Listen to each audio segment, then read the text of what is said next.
So this should be working. Channel, please stand by, chat. We are testing. Correct. We are testing, chat. Chat, we're testing, chat. Chat, calm down. Calm down, chat. We're testing. Dating a great cook. So, fun fact. Need repen? Yeah, probably. Fun fact. I am the great cook because I'm unemployed. Now, because I'm unemployed, I've had nothing to do. So I've been actually learning to cook, which has been great. The real way I learned to cook is I spent like the whole pandemic watching like a whole bunch of like cooking YouTube videos. You know, you're like Joshua Weissman and you're binging with Babish and a bunch of, you know, just a bunch of the general cooking YouTube. And then close to the end of like probably like through last year, I really got into watching every single one of Guga's videos because he makes steaks and stuff. And I didn't do any of that. So what I was like, I can do this. I'm stupid, but I'm not that dumb. So I wanted to start like cooking like meat because I'm like a man and I know how to cook meat. So I wanted to learn how to do that because I don't really know how to cook like steak or whatever well. And I did a bad job. And then ever since then, I've just been trying more and more recipes and cooking more and more things. And so now I'm the stay-at-home chef because I don't have a lot to do. So I make sure like when my girlfriend gets home, I make food. I make dinner for us and stuff. So it's good. Steak stuff sounds like a fast food joint. Yeah, basically. Okay, so now I need to make sure I'm live on YouTube. So this is the next test. Are we live on YouTube? So let's find out. So we should be streams. New internet test stream. I am live on YouTube, which is good. Oh, okay. So I have YouTube chat showing up, but it's not in the multi-stream chat. The multi-stream doesn't show the YouTube chat. It's so stupid. Why is it called multi-stream if it doesn't show the YouTube? Oh, it's actually working now. What? Is it because I didn't use it?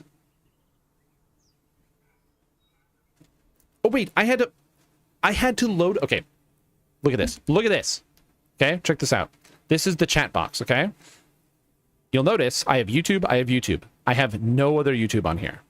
I had to click this, which loaded the YouTube chat, and now it's here. I had to click the YouTube to load the YouTube chat to then get it to load here. It should be automatic. It's not, which is interesting. Yeah, it's just like the social panel. You have to load the who list. Nobody uses YouTube chat? I know. I can't imagine it. Again, this is to just make sure we're testing it. This is testing. We're coming back. Because also I need to make sure that it's also, is that recording all of the chat? I don't know if all the chat's showing on screen. Twitch used to have a rule where you could not show both chats. You couldn't show YouTube chat and Twitch chat at the same time. When they decided, they were like, yeah, by the way, you can multi-stream. I haven't looked into it in like a year since that rule came out. And since that time, since they've added that rule, they also completely went back on it. And, or like, as far as I know, every streamer that I watch, literally, they always have both the chats combined. So I don't know if they changed that, but yeah.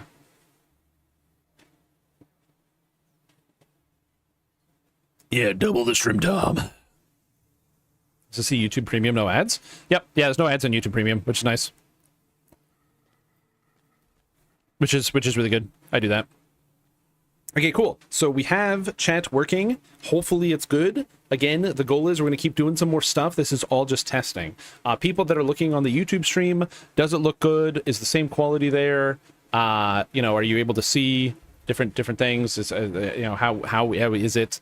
This is important information. I just want to make sure that everything like looks good, that the quality looks good, everything else. I'm still audible. Yada yada yada. D. Oh, dude, I love YouTube Premium. I can't get rid of it.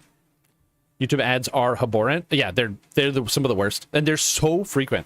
YouTube is on a larger delay. That's just the way it is. I can't stop that. That's just how YouTube is. YouTube is going to be delayed.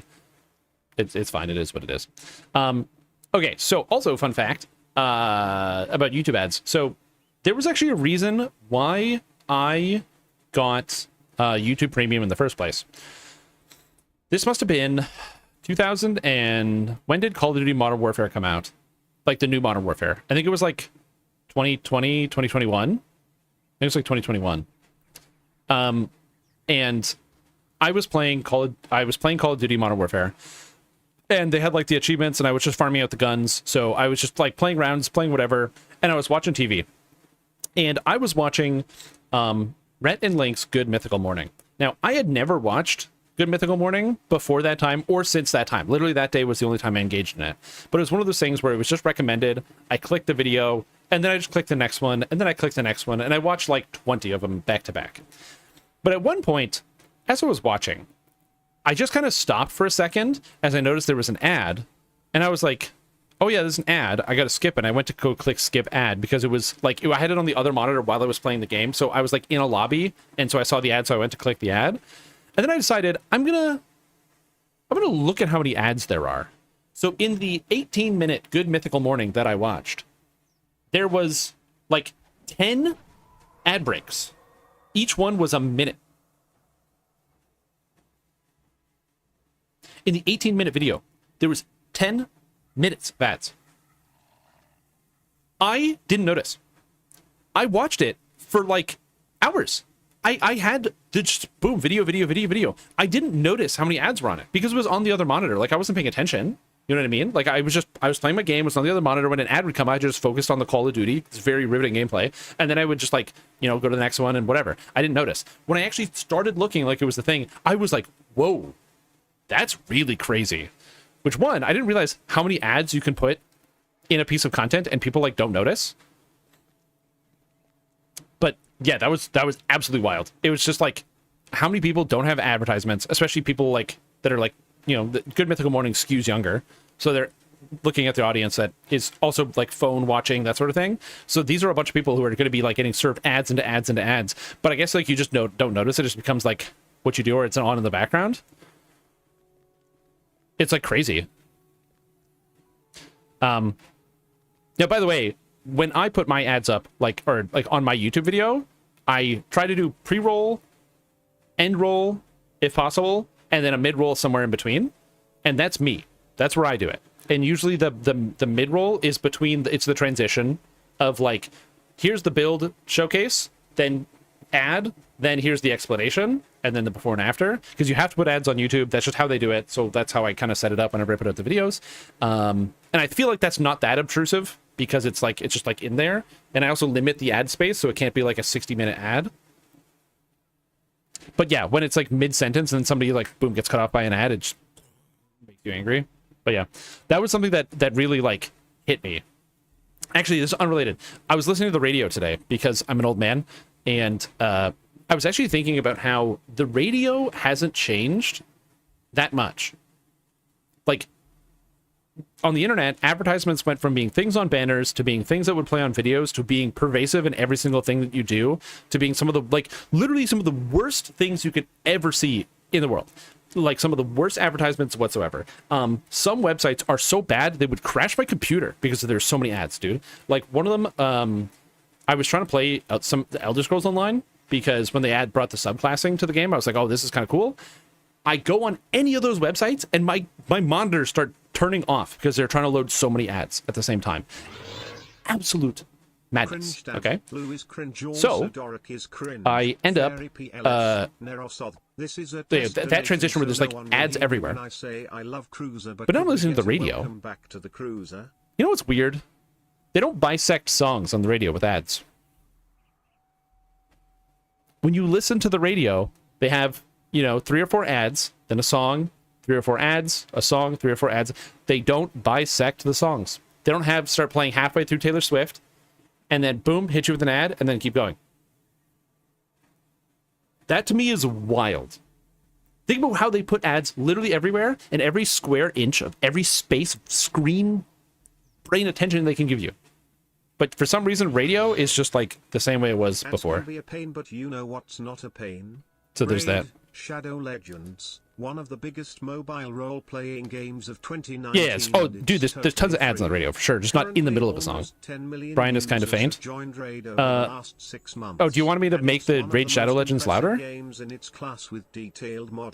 because I'm just talking over the Raid Shadow Legends ads, but I can make the Raid Shadow Legends advertisement even louder if you want. What are you waiting for? Download Are you sure? Shadow Legends today.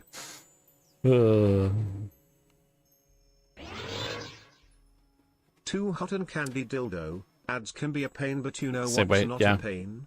Raid Shadow Legends. Unmanned radio should just keep operating costs down. Yeah, I mean, to be fair, you didn't really need that at all. If they use AI to put ads into the song lyrics, that's I've had this conversation off stream, but not on stream. Personal opinion that I can talk about for like 10 hours. I never thought this would happen to me,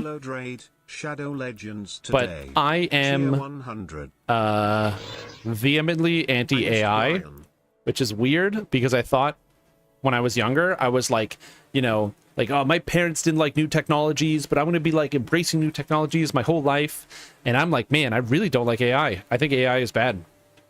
I think AI is like pretty much straight up bad. Pretty much entirely. There are lots of good uses for AI, just not for consumers. I think consumer AI is very bad. Consumer facing AI. AI is amazing in terms of like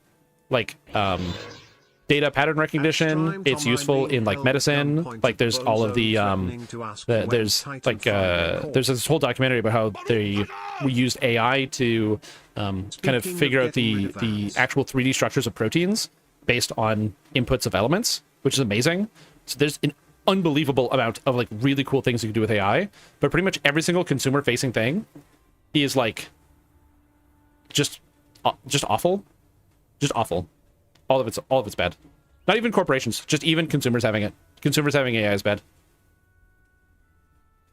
Yeah, exactly. Like generative AI, I kind of just don't like at all.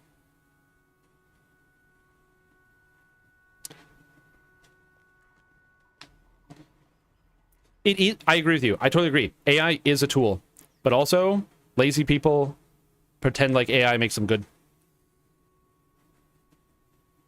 Like, I'm not talking about like big corporations being like, oh, like that there was that horrible Coca-Cola commercial around Christmas time last year that was like this AI garbled mess that was like literally everything's unintelligible. You can't read any of the text. The truck has like square wheels and all that bullshit. Like it was like the worst thing ever. Like that's just a corporation trying to make some money, and obviously it doesn't look good. But it's more of the like, I don't know, man.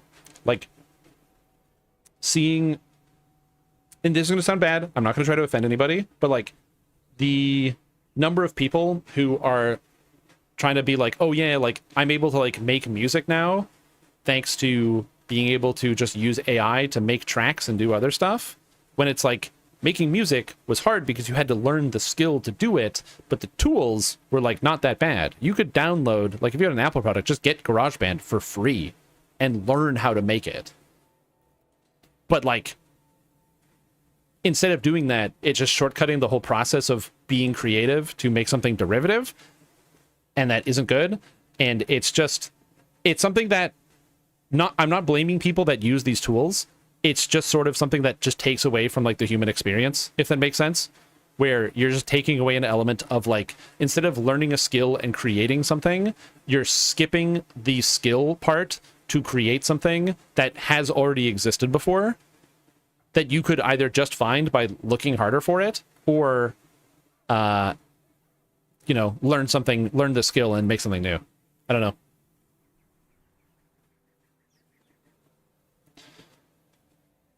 I don't know. I think making any piece of art is kind of hard. It's hard to put like yourself on a piece of paper. In whatever fashion it is. Anyway, this is not meant to be an AI discussion. We were just talking about it, and my brain just like, or got somewhere tangentially related. That being said, I understand that there's a lot of good uses of AI. I'm not saying all AI is bad. It's consumer facing generative AI. That's what I don't like. Yeah, exactly. Like the big difference, like, and for me, it's creativity being substituted with AI. I don't like that. Yeah, exactly. The language models, exactly. The answer to the math question of learning how to add a couple numbers. I wouldn't say it's so much that you're proving that you're a dumbass. It's more so that you can, if you Google the answer, you can only get the answers to questions that already have answers to them. You can't make new questions or find answers to questions that haven't been solved. Yes, that, and also one thing that we can disagree on the use of AI in totality. Some people, some of you guys might be like, actually, generative AI has cool uses, and you know, I made this art piece with generative AI or blah blah blah blah blah. Okay, listen, we can disagree about the validity of that. But when I saw my phone started going, hey, we can use AI to summarize the messages you get, so you don't have to read all the messages. It'll give you a summary. Imagine for a moment you get a text from your parents, your mom or dad, and you don't read the message on your phone immediately, and you just look at the AI summary. And you respond based on the AI summary. And then, boom, terrible accident, they get hit by a car or something, they're gone. The last interaction you had with them was an AI summary because you didn't take the time to read a message from one of the people that's most important in your life. Using AI to truncate the human experience and the basics of interaction is such an evil concept, I can't even begin to fathom it.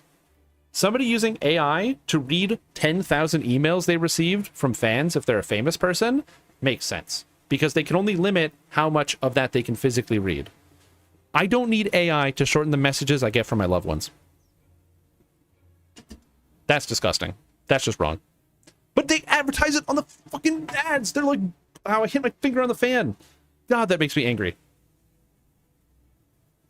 Oh, for sure. But just, I don't know. There's something about like just, it just takes the humanity out of like communication, which is just weird. Anyway, I'm going to stop grandstanding on this. Oh, dude, the AI, YouTube, does YouTube still do this? Hold on.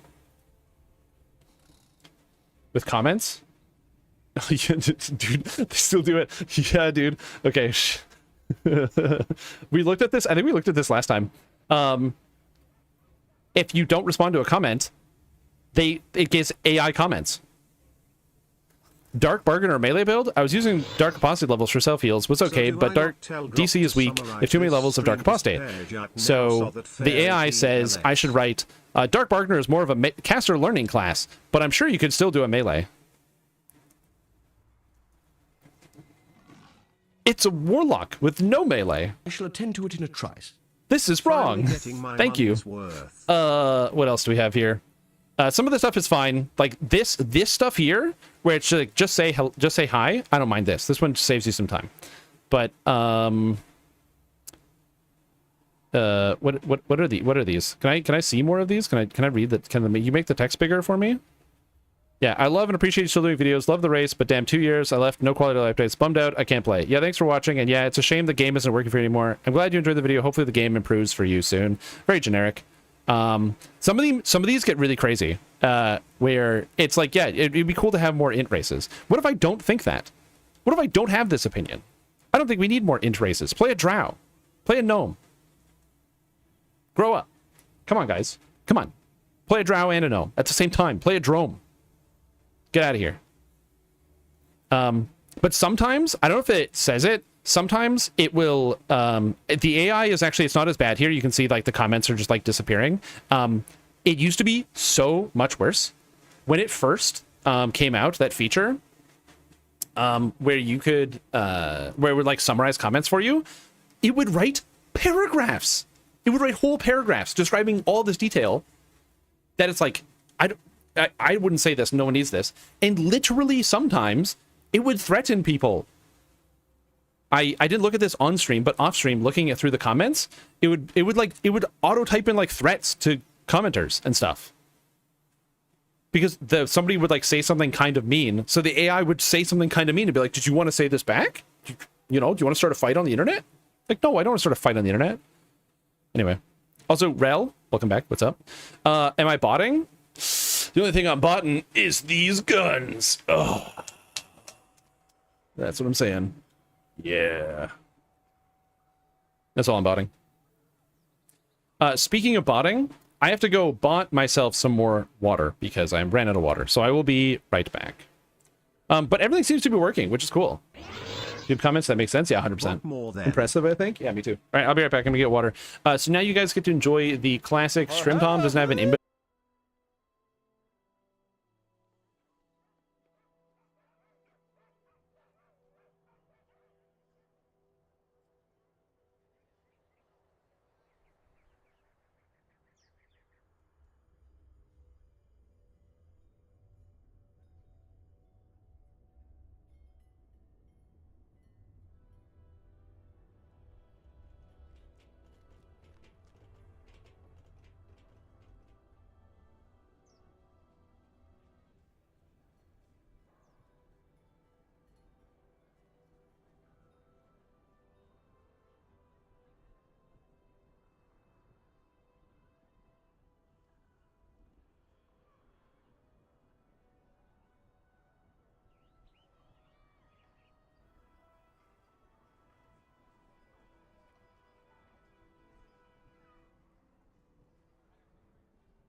And I'm back.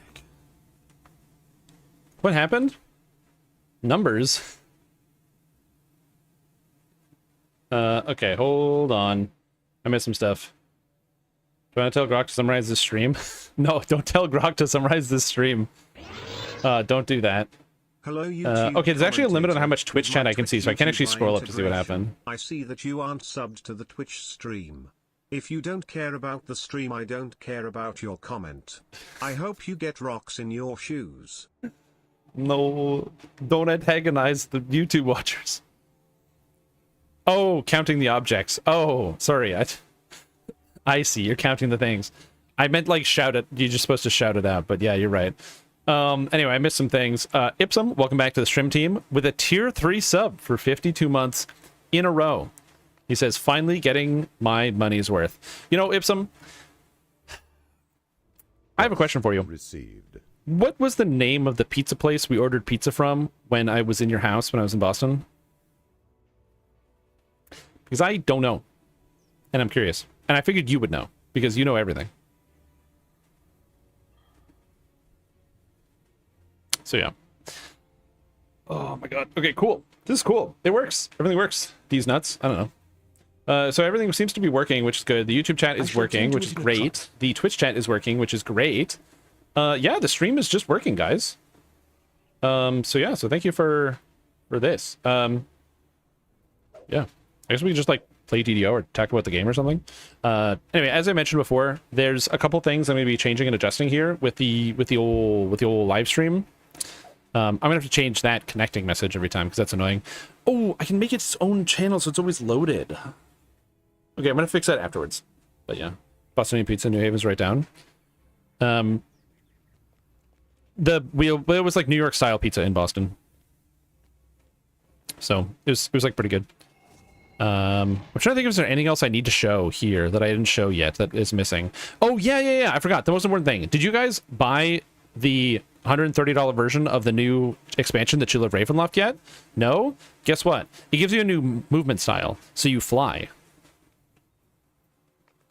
So instead of walking, you can float around. It's to toggle. I forgot to mention this.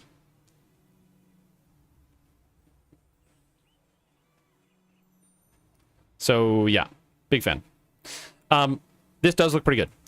Is it good on the one thing that's nice about it though is that it toggles off when you get into combat. So if you're in combat, it turns off. Help you not get stuck? No, it's just a visual. No, I believe this is the $130 one. It removes footprints? Yeah, of course it removes footprints. You're flying. Duh. Duh. Wait, am I guy supposed to drag his feet on the ground? Can you dance with it? That's a good question. I don't know. Yes, you can. This is what I look like. Oh, yeah, I forgot to mention. Also, DDO store news. And... oh my god. Guides? Guides and... no, it's guilds and hirelings. Gear and crafting. Oh yeah, there it is. Questing tools. Bigby's hands! They're now cheap! So you can just buy them. I wanted this many, many, many years ago. Many, many years ago. They're now cheap. So if you have always wanted to be able to lead people around in quests and leave hands wherever you go, they're now cheap. So you can just have some of these on hand. If you're the person that does a TR every 3 days, you got 7,000 points, okay? You can just buy some hands, and then when you do a quest that's confusing or twisty-turny, you can just leave a couple hands, and you're all set. Now, will that help a single person? No. Because what you're going to learn is that people don't read or look at things in front of their eyes. They don't use their eyes to interpret information in front of them about the environment and then put that information into their brain and try to make decisions on that. They don't do that. But, yes. So keep that in mind. Stocks and just crash the market? They did. Never stop to use a hand? Yeah, they would if it's cheap enough. The people in DDO do like helping other people.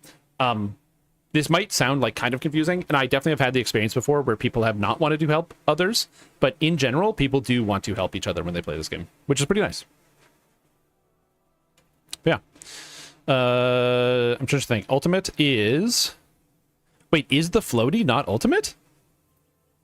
Oh my god, the floaty is collectors! That's crazy! Well, guess what? You're going to buy the ultimate anyway, because the ultimate still gives you an extra +1 universal enhancement.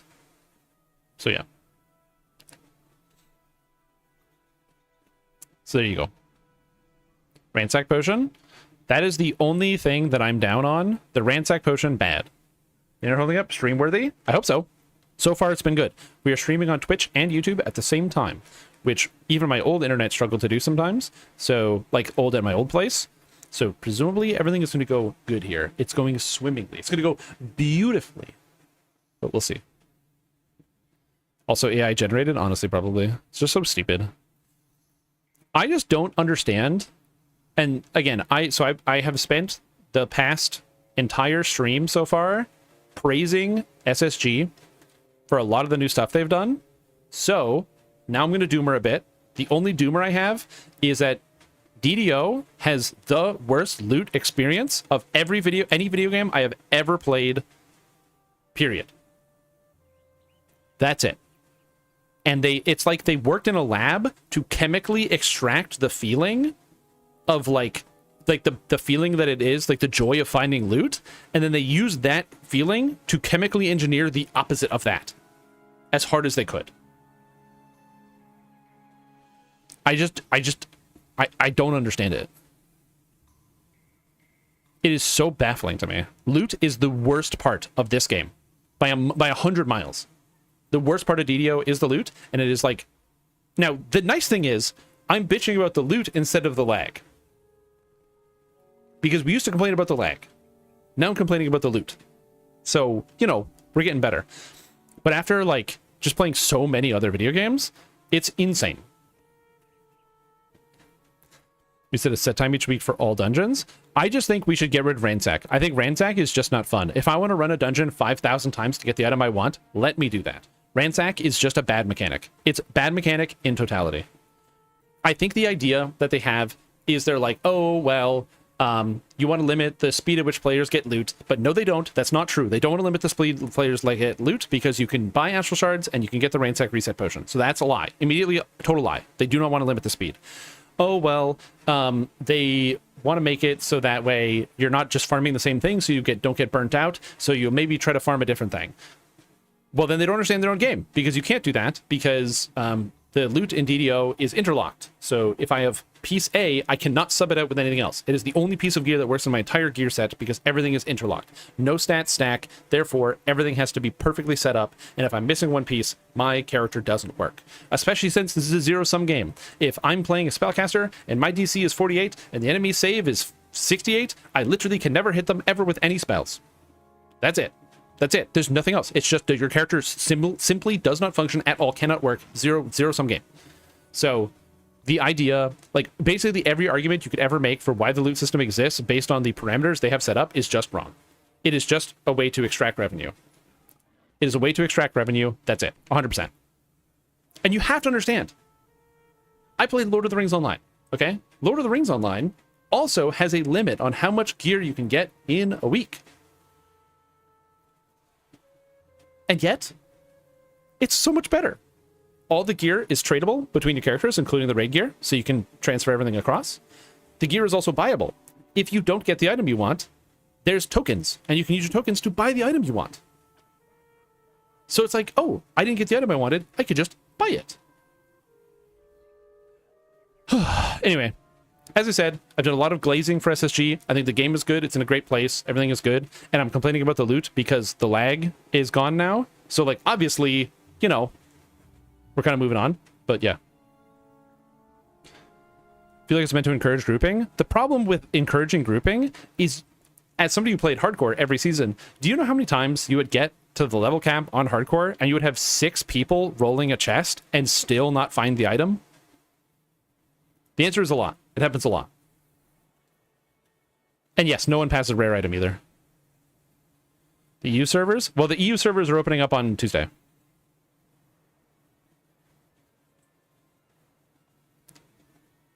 Oh, the old servers still lag. The 64s don't really. But the old servers still do lag, the 32-bit ones. The 64-bit actually makes a huge difference in terms of the game performance. Like, it's literally night and day. In general gameplay, the 32-bit servers are not too bad, but in raids or high dense situations, the 32-bit servers still chug. Cormyr, dude, it's literally a different video game. I cannot describe it to you. It feels like magic. DDO feels like magic right now on Cormyr, on the 64-bit server. Yeah, I'm never going back to Argo ever again. You will be, so the way that it's going to work, I'm going to make a video about this, but there is also a good guide for this one.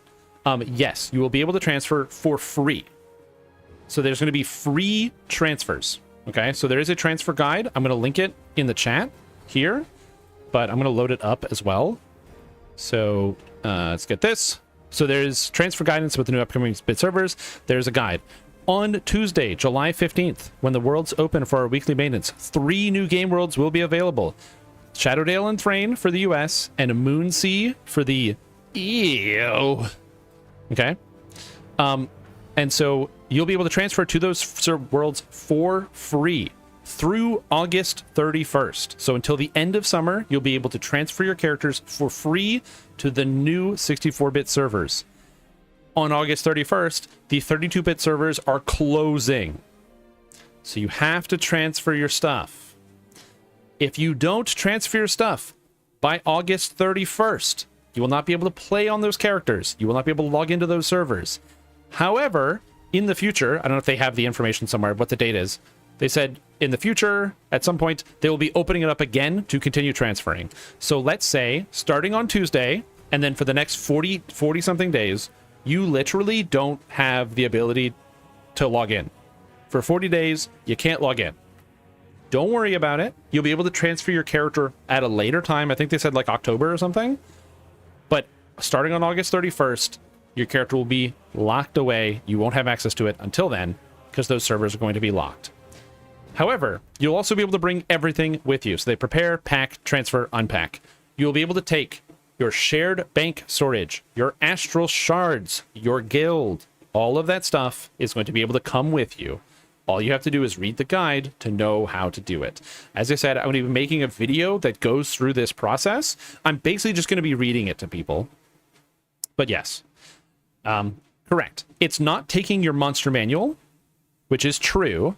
Although I believe, I think they said, yeah, they said they're not bringing you the monster manual, so you'll have to claim everything, but they're going to be also refactoring the monster manual in the future. So there's a monster manual rework that's coming, but in exchange, monster hit points are just going to display.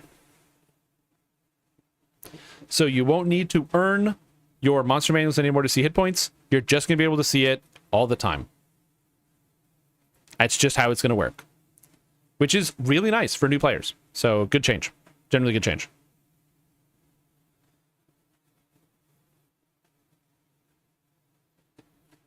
Yes, the 15th is also the launch day of the new Destiny 2 expansion.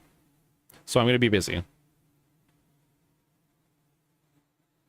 So yeah.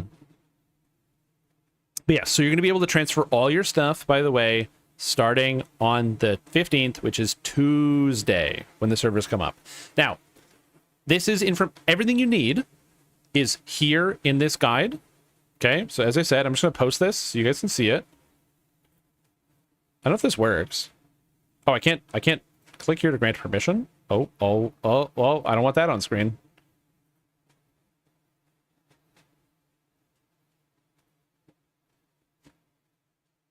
Okay.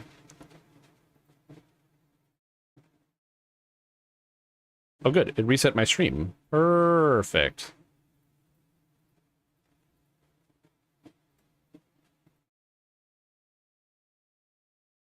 Okay. So I think that worked. There we go. So that worked.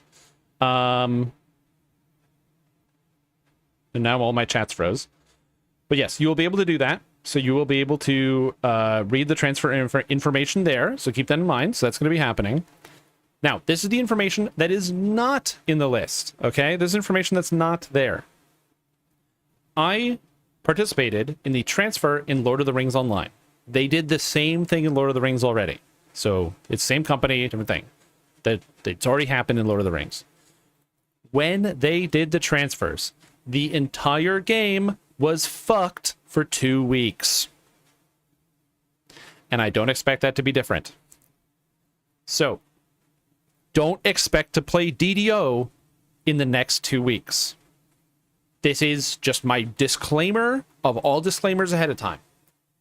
The transfer queue got instantly overloaded because people were transferring millions of characters. The transfers themselves, it took for me, it took 3 days to get the transfer window to let me start my transfer. And then it took 5 days to literally transfer. So I just couldn't play for 8 days. So our guild took the entire 2 weeks off of raiding. It was just, you can't do it. However, I'm going to say this. What you should do, no matter what, is log in on the server. Don't transfer right away. Don't do it. Log in, make a character with your character name. Okay? Log in, make a character with your character name. Then transfer. Also, this is a pro tip to all of you. Do you have a character you don't like the name of? Let's say you have a character named Ipsum LLJK, and you don't want to have this character named this, because this name sucks ass. But it's got 1 million past lives, and I don't want to have to pay for a name transfer. What you can do is you can make a new character on the server called Ipsum LLJK. And then you can transfer your character. You will become Ipsum LLJK-1, and you will get a free rename token. So if you want to rename any of your characters and you don't like them, just make a character on the new server, then transfer that character, and you get a rename token. That's how I renamed all my characters in Lord of the Rings Online that had stupid names I made when I was 14. It's really saved the day there.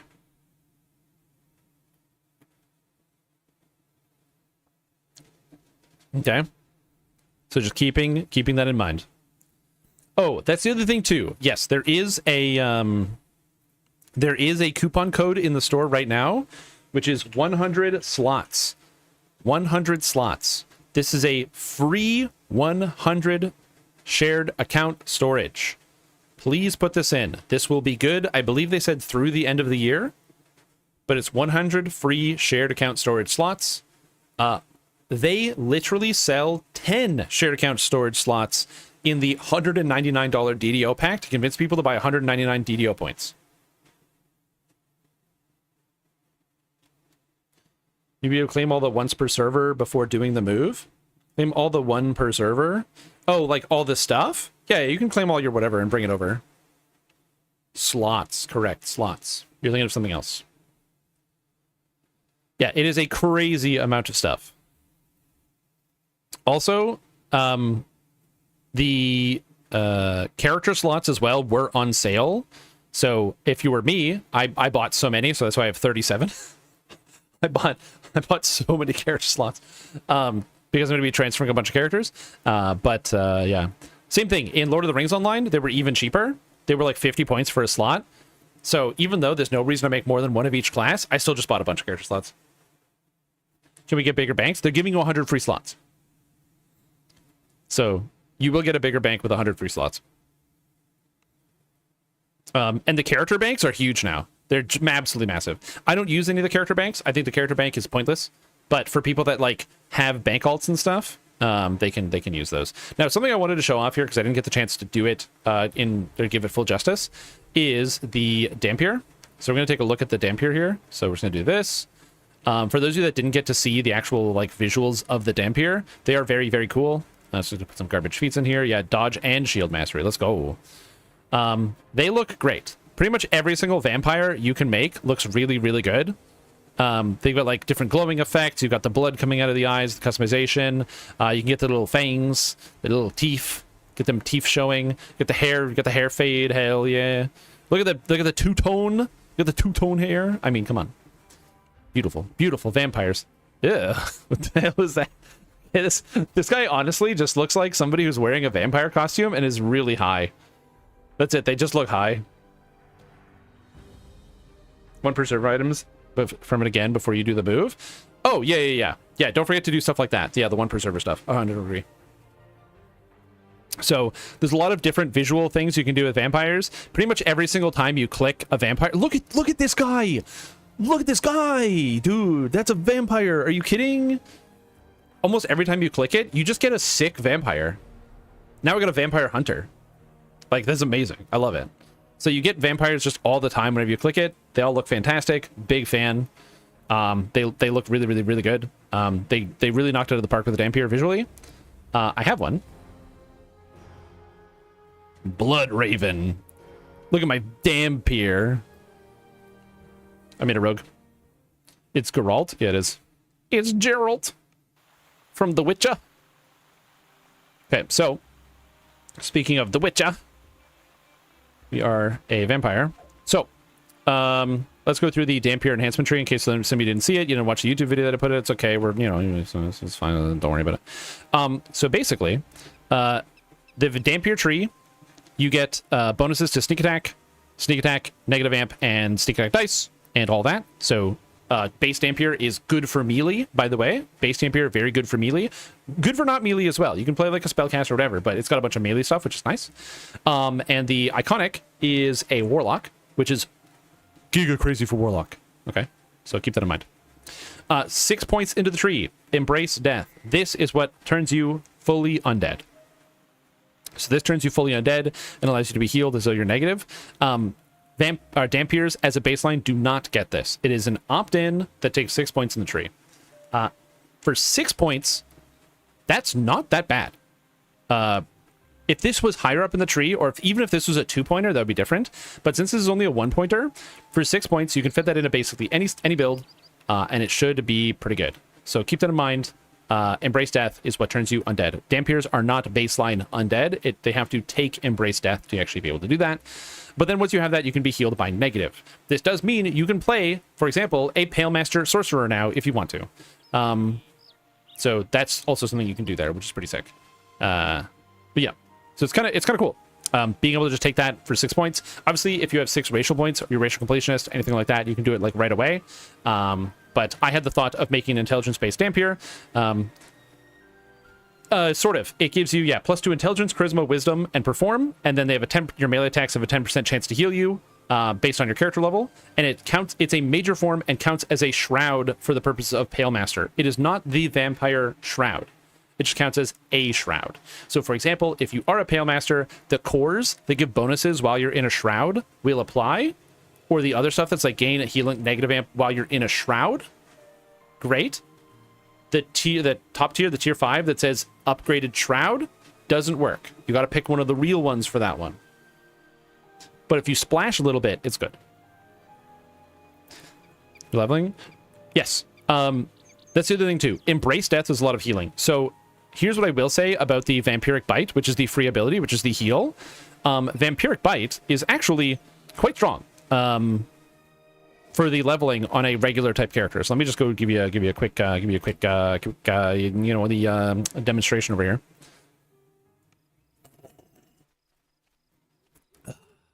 So over here's a Blink Dog. So I'm gonna go up to this bad boy, and I'm gonna be like, "Hey, Sparky, guess what? Bite." And I heal myself for 48. You know, it's not crazy. It's not terrible either. It's fine. Gets the job done. But it's not a huge amount. The Bite I found kind of underwhelming. It's fine. It's kind of underwhelming just generally. I think that in terms of the actual healing, if you have loads of Constitution, it's a lot better. I do not have loads of Constitution at my first life rogue, but if you really have high con, heals you a lot more during the leveling process. But this character can still use it, so we're still able to upgrade it. Specifically, this character can get Ascendant Bite, which can cause an instant kill, which scales off of Strength, Con, Int, or Charisma. So because this character is an Int character, I am able to use the Ascendant Bite to one-shot people, which means it is still quite good. It's like not bad for healing whatsoever, or for the damage whatsoever, or sorry, the utility. But the Embrace Death, the passive healing, where just when you attack, you heal a little bit. This effect is very, very powerful during the leveling process. It loses tons of value at endgame, but during the leveling process, it is absolutely massive and just lets you sustain. So keep that in mind. Very, very good. Can you use Vampire form and Druid form? You cannot. They are both major forms. There's the only way to become a undead druid is you have to get resurrected by a Pale Master who uses the Raise Zombie spell, which raises you into a zombie, and then you can enter animal form from there and be a zombie animal. That's the only way you can do that. How's the new Iconic Warlock? So the new Iconic Warlock is literally just the best Warlock in the game. It's kind of the...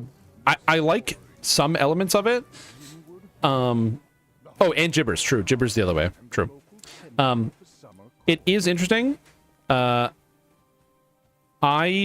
don't personally like the way that they did the balancing in terms of the new Warlock is strictly better than base Warlock. Like, that's it. It's just regular Warlock, but dealing like 10% more damage, and with a couple better utility spells, and with the best pact in the game. So I'm not a big fan of that. Nice character name. But should have named him Pizza Cutter. It's not overpowered, because even though it's better, it's still Warlock. And Warlock is amazing for leveling, and Warlock is really fun for general play, but Warlock is not beating anybody at anything at the end game. You know what I mean? Yeah, exactly. It's C to C+. It's for sure better. And the thing, too, about Warlock, what a lot of people don't realize, Warlock is actually really, really good for R10s when you're not focusing on damage. Evard's Black Tentacles, Mass Hold, AoEs with guaranteed stun potential. The best, you can salt entire rooms of guys, okay? Very, very powerful, very, very useful. But you just don't have the damage. So if you play crowd control, kind of debuffing sort of Warlock, really good for R10s. In raids, hey man, you can put every debuff on. It's not the worst. Just find a niche. But yeah, you're never gonna have the damage. You're never gonna have that damage. It is what it is. No, there's no sneak attack Warlock. No such thing. Get out of here. But yeah. So overall, it's but it's fun though. It is fun, and I think that's honestly a. So I'm going to be streaming again. I'm going to be streaming some DDO and kind of spending some more time playing the game. During that time, I'm going to be leveling a lot because I'm going to have some fun playing the game. I'm going to be playing some Dhampir, I'm going to be playing some of the new characters. During that time, I'm not going to be doing a lot of endgame farming. As previously mentioned in this stream, really, I hate the loot chase. I really hate it. I find getting loot is just like the worst part about this game, which is weird because that was one of my favorite parts about playing Diablo 2. Was like the loot chase. of, okay, I'm going to kill Mephisto 1,000 times and hope I get something good, you know? Oh, I got a Shaco, cool. Awesome. And I can do something with it. You know, I'm gonna go farm lower Kurast and open chests for 7 hours. And after 7 hours of chest farming, I got a Vex rune. And now I can use my Vex to make a Flickering Flame, which allows me to bypass fire immunities. And now I can do a Fire Druid thing. Very cool. But in DDO, you can't do that. There's a limit.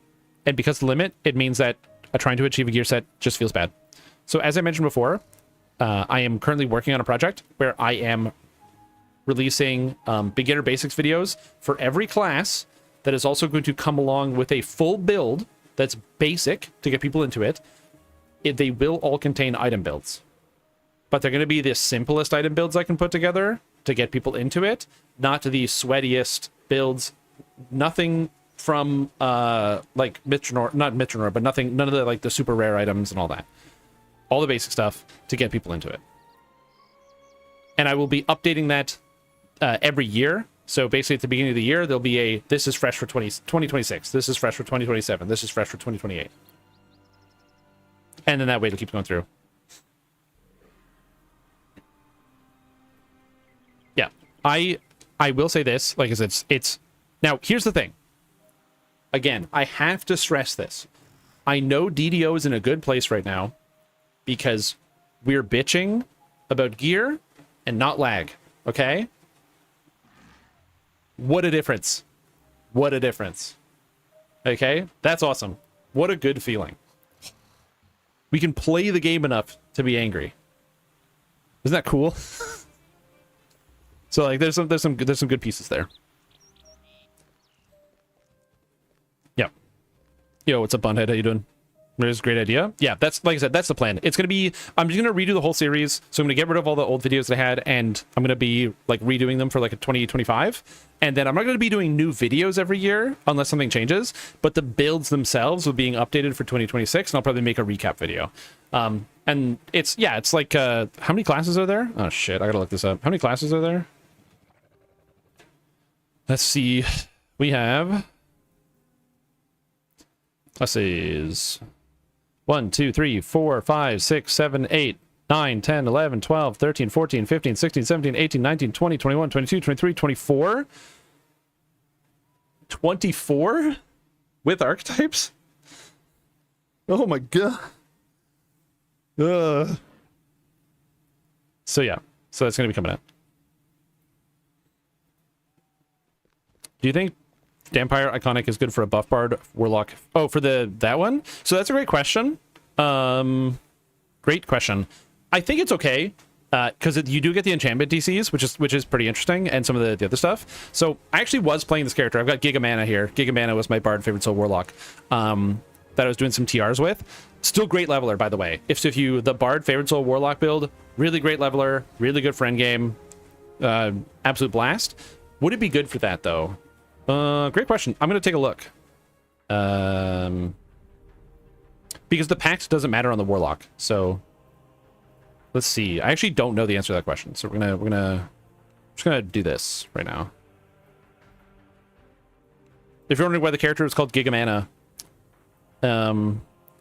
it's because well, there's two reasons why it's called Giga Mana. The first one, Dark Powers, is because 3 charisma classes all scaling the mana is a lot of mana. And 2, I was watching a video that featured popular Salt creator Kriparian, and he said Giga Mana, and that just stuck in my brain for like years. And then I just made the character Giga Mana. Yeah, I didn't need to tell that story. That's just how it shook out. Okay, so really what you're gaining here is this +1 enchantment and necromancy DCs.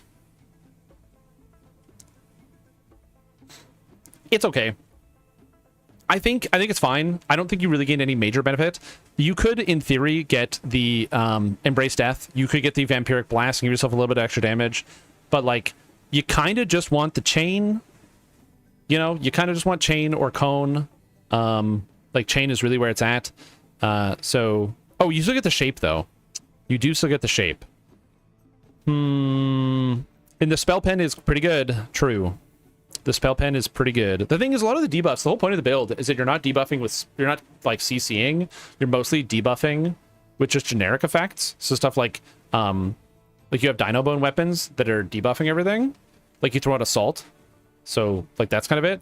I don't know. I would say I don't think it's bad, but I honestly don't think you actually gain a whole lot from doing this. Generally. Or rather, it's like up to your discretion. If you think you want to do it, I don't think you'd have a bad time. I just don't think you really gain a whole lot. That way, past few months, much better. And that's why we're going to be dual streaming. So my goal is to dual stream on both Twitch and YouTube all the time. Because now, here's the thing. In the past, I've live streamed on this website for fun. And then, in 2020, I quit my job working for the federal government of Canada to stream full-time for a job. And it was still fun. I had a lot of great times streaming, doing all sorts of other stuff. You guys remember when I made chicken and waffles, which was really fun? Just doing all sorts of goofy events and just having an absolute blast. But man, turning your hobby into a full-time job is, takes a toll on you. So now, I'm going to be turning this back into a hobby. So I'm going to be enjoying streaming. So for me, I don't really think about the money element of it, which is why we have minimum ads on the channel now. So if you don't want to subscribe, you don't have to. I'm telling you, like, don't subscribe if you don't want to. You got to watch some ads, but like it's the minimum I have on here. So that way people can just enjoy the content. And I'm just gonna have it. Oh yeah, the hot Mountain Dew. Yeah, I forgot about the hot Mountain Dew. Oh yeah, good times. So yeah, I'm just gonna be doing it for fun and enjoying myself. That being said, you know, I am still unemployed. So those of you that do subscribe until I get a job is nice. But also don't feel like you like. Only if you're just bored and you have your Twitch Prime and you don't know what to do with it. I'm hopefully going to be employed by the end of the month, but we'll see. Feel it on board. Oh my god! Cruiser Zero gifted out 5 subs. That's crazy. Quest. And because of the way this system is set up, I can't read the names. I love that. So let me go find a way to read it. So welcome to the stream team. Jason, Verdun, Lord Fitzgerald, the line of Bjorn, and Chachimo. Welcome. Or Chachimo? Couldn't tell you. And then Quintoxic gifts out 10 subs, which is crazy. So thank you. Welcome to the stream team. Everil, Neutral Agent, Zormix, Guinness, Legos, Alahan, Hobbit, Bard, Arrow. And it's Bard Arrow. I just, you know what? You know that thing where you see consonants and your brain just stops? I do that. It's like the straight line consonants. It's hard. Insipid, Sarian, Bainsdeath, and Sci-Fi Guy. Also, you know what's really, like, this is the other thing, true, that's, like, really weird for me, is the fact that, like, I haven't streamed in, like, 8 months, which was a really nice picture to see in the Discord of, like, hey, buddy, it's been 8 months. And there's like literally over 100 of you guys here, so I'm very grateful. I'm very grateful. I mean, obviously it's because I'm amazing and I made amazing, huge, great content, and you know, that's why people came back. But there's that. Quest completed. Oh god. Oh my god. Fairy gets 20 subs and last shot skill. I shall attend to it in a trice. I've had this discussion so many times. This is what happens when I stop doing something for any amount of time. With the 200 bits, thank you, dude. Quest completed. Wow. What the heck? Fairy, thank you so much for the gifted subs. That's huge. Absolutely massive. You know, the next build in your builds are awesome, and follow one advice next time. Check it for me. Absolutely. And the nice thing, DJ Trip 6, that's going to be coming out for you, is because I am going to be uploading Quest completed. 24 builds. I've actually just been doing it. So I'm just kind of going through. You'll have builds to follow that are simple, and then the in-between wacky shit that I do that are going to be the more complicated or weird stuff. So hopefully that will be fun and something fun to toy around with coming soon. Speaking of which, Edward, welcome to Shrimpy, Pectoy, Lemcom, Yerby, Cryptolicious, Skogel, Hypnosis, Screen, Zach Carriviolo, Bowling Ball, Griffin Elephant, Sarkfa, Chemical Imbalance, Arkov, Dish Noodle, Koshna, Last Noble One, Nemortai, Rel, and Comet. Thank you so much. Fairy, for getting your 20 subs. Welcome all of you to the stream team. Hope you're having a fantastic time. Thank you. Remastering Tony Hawk games? Yeah, I was watching ZFG play Tony Hawk 3 really poorly. It's very cool. Big fan. Attend to it in a trice. Critique unscrewable startup builds, how I screw them up. Oh yeah. Oh, I do like the idea of bringing back some build reviews. Quest I want to do that again. completed. YouTube isn't showing on-screen chat. Or well, YouTube, yes, it's the YouTube chat isn't showing up. I haven't set that up yet. Look for Chris' spine hernia and Bedrock of Sanity. Nice, dude. That's awesome. Yeah, I do want to get back to doing build reviews. So that is something that we're going to be doing again. Because I was kind of inspired. There was Quest completed. that I thought was kind of neat. So Destiny content creator Astacross does build battles where people submit a build. That people submit builds, so they just submit them, and then he plays both of the characters, and whichever one he performs better on, the chat then votes, and whichever build performed better, whichever build the chat liked more, I'm a rogue. wins. So if they win, they get a prize. Whoever loses gets permanently banned from the stream. I shall attend to it in a trice. So it's like a big gamble to like put yourself up there. And so Rogue. I'm like, that could be kind of fun. Something similar. So like kind of a way to like bring it back. I wouldn't permaban anybody, but I do like the idea of having a battle with like a prize associated. I think that could be kind of fun. No, I can't perma you, because if I perma you, then you'll be released and you can go somewhere else. Banned for a week. Yeah, maybe. You could also do shame. But yeah, that's an idea that I think like doing a bit of a yoinkin twist and making it something here in DDO. I don't know exactly how to do that because the process is pretty long for like going through a build, so we'll see. But it is fun. So having like basically the idea would be having like a day. So instead of it being like oh, I'm just gonna do it at a time, it would be like, oh, Fridays at 3 is when we do the build thing, and then after you've submitted it, I select it from the list, we compare, and then we do a thing. I think that could be fun. So that way people know when it's gonna happen. You can submit asynchronously and something can work. It could also might be something that we just do during Lemanias to actually put stuff together, but again, we'll also have to see. Can we using Harper Age and Abjuration Wizard? Yeah, you can do that.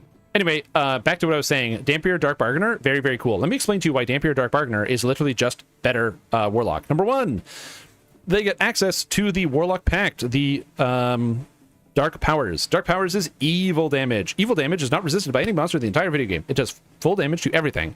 If you have Dark Powers active and Underdark Blast, your entire Eldritch Blast scales off of Radiance, which is one of the easiest and highest scaling spell powers to get in the entire game. And on top of that, it is completely ignores all damage reduction entirely. So you can ignore literally everything, yeah, except golems, because golems eat magic. So pretty cool, allowing you to bypass basically everything. But that's not all. On top of that, they can also get +1 Pact die from Manipulate the Miss. You can turn on Prey on you got Prey on the Fear as a damage ability. You can turn on Vampiric Blast to gain even more Eldritch Blast die and Pact die, which is pretty good, as well as healing whenever you deal damage, which is very, very wild. And you can get Crushing Dread, which is literally just a 4th level single target spell. Now, you might say 4th level single target spell is not that good, but a d6 + 8 is enough damage to feel kind of okay. It's like under the damage of like a pillar, or it's like it's a pre-buffed pillar, which is not terrible. So you can use it. And you also got some spell DCs, other stuff like that. So that is pretty good. Also, thank you for the hype train, everybody. Thank you for participating. Appreciate it. I hope you're doing well, and hope everything is going good. Crushing Dread. But here's the thing, it's pretty good as like if a low investment, if you're already going up, like if you're already going here, it's not too bad as an extra thing. Now the thing is, you're right, Warlock does already have Eldritch Wave and Stricken and Consume, and if you're already doing Stricken, Consume, and Eldritch Wave, you probably don't need Crushing Dread, but you know, you're already there. It's just kind of neat. There's a build's not going to deep, but just checking if the AI gets the concept. I think there's potential there. I don't know. I don't like it. I've already talked about this before. I don't like AI. Old builds think over the old forums. Oh, I'm backing those up onto Google Docs. I am backing up the old builds. For those of you that don't know, the old forums for Dungeons & Dragons Online are being deleted. So I am backing up the builds onto Google Docs, so they will be accessible. That will also give me an opportunity to go through each of the old videos and actually link the builds to them, because I have to go through all the builds, so that'll be fun. But yeah. I've been standing for a while. Let me sit down, I think. It's good. Also, it's like warmer up here than it is down here. If it is, according to the It is 33 degrees Canadian. Right now in this room.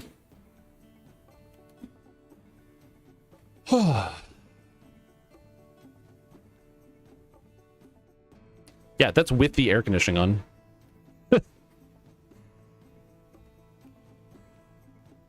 Yeah, heat waves. Is that what it is? Is it heat waves? Is it a heat wave going on right now? Yeah, very hot country. I'm like, yeah, hot and cold. I'm basically just Katy Perry incarnate. What was I going to say? Also, another game I have been playing is The Bazaar. At the end of the stream, I'm going to show you guys The Bazaar in case you guys haven't seen it yet. If you're in the Discord, you might have noticed that there is actually a Bazaar channel that I post in almost every day because it's a really fun game. So I'm going to show it off later at some point, but not now. For now, we're going to play some DDO and just go run and do some quests. I don't know how many people are playing and doing quests.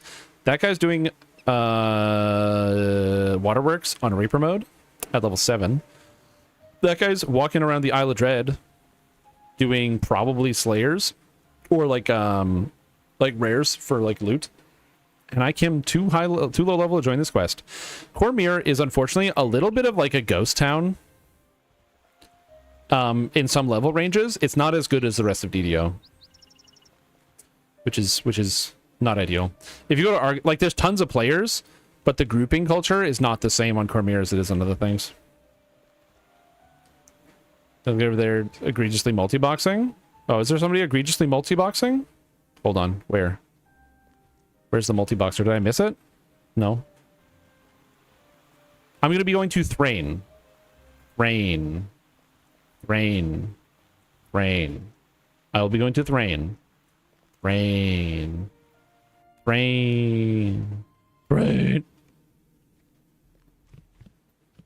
This 32-bit pop servers goes down all day, yeah. People are also going to be surprised by how many players are like actually playing on the things.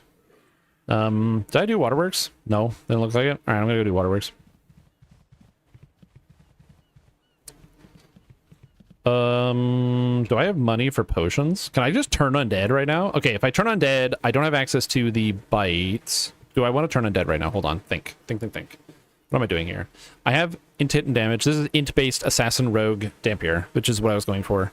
We got rapid slash, which we need. I am taking ascended bite here, but I'm going to need to get fearsome countenance first, so I can get the ascended bite for the cower.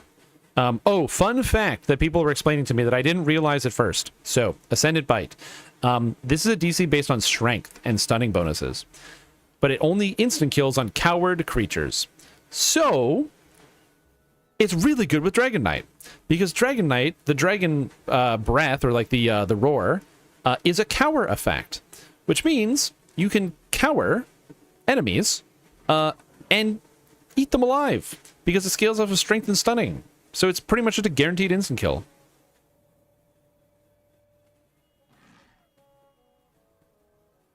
It's kind of sick. Strength of DC and nothing else, not even stunning items? Oh. Well, you know, give it a couple... Listen, guys. When I say DDO is in the best state it's ever been in, mechanically, that does mean new things come out and still don't work. That's still the best state. We're talking about DDO here, okay?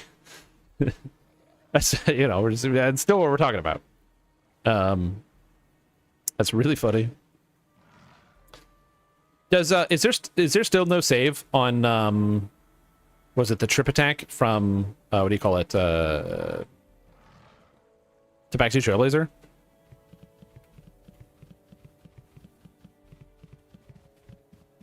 Yeah. I do know for a fact that there is no save on... imbue. I need the imbue. What the...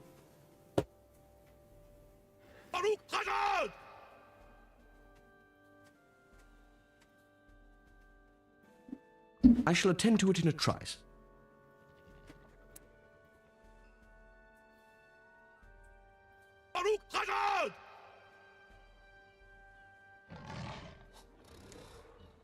Wow. I shall attend to it in a trice.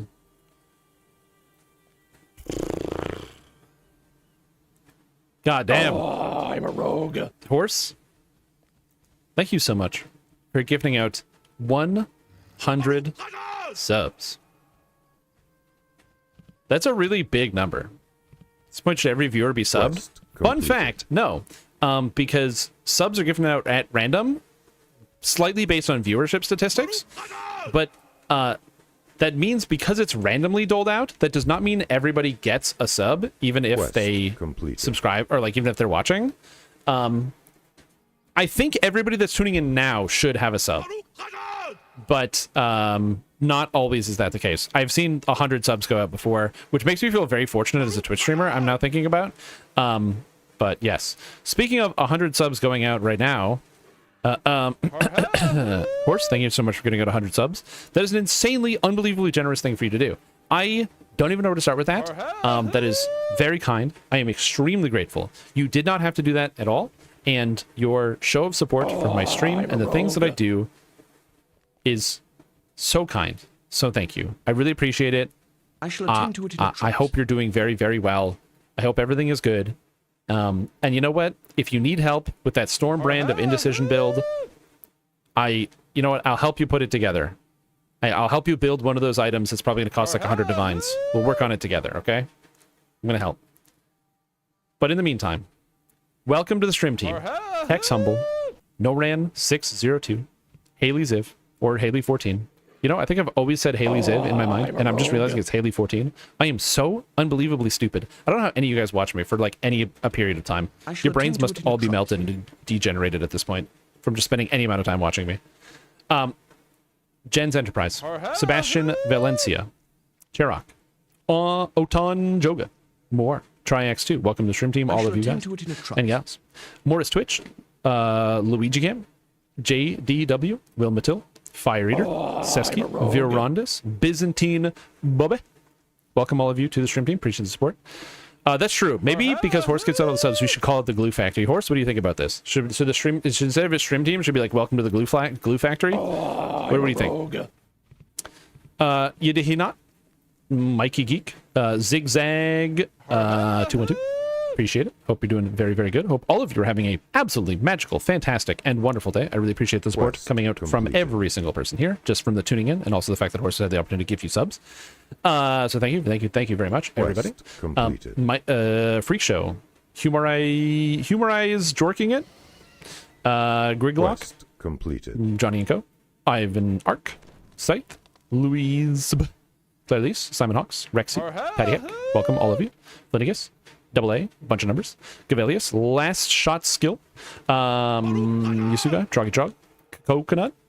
They added a new emote in Destiny 2, and it is a I'm a rogue. it's one where there's like you have like a guy standing there, and like a person goes behind you and they crack a coconut, like it's out of the movie, Completed.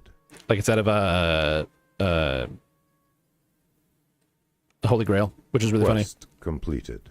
It's just very entertaining to do. He's gonna do it again? Listen, man, I can't control Horse. Stream since 2:30. I need to get up in 6 hours. True. Yes. And like I said, I'm gonna be trying to do like interspersed, so it's some earlier, some later. And do I plan on bringing back? This is also a good question. Do I plan on bringing back the not necessarily Drink Souls, but maybe streams where we have a few beers? Because Drink Souls, I kind of beat all the Souls likes. So what are you gonna do? The answer to that question is after I get employed, because I'm not buying any alcohol right now, because alcohol is expensive. It literally costs money. Sewage permeates the air around you. Quest completed. But when I'm employed, yeah, we'll probably have a few beers and have some time. I shall attend Yeah. to it in a trice. It's just unnecessary, and even though like I have some amount of disposable income, I can't justify it until I have like things coming in. I'm gonna be honest. FromSoft Tarkov coming out as a Nintendo Switch 2 exclusive. I shall attend to it in a trice. That was not on my bingo card. That was not on my bingo card. But it's very cool. Oh yeah, 100% I'm going to stream some PoE2. Yeah, absolutely.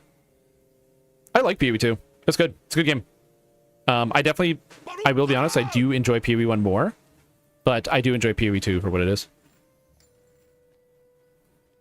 Speaking of Horse giving out 100 subs, welcome to the stream team Ismet, Krolug, Alexibrew, Fairlos, Rad Ioctua, I shall attend to it in a trice. Radioactua? I'm so stupid. The Sleepless, Sithkius, Darth Dubious, Tor John, Decaris, STN, Bobby Az, McX, Thunderkiss 72, and Bazoth. Welcome all of you to the stream team. Appreciate the work. It's been a fantastic day. Welcome, welcome, welcome. But yes, I do plan on talking about some PoE2. PoE2 is actually pretty fun. I like the game quite a bit. Waterworks. I almost put EE, but that is not correct.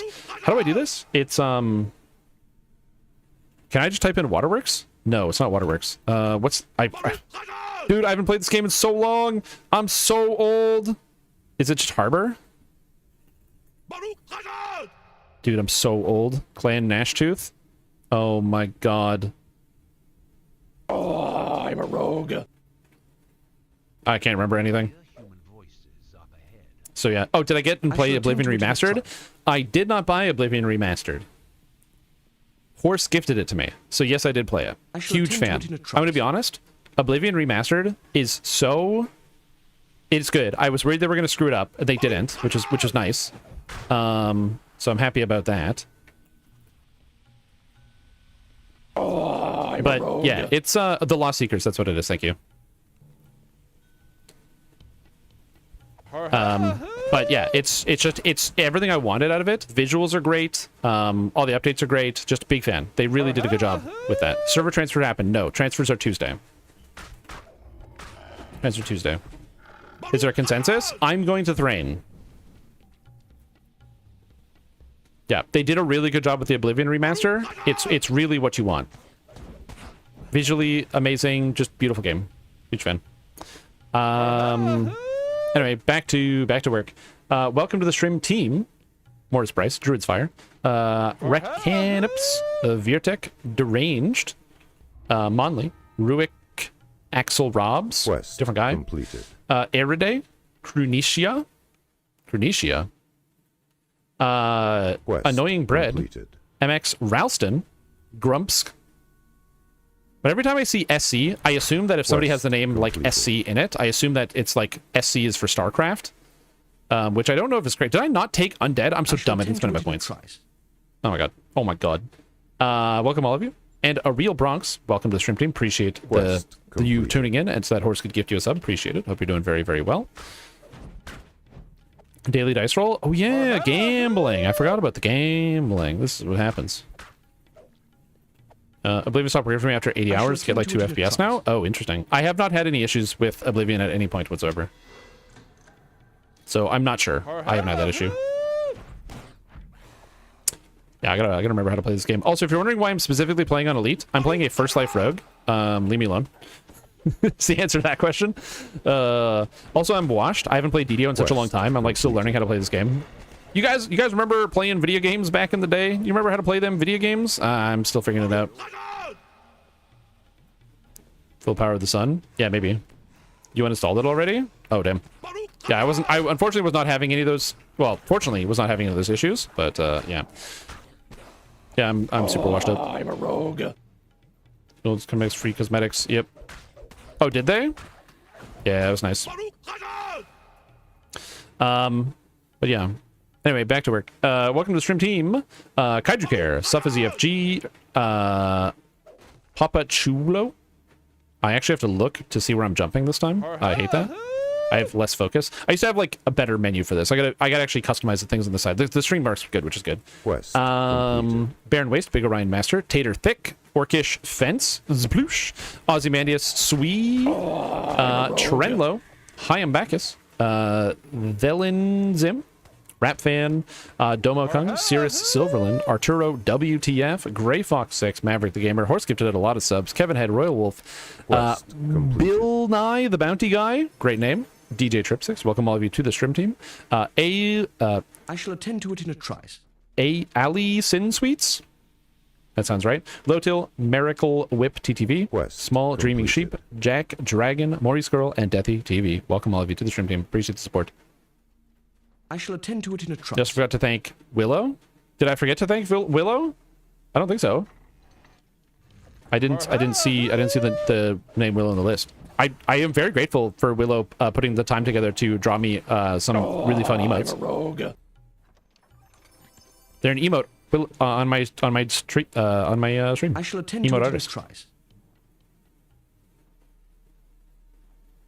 Even on new files? Oh, geez. Quest That sucks. completed. I remember that, like, there was some, like, performance issues with, like, Oblivion, and then there was, shall like, attend a to it in patch you could trust. get where they're, like, there's, like, a couple settings you could change somewhere in the files, and it would, like, make everything a million times better. Where they're like, yeah, you just have to change this one setting, and it makes your game load a lot faster, which, like, doesn't make any sense. And a bunch of people were like, yeah, it doesn't actually work. So you had people, like, editing their game files, and it didn't actually do anything. Miss Cat calling it out. Yeah. So my previous roommate's cat, Stacy, I do go over there every once in a while, and she recognizes me, which is really exciting because that's still where we play D&D is at my old place, and so she still recognizes me when I walk over, which is really cool. Also, good night, Kentos. Sleep well. Enjoy the rest of your day. Thank you for tuning in. Quest completed. Glad to have you back and glad to be back. She wants more merch? True. Hello, stream. Isn't it time for you to get smited by the full power? of And the I'm going to sun? Thrain, yes, sorry. I will try to be... I posted about it in the Discord. I will be making an actual official video about, like, where, like, how to go through everything. And, yeah. Oh my god, okay. ESO. I also ended up playing ESO, because Elder Scrolls Online recently added the ability to subclass, which basically means you can multi-class all the characters now. So in the past, if you played Elder Scrolls Online, if you played as a sorcerer, you were a sorcerer and that's it. Or if you played as a dark or a Nightblade, you were a Nightblade and that's it. Now you can multi-class anything you want. It feels like a real Elder Scrolls game where you can customize your character the way that you want your character to be customized. So it's not a situation where like, one of the things I always hated is if I wanted to play it with ice magic, I had to play a warden and then also have, like, the animal summoning, which I didn't want, or have like, so some of the other stuff. But now you can play ice from warden, fire from dragon knight, and lightning from sorcerers, and play like a tri-elemental character. It's so cool. I love it. It's awesome.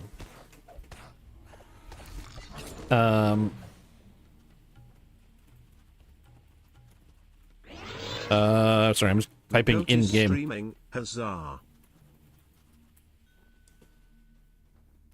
So that's really, really cool. That's really, really awesome. Big fan of that. I had an absolutely massive time playing some Elder Scrolls Online.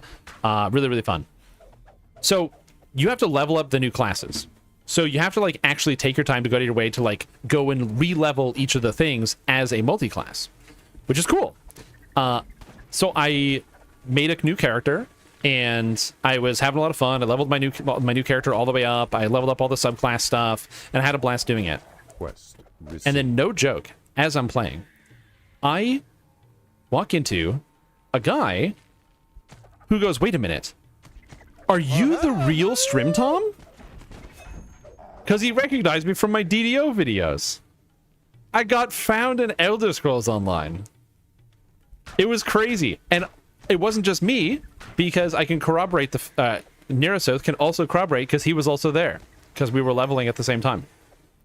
So he can corroborate that there was, like, some dude who was like, whoa, it's Strimtom, I know this guy. Oh, so cool. Nice. Yeah, I'm gonna be honest. It was like a wild moment for me. It was an absolutely wild moment. Yeah, so that was cool. That was cool. Being, like, actually recognized on the computer. I was like, whoa, whoa, whoa. You know what I mean?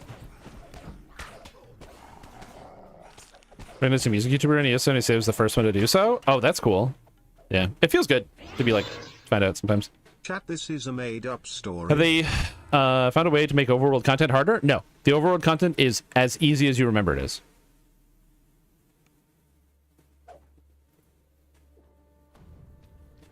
Thinking about starting playing ESO? Any new tips for a new player? Yes. If you don't own it yet, what you need to do is you need to make it, or you need to add it on your wish list on Steam, and that shit goes on sale for $5 every other weekend. So don't buy the game if you don't own it right now. Oh, that kills me. Whoops. What you want to do is wait for it to go on sale, okay? And then you're going to do it. So that's number one. Big piece of advice. Number two is ESO is a game that has a really steep amount of scaling. So what I mean by that is that when you like get started, you're going to be able to like pretty much dumpster. If you're like a video game player, like if you play video games, and what I mean by that is, and I don't mean like you're a god gamer over here. I mean like if you're somebody who, you know, you can pick up a game, you know how to use a controller, you know, you played a game once or twice, you know that like you should like attack stuff and dodge stuff sometimes. You know, you play video games. You're gonna demolish the game for the most part. You might run into a couple fights that'll be challenging, maybe some boss fights and things like that, but you're gonna have a pretty good time exploring, running around, having fun, killing monsters, doing whatever. But when I say the scaling, to do that, you're gonna have a damage per second value. Just giving, not saying you have to have any trackers or anything like that, but you'll have a damage per second value of like 2,000, and you'll kind of demolish everything in the game. The people that are doing the super end game raids and stuff will have damage values of like 200,000, because there's kind of that much room to grow with the characters. By the way, the amount that people actually need for endgame is like 70,000. It's not that bad. So what that means is that you can have a ton of fun playing whatever you want and just running around, fighting bad guys, exploring, doing the story, you know, running all the quests, talking to all the different characters, getting the companions, falling in love with your companion, realizing they don't have a romance system with the companions, so that you actually can't properly romance them. So then you're just like, it's kind of just unrequited love at that point. Then you just got to buy the body pillow, and then you just got to, you got to spend time with it, or sleep with your body pillow every night, wishing for something to be different. You can do that and have all that fun. And then eventually when you decide, you know what? I'm gonna put my sweatpants on. I'm gonna play this game and be the best gamer there ever was. It's at that point that you can like watch a couple of YouTube videos, buy the Arcanist class, and pump that DPS to like 100,000. But you don't have to do that at any point before that. So it's nice. You can just like, and that, by the way, that includes like the group content too. You can play all the group content by just trying your best. Like, by trying your best, I mean reading no information, no guides, no outside sources, just playing the game, having fun, doing whatever you want to do, and you can do all of the quests and all the dungeons and all of that. I would say the only piece of content that you're kind of limited on in terms of that would be the trials, which are the end game raids, where you have to, like, learn a little bit to do the end game raids. But, like, every area, every zone has like a dungeon in it, and the dungeons are like simple enough that like you're supposed to have a tank, a healer, and 2 DPS. If people are like kind of healing themselves, you don't really even need a tank or a healer. You just kind of play the game. You should. Don't queue as tank if you're not a tank. I'm not saying do that. But yeah. Doing parts 3 and 4 now.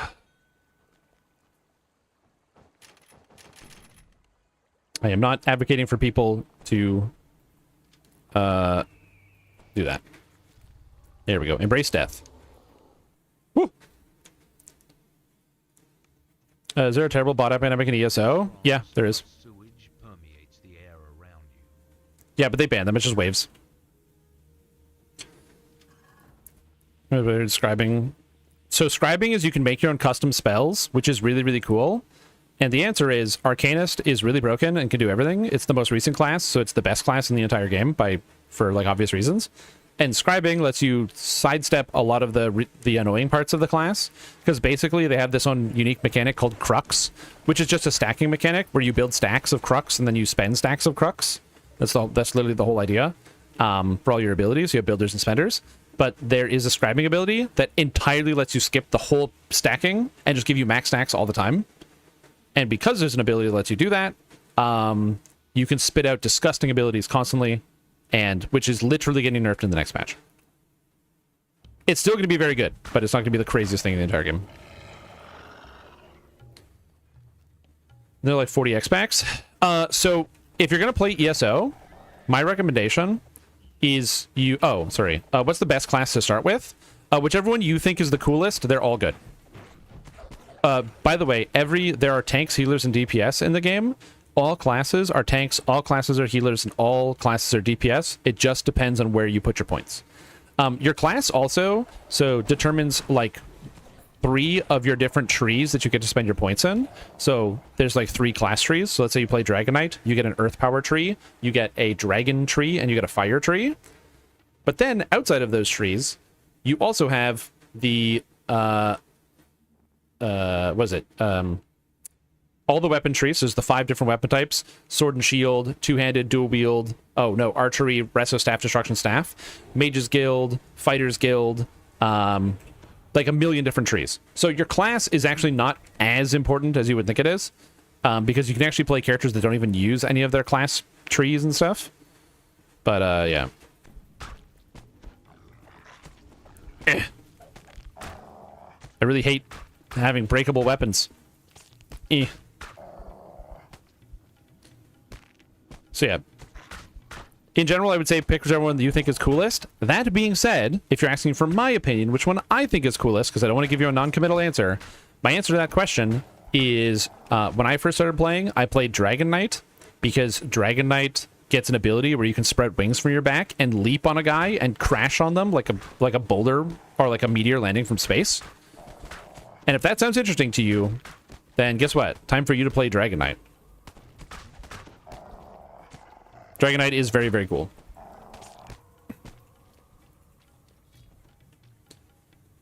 It's still pretty good. Yeah, Oaken Soul's still good. Yeah, dude. I love Dragon Knight.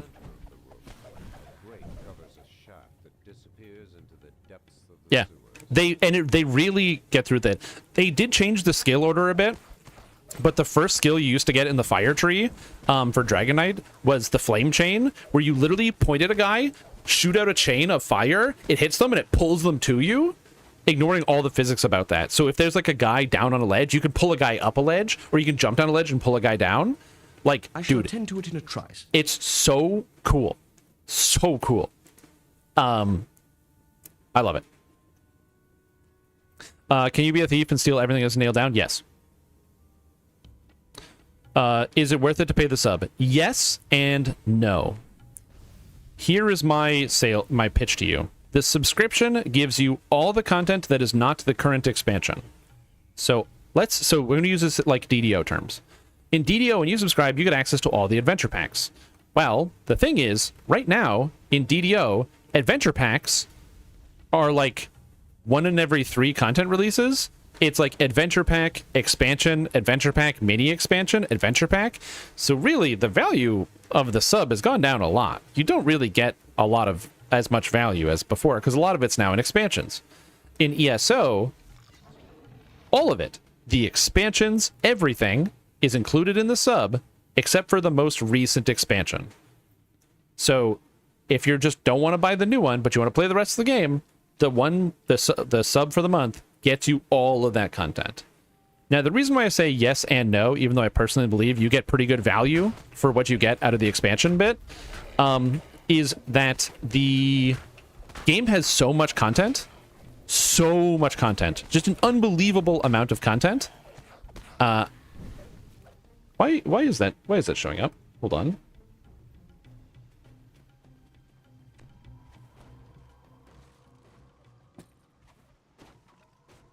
I shouldn't. Is that my Steam notifications are showing up on stream, and I don't want that to happen. Anyway, my point is, there's so much content in the game that you can have access to instantaneously at the beginning. Just buy the game and then play it for a while. There's over 100 hours of base game content in that $5 purchase. So you can just go and do quests and do zones and explore and have fun, and decide if you like it before you start investing. And then, once you've decided to invest, there's the crafting bag. You know how in DDO, you have like all these materials and stuff? Like you have to have like your collectible bag and all this other stuff, and you got to dump them in your shared account crafting storage, and you got to move them between characters and all that? Imagine like that, But ESO auto vacuums from all your characters, so you don't need a bag in your inventory that you have to drag in. It just does that automatically. And it's shared between all your characters no matter where they are in the world at all times 100% of the time. And there's no limit on the amount of space that's stored in the bag. That's what you get for subscribing. It's really nice. It's really, really nice. It's really nice. Yeah, and it pulls out of it. You never have to interact with it. At that point, you just pick up crafting materials, and then they automatically just get used. I love it. Big fan. Woo! Welcome. We're at the end of Waterworks Part 3.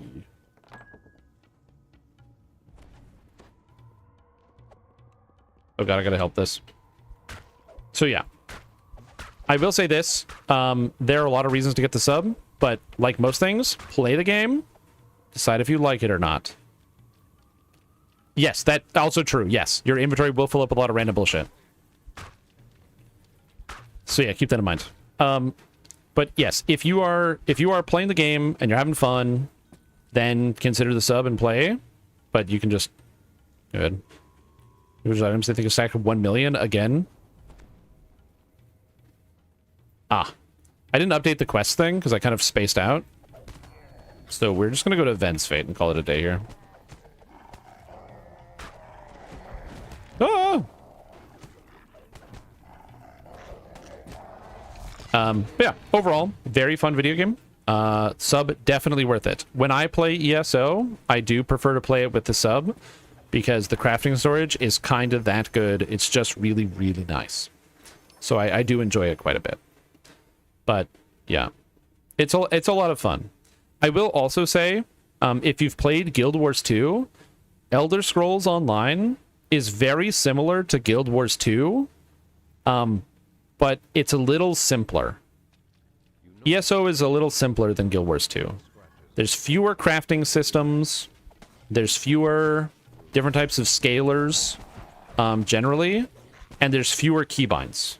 So like in Guild Wars, you're gonna have like 14 different keybinds than Guild Wars, whereas in Elder Scrolls, you got 6 buttons, 7 buttons technically.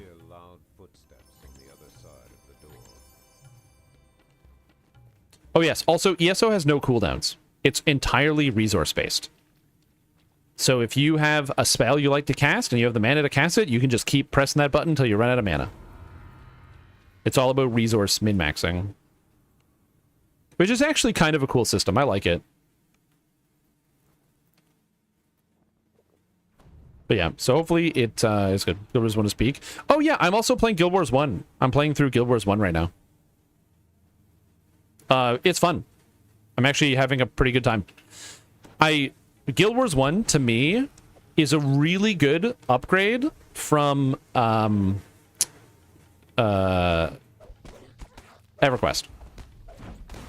It's a much better EverQuest. Which I actually tremendously like. EverQuest was fun, but there was like some jank to it with some of the elements of it. And it's just a better EverQuest, basically, where they kind of took all the basic systems out of EverQuest with the spell interrupting, with the mana resource system, the management system, the energy system, and the fact that it's pretty much mandatory grouping for everything you do, and kind of just made a better version of it.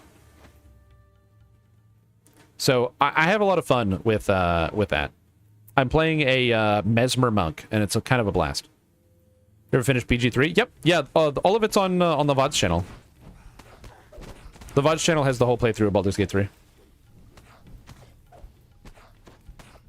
The MMO that doesn't have a sticker book? True, yes. The loot system in Elder Scrolls Online, is it the best one in an MMO? It might be. It's really good. It's a really, really good one. So combat is half your skills and shared all classes. They're not adding new weapons. I agree. I think my issue with Elder Scrolls in terms of their combat system is that too many of the buttons that you press are buttons that you press for a buff and not because it's cool. That is something they could do better.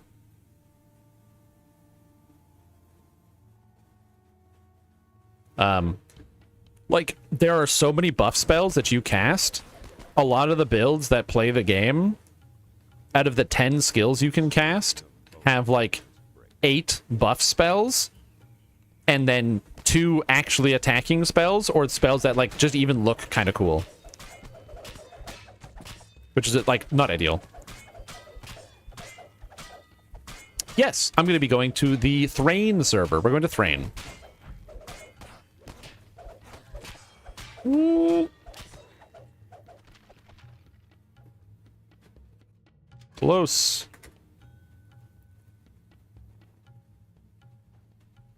So yeah.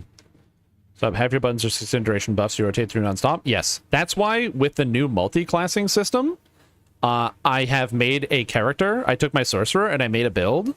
It is all summons with all the summon effects. So like increased damage to summons, reduce cooldown of summons, that sort of thing. And the Oakensoul ring. So I just get to attack and focus on the gameplay, and the pets do everything. And it's kind of great. You want me to pin that somewhere in chat? No, it's fine. I don't mind answering. It's good. It's called engagement. It's engagement baiting. The engagement baiting is good.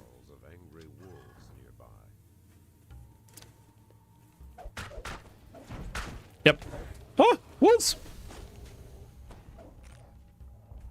But yeah, it's good to know that the YouTube stream is functioning. I'm very happy about that, because I wanted to make sure that something like that would function here. Dude, I'm so happy I can stream again. I love streaming. It's so fun. And like the fact that I wasn't able to do it for such a long time is just like, ugh. So I'm happy. I'm very happy with this. Combat is awesome. Yeah, the combat feels fun. Said the combat in moment-to-moment gameplay Elder Scrolls is really, really fun. The combat in endgame Elder Scrolls, the min-maxing rotations, are extremely unfun.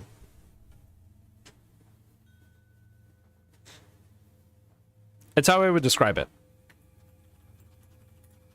It's really, really fun to do the like the quick combat stuff, like the overland, when you have like a bunch of different spells. So you're like, I'm gonna cast this, I'm gonna cast that, I'm gonna do this. You can have like 5 different attacks on your bar and cast the one that you want. But once you start optimizing for DPS, it's, you know, as Valis said, most of your buttons are like short-term buffs, short-term dots, short-term debuffs, and it's just you know, it's just got an you know, like just like a so there's that.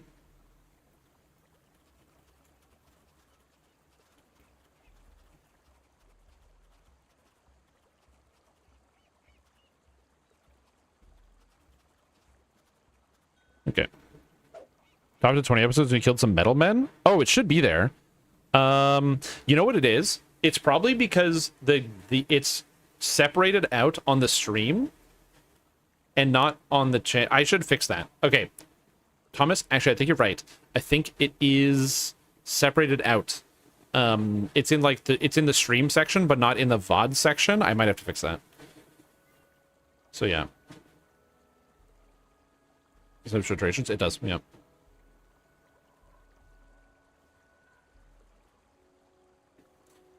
Anyway, I will be back in a minute. I'm going to quickly go use the washroom and get some water, because I need to do that because I'm a living person, unlike my Dampier, who is undead. So we're going to leave you with the Dampier dance, and I will be right back. Yeah, Wall of the Elements is really annoying.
Oh shit.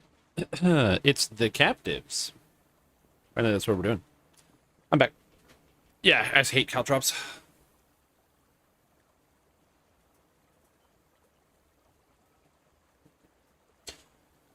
But yeah, so there are like again, ESO, really fun game, can recommend. Big fan. So I do enjoy that. But it is also a game that is I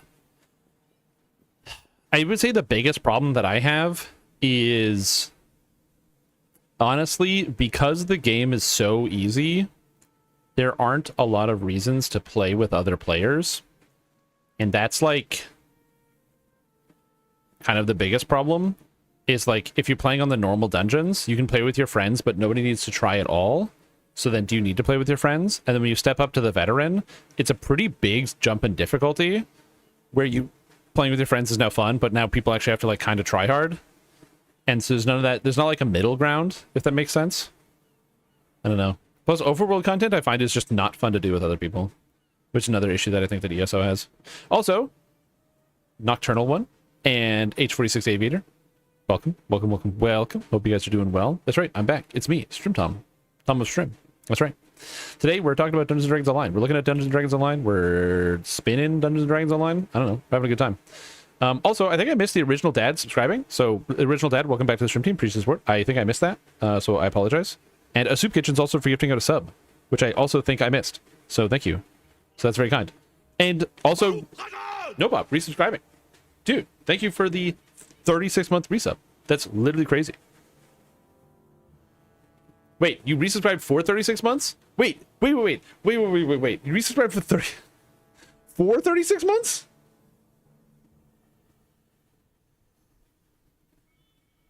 Yeah. Is that ahead of time? Is that how that works? I don't know if it's a thing that you clicked or if that's I honestly don't know. That's really crazy. That's what it said on my stream. It says resubscribe for 36 months. So I don't know if you like maybe accidentally clicked a thing that was like, hey, by the way, I would like to subscribe for 3 years. Sub for 94 months? Yes. If you can be a sub to me for 94 months, if you're like one of the original fans, you know, I'm just saying. If you're not like a fake fan, that's all. Okay, I have to figure out why the Steam overlay. I think I just have to. Can I turn off the Steam overlay? Okay, wait, is that showing up? Hold on. I'm stupid. Give me a second. I'm stupid. I can probably turn that off, right? Steam overlay. How do I turn off the Steam overlay? Settings. The overlay. Steam overlay. Broadcast, family, notifications. Oh, there we go. Notification when... Play a sound when notification toast is displayed. Oh, notification toast. Is that what it's called?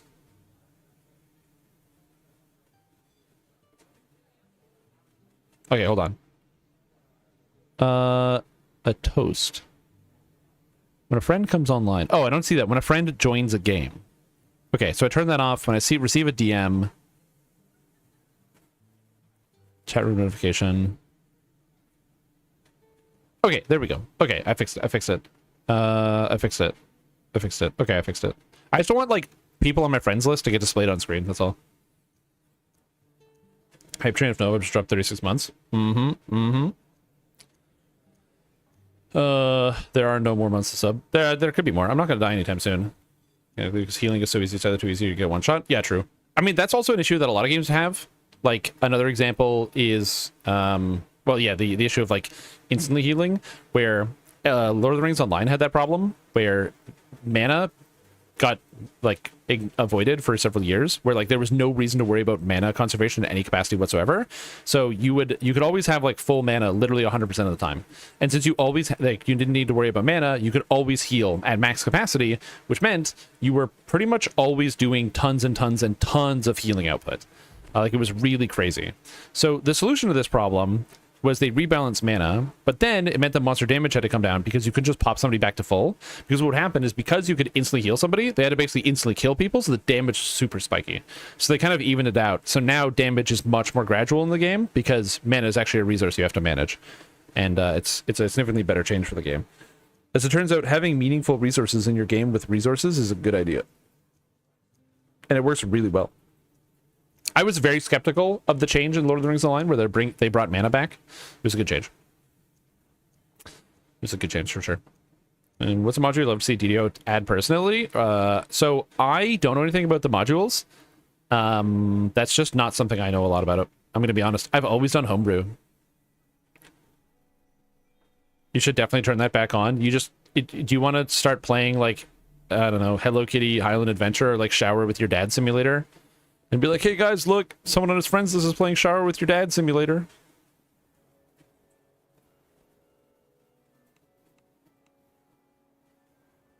Which, like, hey man, if you want to play Shower with Dad Simulator, go crazy. I'm not gonna get on your case about that. People in chat might, but I won't. I need to move silently. Okay, so I took single weapon fighting. I took improved, or no, I can't take improved. So now I want to take probably precision. Because I got improved feint already. I think precision is the next play. Sounds right. Seems good. So now we have precision. Precision. I can hit. Yeah, there's that horse racing simulator where they like race the horse girls. I've heard about this. I have not played it yet though. I'm not there yet.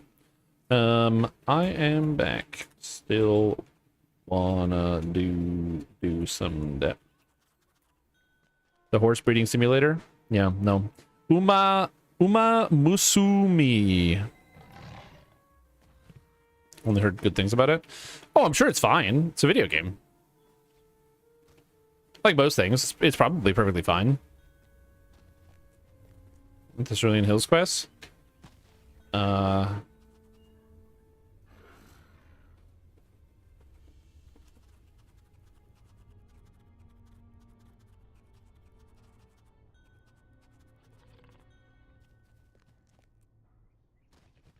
I'm get more public shootouts since it's a superior game. Monster Rancher line? Monster Rancher, what?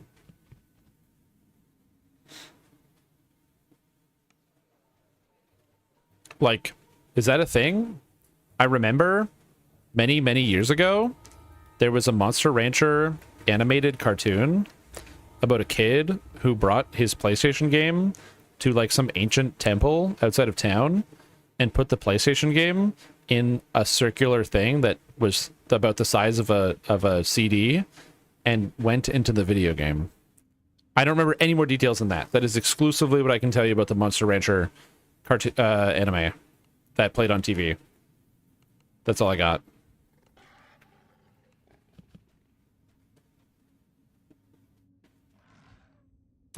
Gotcha game so far. Well, here's the thing. I'm not gonna like get on people's cases for like playing different video games. Oh, you already got taken the game? Yeah. I remember watching this Saturday morning cartoons. I wasn't allowed to watch it at home, but we were allowed to watch it when we went over to my cousin's house. So we would go over to my cousin's house, and then there we could watch the Saturday morning cartoons. And it was then we would like watch, like you would see that and Digimon and other stuff that was on TV at the time. Was that at the same time? Man, I'm trying to remember. I'm very forgetful about like my own life that I experienced.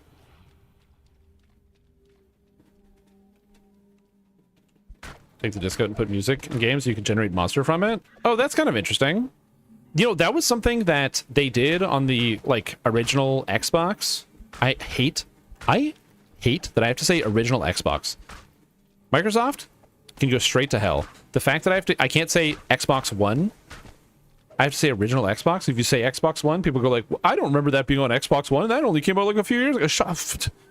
Anyway, I'm gonna find Tony Xbox and punch him in the jaw. Anyway, where I used to play Burnout on the original Xbox, and you could take CDs and put the CDs into your Xbox and rip the songs off of them. And then you could play the music from your CDs in the game instead of listening to the actual in-game soundtracks if you wanted, which was so cool. I was like, oh my god, I don't have to listen to like the in-game music and play whatever music I want while I'm playing my sick-ass racing game? While I'm playing Burnout 3? Quest It's amazing. received.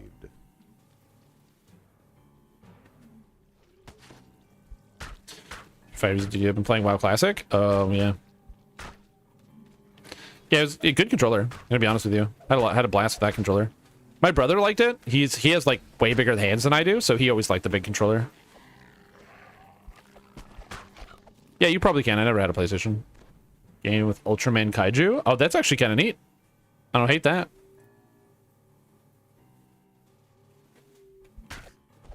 Love the music disc. That's kind of cool.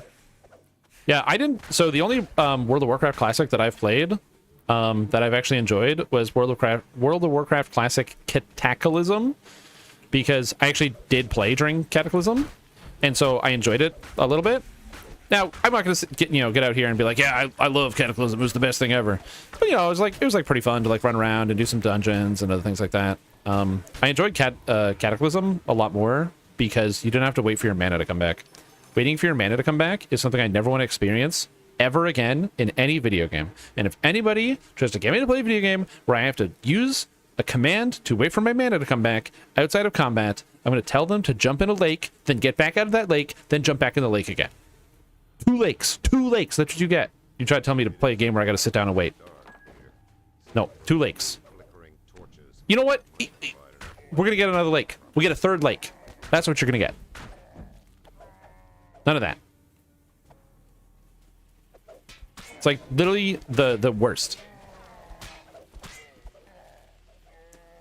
So that was terrible. Millions of years had a schedule to be able to use the original Xbox controller. True. Yep. Was there alts? Yes, 100%. Yeah, the alt gear. That's the nice thing about being, if you're in like a fair guild, Voidbearer. Like, at least for me, because I'm when I'm talking about, for me, it's Lord of the Rings Online. But playing Lord of the Rings Online, and we have a system where if you're rolling for your main, you roll a 100. If you're rolling for your alt, you roll a 99. And so that way, it's easily differentiated. So if it's only 99s rolling, then that means that it's like, okay, it's if somebody rolls 100, they're going to get it because no one else rolled it. And it makes it so everybody can like get their fair loot. Yeah, EQ1 is 90% sitting to get mana, 100%. Yeah, but here's the thing. There's a difference between choosing to go back and play EverQuest versus someone polishing up World of Warcraft Classic and trying to serve it back to me. You know what I mean?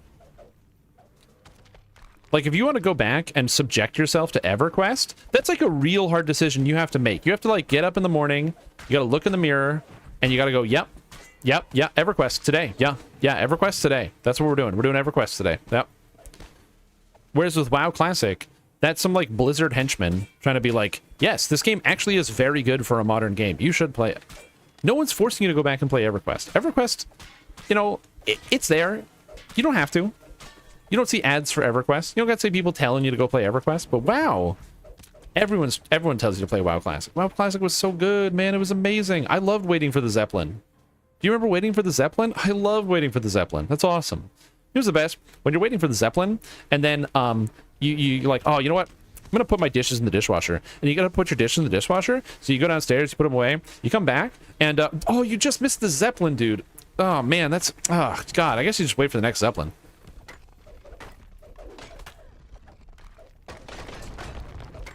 Again, if you enjoy WoW Classic, that is good. I'm not gonna do it, but I did enjoy Classic Cataclysm, and I'm not gonna lie. I'll probably play Classic Pandaria. And the only reason I'll play Classic Pandaria is because I really love playing Tank Warlock, and you can only do that in Classic Pandaria.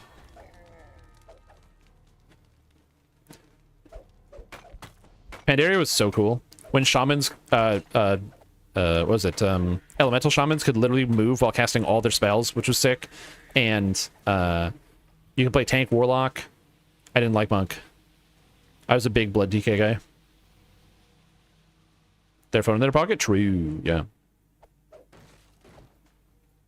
Oh, yeah, I definitely, like, when people... I still remember hearing about, like, all this, like, hardcore WoW drama and all this other stuff. And I'm like, that's so stupid. I know people, like, get really wrapped up into, like, their streamer personalities and, like, this thing happened and this person did this and blah, blah, blah. And it's like, if you play hardcore and you die, that's literally what happens. Dude, I got obliterated by some dude in a quest. What was it? I can't carry a tower shield. I'm over encumbered. Amazing. I got obliterated by a guy in hardcore in DDO in Vaughn 1, where a guy turned and the repeating crossbow artificer just slammed the barrel and instantly killed me. Did that become an international incident? No, it wasn't. It didn't. Time to play it, but didn't want to relive it. Yeah, exactly.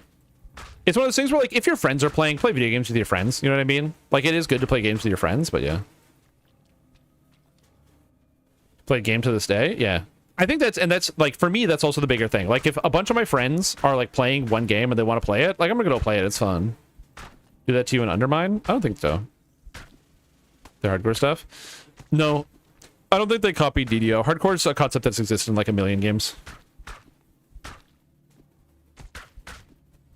Am I talking about OnlyFans? I literally don't know. I just remember hearing people complaining about something. I remember it was some guy died in WoW Classic Hardcore, and it was literally all anybody would talk about for days, and they were litigating it like it was like the O.J. Simpson trial. And I'm like, I don't even know how people could care about this.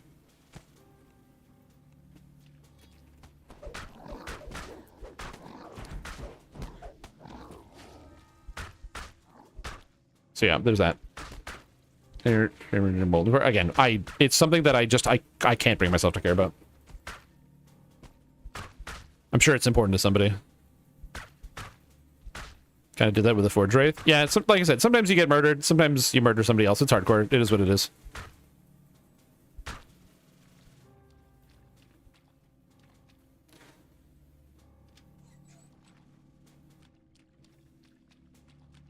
Tear of Deccan. The only time I got team, as far as I can remember, I might have gotten team killed in other places, but the only point I can remember getting straight team killed was in that Vaughn one.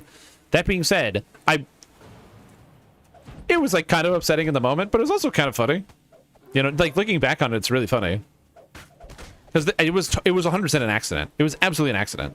Like it was not somebody where they were like going out of the way like, I'm gonna kill this guy. It was they turned to shoot a barrel. They innocently didn't think it would one-shot my Warlock, and I went from 100 to 0 because explosive barrels did like 300 damage for reasons I can't explain on it in a level 8 quest. It was because I failed my save, I didn't have fire resistance, and it was Reaper 2, I think. But yeah. YouTube's algorithms? Yeah, exactly, that's it. Like, the algo took over. You know, starting the service because big streamers were doing it. Oh, yeah, I can see that. Yeah, that's the other thing, too, is I know that there's a lot of different games that are having issues with, like, DDoSing servers. Like, as somebody, I've been playing a lot of Path of Exile. For those of you that don't know, I actually gave myself a wrist injury because I played too much Path of Exile because I'm a certified gamer. Yeah, I injured myself doing that because I'm stupid, and I didn't list on my body. And so, but they were talking publicly about how they've been having a lot of DDoSing problems with the game, of just, like, the number of people who are just out here just DDoS and everything. Pretty much all their servers. And they're like, yeah, they were, like, trying to reach out to the different providers and try to, like, do what they can, but it's a huge problem. And, man, that just, like, sucks so bad. I hate that. People need to get a life.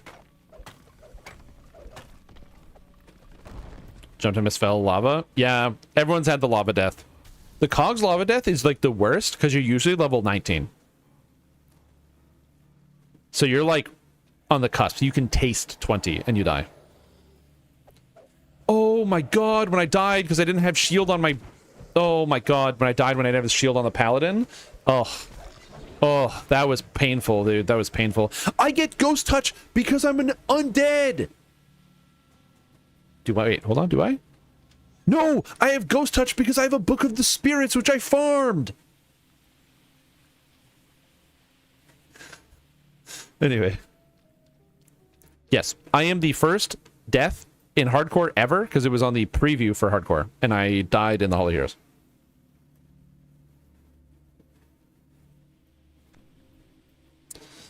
Hey, what's up, Blizzard? How you doing? Remember the monk water trap stance? Yeah, I do. That was good. Where instead of reducing the damage you took, it multiplied the damage you took by 850%.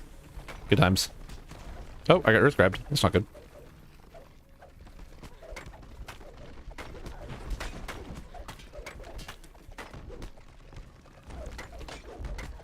Ugh. Get him. Oh, I'm out of mana. I can't get my spells back. Get him. I'm gonna smoke these losers. Ow. You know what's the worst? You can't vampire bite the elementals because they're technically not alive. You should be able to, though.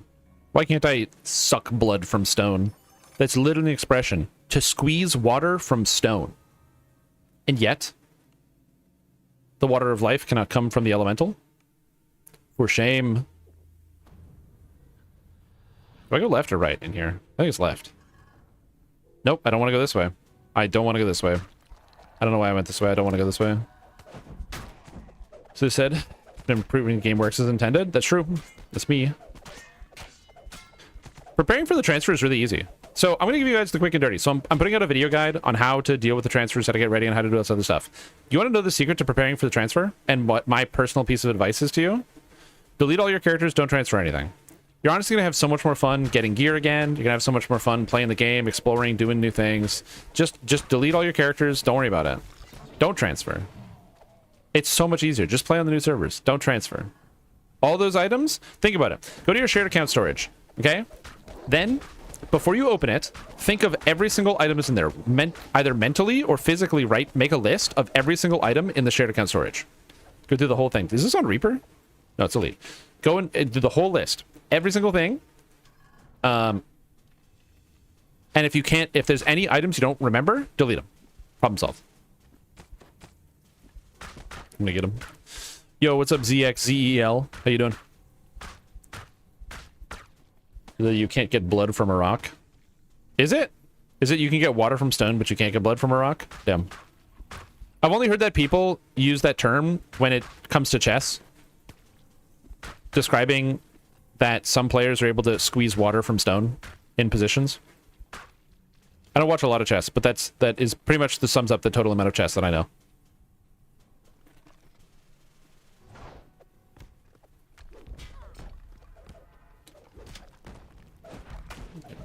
Epic Shaman doesn't cover Augments, Reaper, Mythic upgrades. True. The money on a shared account storage 95 characters, different level ranges though. Yeah, but what if you didn't? Also, of all the people that are going to struggle to like make new characters and give up on things, come on, Cruiser. Don't tell me that if I said, you know what, Cruiser, don't transfer. Just use your 20 character slots and make 20 new characters. Are you going to tell me that you aren't excited about the idea of making 20 new characters? I'm just saying. You strike me as somebody who likes making characters, as do I.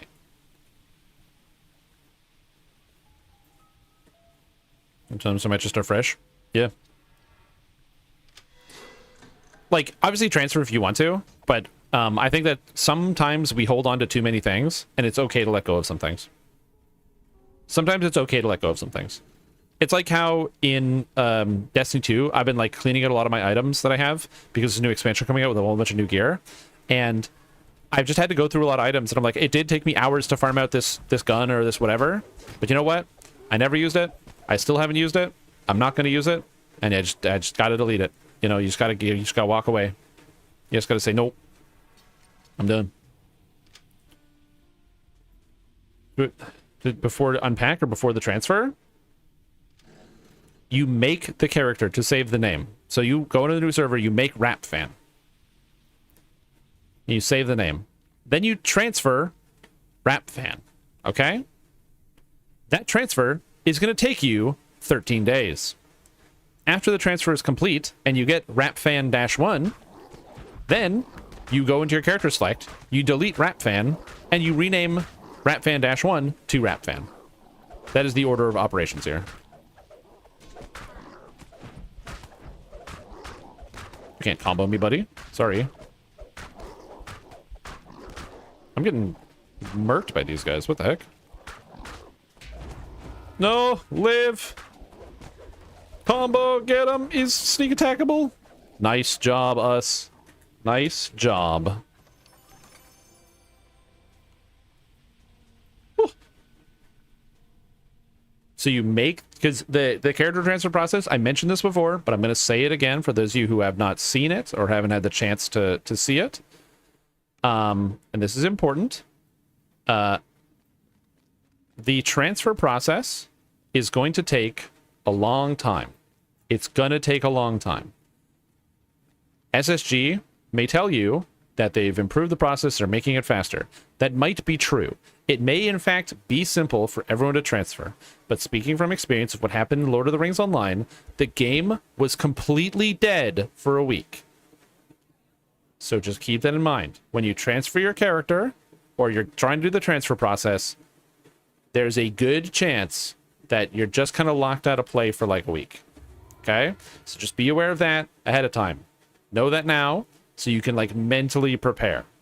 Okay? Maybe you have that game you had in the back burner you've been always wanted to play and you had never had time, or you know, maybe if you have a character you want to play and you don't want to transfer right away, save your character name, keep playing on your old server, and once the transfers calm down, then transfer. Like make your decisions as more informed. Yeah. Hey, I think Terry Selaka. So just keep that in mind, okay? I just want you guys to keep that in mind.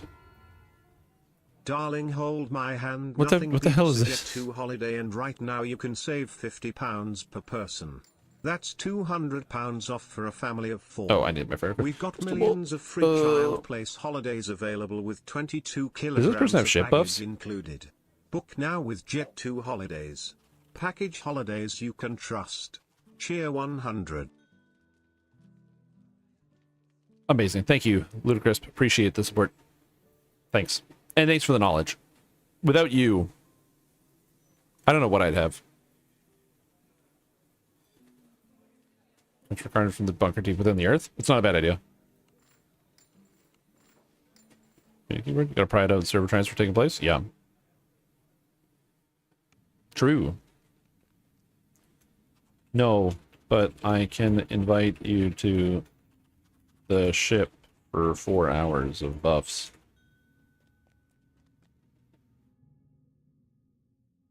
So yeah, that's just something I want to make sure you guys are aware, so that if you're like, oh man, I want to play the game, I'm so excited to play the game a ton, day one, 100% day one, I'm playing the game. Just letting you know, the transfer's not going to happen right away. Like, maybe the first person who transfers is going to get through right away, but for everyone else, no. Okay, just keep that in mind. Keep that in mind. My main's name is taken, playing since 2012. Yeah, hopefully you'll be able to get your name. Just gotta make sure you log in. You are Brian Moore. It's difficult to say because one of those things is a robot and the other thing is also kind of a robot. I'm currently on Cormier. I'm playing on Cormier. I don't play on non-Cormier. Is there a prize for first login? Yeah, you get to play the game. And transfer when it comes out? No. I'm saying you can transfer when it comes out, Man with Hats. But what I am saying is that you and the other 20,000 people that are playing are all going to try to transfer at the same time. What are you up to then, little kitten? Surely you aren't letting so, like, if you might try to transfer the day of, and if you, like, do it when you get home from work, but transfers start at 1, but you get home from work at 6, the queue might be full. Or maybe you get in the queue, but then your character takes like a day or 2 to transfer, or like 3 days to transfer. So like for perspective, I'm unemployed, and I've been unemployed for a while. When the Lord of the Rings transfers came out, the day the transfers came out, I went to transfer like 2 minutes after they went live. I was unable to transfer my character. It took 3 days just to get the window to even open to tell me that it was unavailable, because of how backlogged it was. Like, I couldn't even get the thing to click, say, yes, I would like to transfer. I couldn't even get the window. Once I got the window, it would only tell me the queue was full. It took like 6 days to actually get to the point where I could say yes, and I could put my character in the transfer queue. And then it took me 4 days to do the transfer. I could not play the game for 10 days on those characters. So I'm just trying to give you the preface that that can likely be your experience.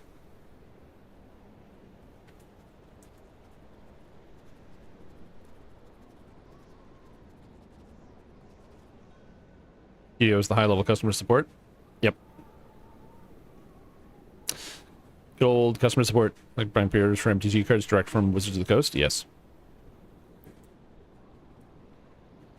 Oh, what stream am I playing? So yeah, I'm on the fifth life left to watch I die. No, I'm on Cormier. I'm playing on Cormier right now.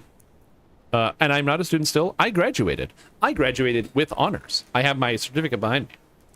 I'm just unemployed because I've applied for like literally every job available.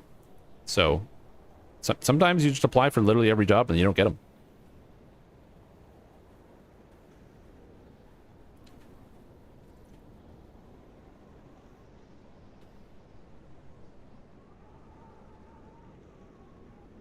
I haven't played Project Diablo 2 yet. I haven't played Project Diablo 2 yet. It's good though. I've heard. I've only heard good things about Project Diablo 2. The problem is that even though it does seem good and it does seem fun, it's not on D2R. And man, I really, really like D2R. Dude, pizza if he has to, man does what he has to. Unfortunately, there's literally no pizzas near me, so that kind of sucks. Actually, is there? Oh, there is a pizza. It's not within walking distance, but I could work at pizza. Immediately high demand. I am not going to go to America, but thank you for the offer. Well, we will die. Yeah. I'm not going to run R10 because I'm level 6. But, yeah. Are you going to pizza? So I can do no work. Yeah,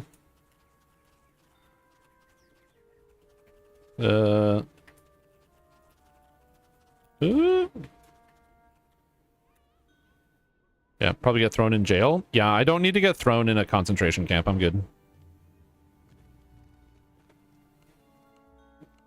I'll let you guys handle that one. Pizza called Little Caesars? No, we have Little Caesars. Pizza is actually just a Canadian joint. Fun fact, they reference Pizza in the movie Scott Pilgrim versus the World. And because it's filmed in Toronto and based in Toronto, and a lot of people didn't realize that was a real place. They thought that was a joke made up for the movie, and no, there's a real restaurant called Pizza. Ah, true, yeah. Like you can work at the camps. I don't know if you've been in the Discord, but I will say this publicly, just to make sure that's also the same here and there. I don't tolerate any of the Canada as a 51st state talk or anything like that. Out of this hellhole. It's a zero tolerance policy from me. So because I haven't streamed on Twitch or YouTube, I'm going to let you guys know as a warning, zero tolerance. It's not funny to me. It's not funny to my family. It's not funny to my friends. It's not funny to the people that are around me. It is not a joke. You don't joke about that. So we don't make jokes about that. Again, I'm just letting you guys know ahead of time. Okay, this is the preemptive warning that it's just not funny. So don't do that. Also, what's up? Piralphos? How you doing? Welcome. I can't use these hand wraps because I'm not good. And I can't use hand wraps. So you just... Yeah. It's just one of those things where I can totally understand where when you're on the other side of the table, it's like, it's just a joke. It's just funny. It's not serious. It's not whatever. It's not. It's different. The South Park jokes about Canada? Yeah, that's fine. No, I'm not saying don't make jokes about Canada. I'm saying that's one specific thing that I don't like. Because South Park is a comedy TV show that just makes jokes, and even when they make fun of Canadians, it's very, very funny. And I have no problem with that. The difference is when the leader of the free world says it, and then says, I don't know, maybe we have to use force. That's really, really terrifying. It depends on who says it. It depends on who says it. You know what I mean? Yes, it's not good. It's not good. Like I said, do I think that's a real possibility? No, but it's something I just don't want to entertain. I've had a And it's something that like just a lot of people don't realize the effect that that sort of statement has on people. For those of you that don't know, that maybe like you're Americans, you don't know really much happens a lot in Canada.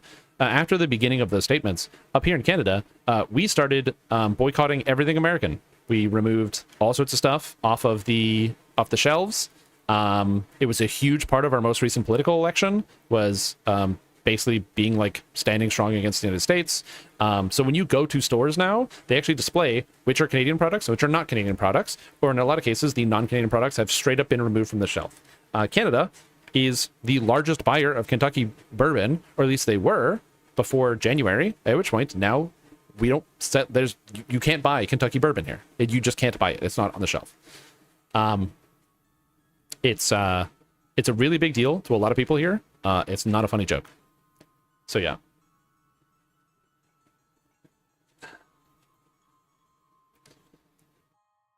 So yeah. I don't want to get banned, but have you read Lament for a Nation? I don't think so, unless this is something I'm not familiar with, but Lament for a Nation by George Grant. No, I have not read Lament for a Nation.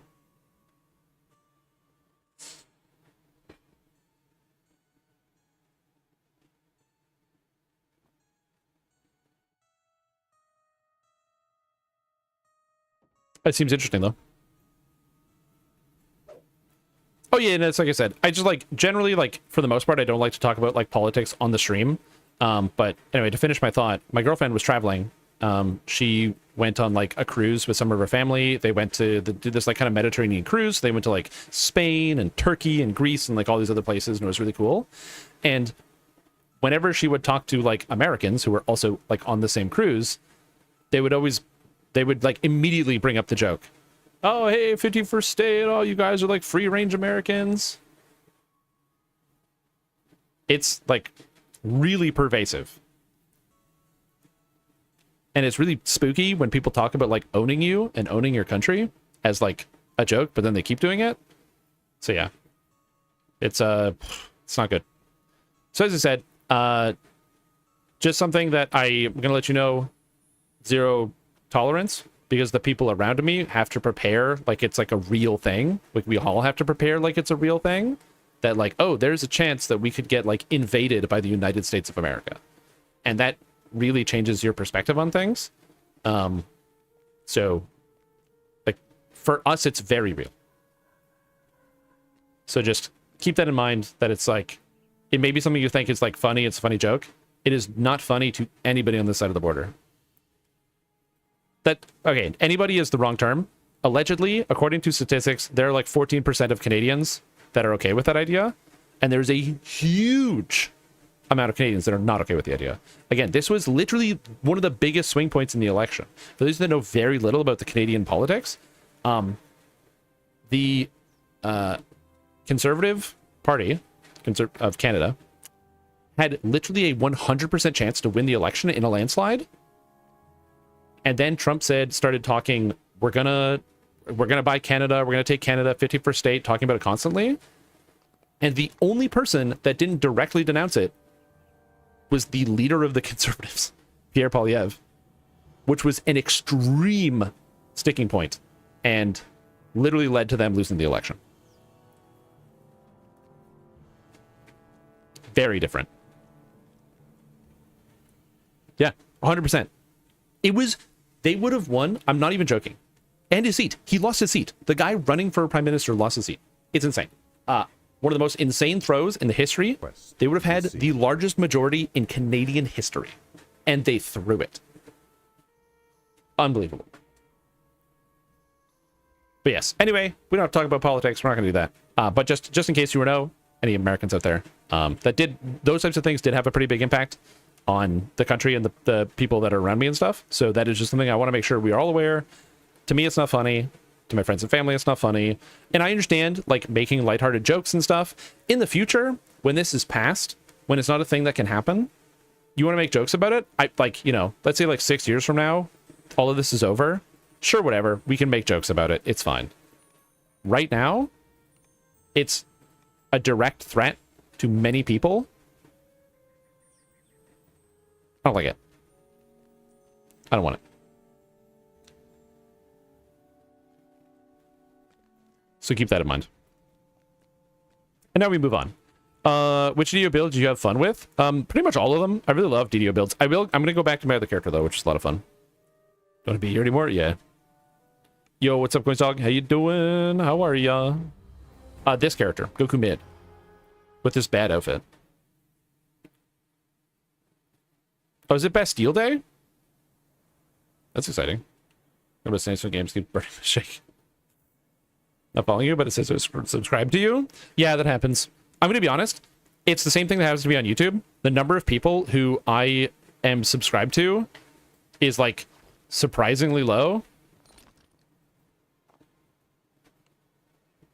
So I'm like not really subscribed to pretty much anybody. But I watch a lot of different people's content. And then what you do is you go through and you like actually like go through your sub channels, and then you realize that there's people who you haven't watched in years that are still producing content like they never stopped. It's crazy. Is until now? Oh, that's okay. Don't worry about it. Like I said, it's something I just want to make sure we keep in the loop and everything else. Slow Mac was a mistake. It's always a mistake to play Slow Mac.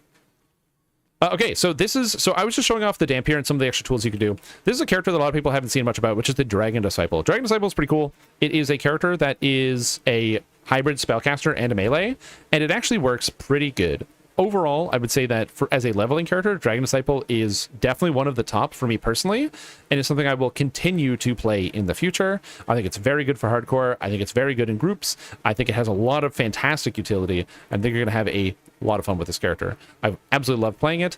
As far as epics go, I don't know how to play it, so I'm going to be discovering that as we go throughout the day, but I'm going to be doing a little bit here as well. Trying to think of really creative use of the Iconic. The problem with Dark Bargainer is it's kind of really good as a Warlock and kind of mid on everything else.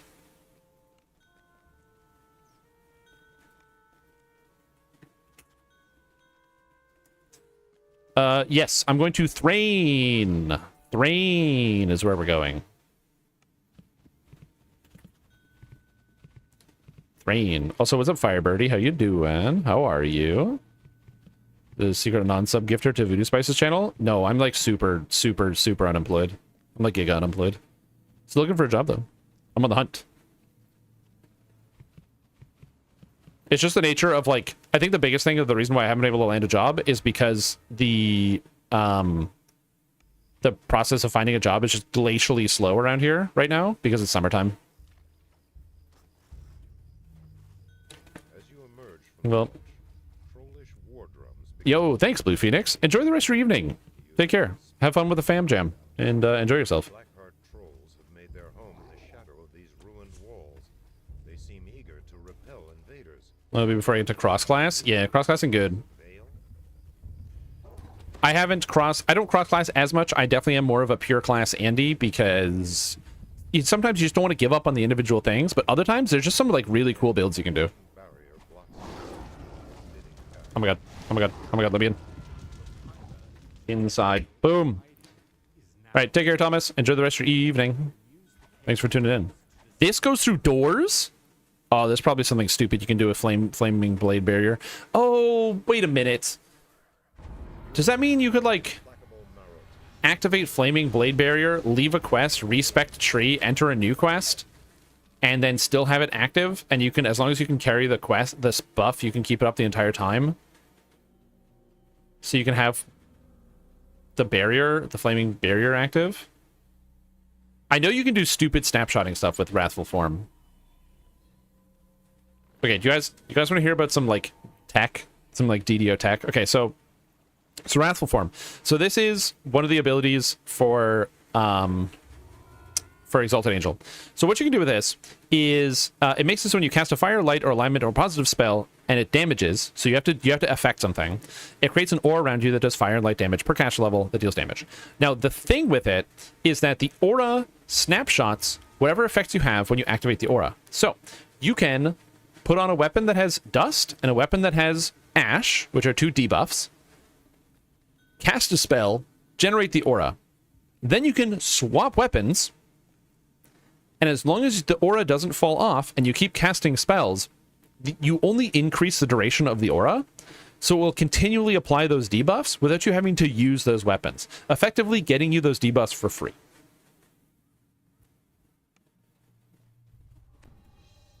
You can also do some wacky stuff with this, where you can also turn on a different mantle as another thing. So you can turn on Wrathful Form, get the buff. I don't know if that still works. You could do that. They might have turned it off. But where you turn off the Wrathful Form and you could turn on another mantle and then just keep it active as long as you're still casting spells and doing things, which is some other stuff you can also do. There's no real way to stop the snapshotting, so I don't see that going anywhere. But yeah, there's some wacky stuff you can do in this video game, man. DDO's fun game, but it's got some weird things under the hood, you know? It's got some weird stuff under the hood. And do we change the server for free? Tuesday. 2 days from now. Yeah. The gate clashes shut. Haywire spared no expense in keeping. Tuesday, not Threes Day. You hear someone clearing his throat. The sun Get Tuma Jaded, sucker. set into a wall. How much key does this cost? 35? That's so expensive.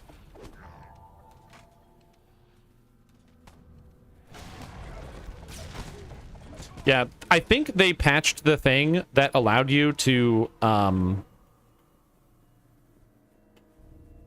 like, cheat weapons out, where you could wear whatever armor you wanted on Druid by using, the enchant weapon for Fate Arc Illusionist, which would cause your shields to become force. Oh, I'm not strong enough! Oh, I'm too weak! Oh, no! Good, the Warlock saves the day. That's so funny. Oh my god, I'm too weak to break down a door. Oh my gosh, I'm so fragile. It's embarrassing.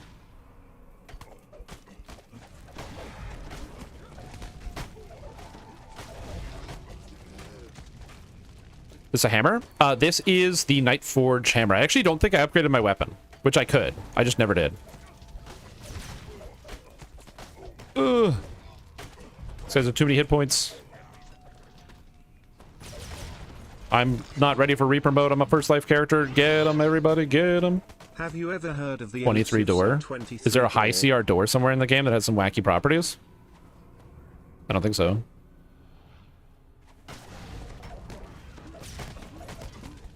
Yeah, the damage on this character is like not bad. So like again, this is Reaper 1, no gear, level 20. It's working pretty good. Yeah, this is not an axe. This is the Nightforge hammer. It is just a pretty good warhammer, so I'm gonna keep using it. I have Fireball. Yeah, but I actually don't have the spell equipped, so I can't actually cast it. I didn't prepare it. You're right, I could have done that. Also, something I have to remember is that I have access to Grasp of the Earth and Dragon. And what Grasp of the Earth and Dragon does is it allows me to make myself and all my friends stun immune. Like, on a 9-second cooldown with no cost. So full of stun immunity for you and your entire raid. Very good, as it turns out. So, big fan of that. Also, the burst damage is, like, not that bad for this character. The main issue is that the burst damage is not going to get a lot higher than what it is at right now. But, like, it's okay. It's getting the job done. And I still have, like, a little bit of melee to back it up. This is one of the reasons why, like, Dragon Disciple makes an extremely competent leveler, by the way, is because you can kind of do this the entire way while leveling. And so while you don't have like the super high scaling for like end game DPS, you have a good enough for like mid game DPS. It feels pretty good overall. Yo, thanks for the welcome back, Cirrus. Also, did you change your name in the past 8 months since I last live streamed? Because you used to be Cirrus Joe, and now it's Cirrus Silverlin. Bug question for you. Have you heard of the game crashing when you click on things? For example, I committed my manual clean up before I got to the Raven, click the reward, the game just crashes. Every time I do that, crashes. Ever heard of bugs like that? I have not heard of bugs like that. But this is a good place to ask. There's 147 people in the chat right now.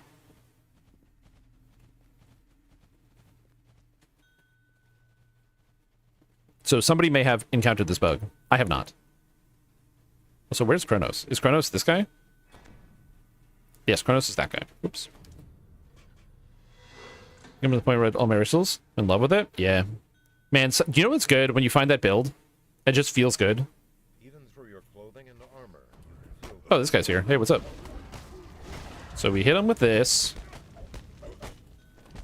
Also, my character's like really defensive, which is nice. I don't have as much single target as I would like, but we're getting there. I also miss a lot, which is a big problem. But look at that passive damage, dude. Look at that light damage, that fire damage. Oh, I'm a tank, man. I'm a tank. Evan, but you tried doing another character? Yeah, you can make it happen to different points with alts. Interesting. No, I've personally never encountered this issue, so I'm unfamiliar with it. I've never heard of the crashing on using that. There's a bunch of weird crashes in Lord of the Rings Online. There's a trade crash, and that people took like years to try to figure out exactly what was causing the issue with the trade crash. I'm healing this golem because I'm stupid. We learned what the actual cause of the trade crash was, though. It was that if you had different amounts of inventory space than another person, so like if you had 4 bags and somebody else had 5 bags, and you traded with them, when the trade completed, you would crash. It's on reinstalled today and it still happened? Oh, that sucks. The crash when you click on that. That's interesting. No, I haven't heard about that. I have not heard about this crash. I guess you're trying to collect all of your stuff before the server transfer, right? You're trying to collect your monster manual, and now you're running into this problem. That's unfortunate. Yeah, I'm trying to think of how to solve this one, but I do not know.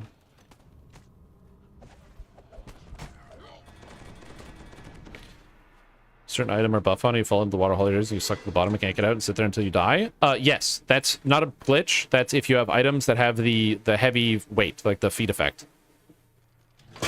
Ow. This guy found it.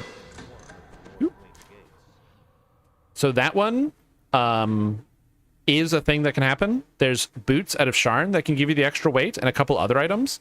And basically, if you have those on, it's not a... where's Kronos? Where's this guy? What? Ah. That's not a bug. That's just game mechanics. There's items that give you weight. Where's this guy? This guy here? Where's this guy? Up here?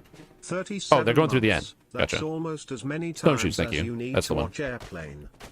This is the problem with not playing DDO for like an entire year, basically. Is I'm like, I know the things, but I don't remember the specifics. What was the name of that spell again?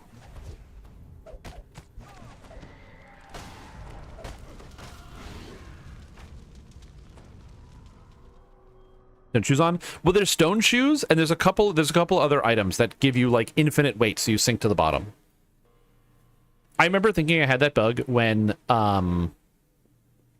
Keep on the Borderlands came out, because there was a patch of water I couldn't escape from, and I'm like, oh no, this game's bug, game bug, game bug, game bug. And then I was reminded by chat that I had the stone shoes on, because it's so uncommon that you swim after a certain level range. And I was like, oh, it was me. I did this.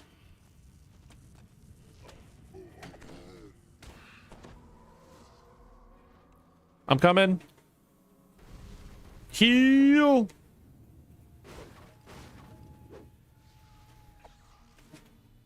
I'm gonna heal this guy too.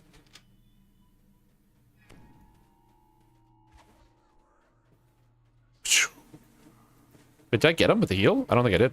Huh. Oh yeah, Sink Like Stone from the Dwarf Racial Tree. Yep, that one also applies. Or like of stone. There's a couple other things. Sharn lava ones because of the stone shoes. Yeah. We've all been owned by the stone shoes, man. Oh, thank you, Nighthair. Appreciate the welcome, the warm welcome. I do feel welcome. I feel good. Having a pretty good day so far. But yeah, as far as that bug, unfortunately, I wish I had more resources for you or some way to provide for you.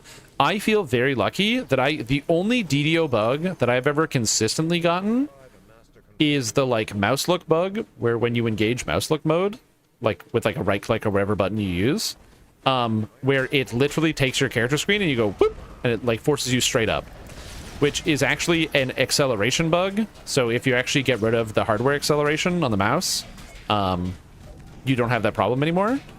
So that's something that like is fixable, that I've been able to diagnose in the past. But yeah, that's just one of those weird things.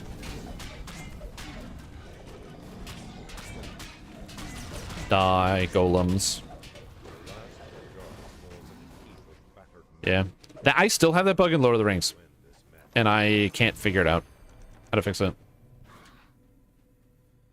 What does this even do? For 20 seconds, you take half damage from all elements, plus 2 ability scores, immediate sleep and paralysis, 1 threat range with all weapon, 5% spell crit damage, acolytes, breath, and devastation do double damage. Oh! Your breaths do double damage.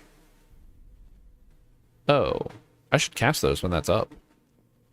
I should read my skills before I use them. I don't know. Maybe it's a good idea. Okay, I don't know. Hamster wheels. That was accelerated. True. Just moving on up, man. Get that heart pumping.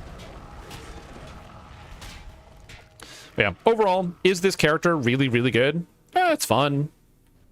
It works. It gets the job done. Bear in mind, I don't have like any of the gear. I don't have like any Keep on the Borderlands gear. I don't have any crafted gear. So I'm just using the stuff that I got while leveling. If I had like a full setup of gear, I'd be doing a lot more damage. So yeah, it's working pretty well. Also, I don't think my setup is the best way to do it. I just figured I'm going to be in melee, so the Exalted Angel Mantle that's going to be giving me free damage seems kind of good. And then I kind of want to do like more of the spell thing, so that seems good. So maybe go with like more of the Dragon Breath oriented type of character with the melee. And then I figured to get Grandmaster Flowers from the base stats, the stunning DCs, and some of this stuff. Seemed good. No shot. We have a stream. We do have a stream. Yo, what's up, buddy? Yeah. I'm glad to be back. The only reason I wasn't streaming for 8 months is because my internet wasn't good enough to stream for 8 months. But now, I can do anything with my internet. Anything at all. That's right. I can download things. I can upload things. Come to think of it, that's actually all I can do with the internet. But it's pretty cool. It's pretty good. It's pretty cool. How's life been going? I graduated college, so that was kind of cool. I got my graduation with honors. We actually have the official ceremony. What is that called? Graduate. I can't remember what it's called. Commencement or something. That is actually happening in like December, I think. So that's gonna be fun. But yeah, I graduated. I graduated with honors, of course. Of course, it's me, Shrimp Tom. I graduated with honors. You know, I can tell you so many things about the human body. And I'm licensed. I passed the licensing exam, so I am licensed to work in Ontario. Very cool. So I am a licensed phlebotomist and laboratory assistant technician. But still currently unemployed. Currently hunting for a job. Hunting for a job. That's what we're doing. We're on the hunt. I'm searching, you know. I'm searching. I'm trying to find, you know, looking for the pieces of the puzzle, putting things together. This, that, and the other thing. Charisma 8, dodge 9. What? Oh, wait, I'm a wisdom character. Dragon Disciple is still wisdom. Don't get fooled. Don't get fooled like I just did. I am, you know what? True. I'm forklift certified and I have my CPR. Yeah. Transmutation, Disciple transmutation. Why? I know that like alchemists could possibly use this. It's just so funny to see an item like this exist. That's so funny to me. But yeah, no, I am in fact, you know, I finished my school. I got the things I needed to do, so we're just currently on the hunt for a job. But that's gonna happen eventually. Like it's not happening now, but it's gonna happen eventually. So there's that. I will also say that like I'm happy to be streaming again because streaming is the only reason I wasn't streaming is because my internet was too slow. Now my internet is faster. I'm not going to return to full-time streaming, but I'm going to return to casual streaming, which is going to be good. Let's release a Dampier race. Yeah, it's perfect for me. Sucking blood. That's it? The party died? No. Who is Goku Mid gonna play with?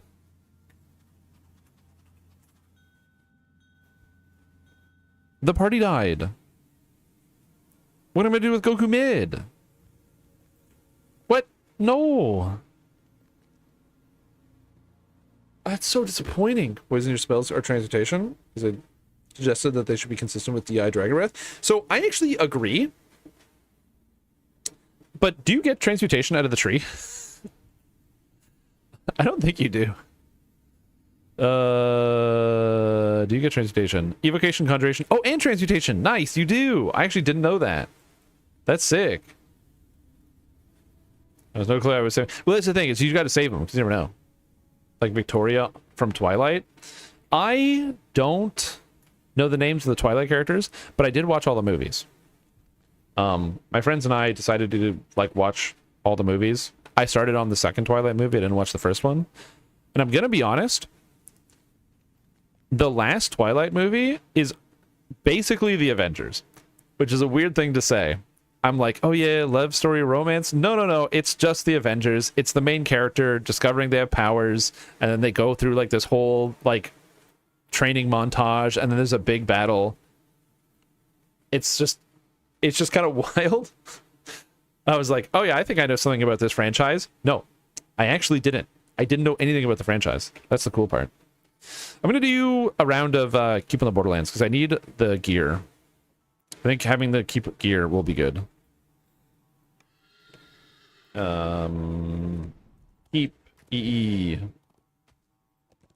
Keep on the Borderlands. Treasure Hunt's the first one? Yeah. The baby pirate was so dangerous there because the scene was... Oh, yes. That scene, dude, the birth scene was horrifying. That was like... I was watching... Like, I had it on the second monitor, well, I think... Because I think I was watching it when Into the Light and Destiny 2 came out. So I was farming the Onslaught, like, tower defense mode. Or not tower defense, but the wave defense mode. And I was watching the movie on the other monitor. And I had to just stop playing to watch that scene. I was like... That was some wild shit. That was crazy. Honestly, art. Good art. Really gets the blood flowing, you know? Engaged all the teens, got people excited. It's really what it's all about, as long as the art's moving, right? Yeah, that was a whole thing. Can I recommend watching all the movies now? No. But if somebody presents you with the opportunity, I would say you take it. But I wouldn't say like go out of your way to watch it. But if somebody's like, hey, do you want to marathon through all these movies? You can go, yeah, okay. Yeah, go ahead, jump on in. I'm here.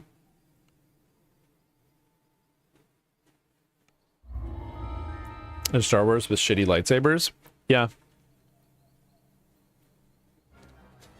gonna be honest, I can't really fault anybody for being like nostalgic for the entertainment that they had as kids. I mean, that's the reason why I still enjoy playing DDO. Zing! Got him! But it's just, I don't know. You grow up with something, and it's close to you, so you just, it's not that it's hard to see the faults, it's just easy to love something, even with the faults included, because you're just like, you know what? It was good. I enjoyed it. Like, for me personally, I didn't have any attachment to the Harry Potter series, because, you know, I wasn't a nerd. I didn't read books, so that was fun. But even still, I think that I did watch the movies, and because I just didn't read the books and have this like vivid imagination of what the characters were supposed to be, which is kind of one of the magical parts about reading something, is that you have to interpret the text and then come up with your own conclusion as to what things look like, as opposed to like when you watch a movie, you just see what somebody is telling you the thing looks like. I really enjoyed, like, I enjoyed the movies a little bit, but it wasn't like the same as watching other people seeing these things that they've like basically dreamed up come to life. Because they've had to imagine the scenarios, the stakes, and everything else happening before their eyes. Noticing the faults? Yeah, exactly. Ew, why is DDO so ugly? I will say, man, DDO looks so good compared to the way that it used to look. Like, dude, you look at like DDO now, and the visuals in this game are crazy. Like, I know that obviously it's not like really, really good. Like, I'm not out here saying, like, oh, DDO has, like, PS5 level graphics or whatever. But, like, you look back to, like, the beginning quests in the game that they first put together, and you compare it to... Whoa! I did not want the overlay. Okay, I have to figure out how to turn that off. I couldn't figure out how to turn off the overlay, but you know what? Now the overlay dies. That was too much Steam. I never want the Steam overlay. It's useless. How do I turn it off? How do I turn it off? Where's the turn off button? Where's the turn off button? How do I turn this off? Where's the turn off button? Oh my god. How do I turn this off? How to turn off Steam overlay. Navigate to Steam in-game tab. Okay, so we go to Steam. Go to Preference Settings. We go to in-game. Aha, in-game. Enable overlay. Ah. Oh. That's... I really, really hate that. You have to go to the in-game tab. Why don't they call it the overlay tab? The first section is enable overlay. Why isn't it the overlay tab? No, it's got to be called in-game. There's some systems designer feverishly like sweating at the thought that people are getting confused, where they're like, oh yes, get bamboozled. I don't need that in my life. Whoop. Anyway, but yeah, I don't know. It's just something that, like, I just don't have the attachment to. I do wish that I was more inclined to read books, especially, like, as an adult. Because there's so many, like, really interesting and good books out there that I just have never read personally, because I just never took the time to, like, read them or get into them. So that's definitely something I kind of should do. I still have Kalari's book on my shelf behind me. Axiom, that I never read, even though she very kindly sent me like a free copy of the book. And it's not that I didn't read it because I was not interested in the book. I just don't read. And I wish I read more of it. That being said, when I say I wish I read more, the answer is go read. Like, it's not like I'm saying like I wish I could jet ski more often, but I don't own a jet ski. I could go to the library and get a book. Like, books aren't expensive.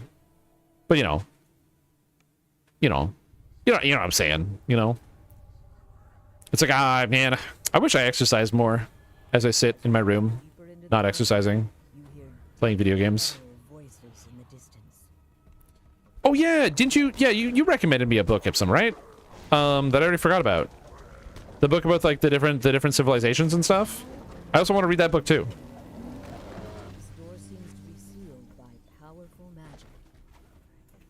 Yeah, you recommended me a book as well. There's like that Chinese book. It seemed really interesting. Yeah, 3-body problem, that's it. Yeah.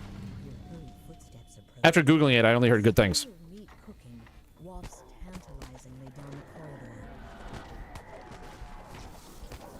Didn't like that book? But I've only heard good things. No, you can't do this. Scythe, you can't say you didn't like the book. I've only heard good things. Now I can't say I only heard good things. Oh no. Oh god. Oh. The universe is shattering. What, now if I said I only heard good things, is that just a lie now? It's kind of just a prequel? Yeah, I can see that. I will say that is definitely an issue that crops up on TV a lot more, is the problem of like and one of the reasons why I don't watch a lot of TV is the issue of like the first season's not very good. Neither is the second season or the third season. But you have to watch all those seasons to get to the fourth season, which is like so good. And I am not a big fan of doing stuff like that because I'm lazy. So that's like a big deal. Is this Hammering Monk? Yeah. We're hammering, son. Hammering Monk. Uh-oh. Run. Run. I got you, heals. I got you with the heals. Well, it's a basis for Silo on Apple TV. See? TV show. Do you know which anime is like that? Yeah. But yes, this is Hammering Monk. This is Dragon Disciple. If you haven't had the chance to play Dragon Disciple before, you should. It kicks ass. If Dragon Disciple is not free, buy it. But yeah, it's great. Big fan. Really good for leveling. Amazing for leveling. Pretty bad at endgame. But honestly, it's kind of the name of the game with archetypes. Almost every archetype fits that bill. Welcome. Oh, I should share the quest. Obstructing Orcs and Hobgoblin Horde and Total Chaos and Treasure Hunt and Violent Delights and Watch Your Step and all the archetypes kind of fit in the mold of they're really fun for leveling and they're not really balanced for endgame. On orcs now. And run a monk. Run a monk!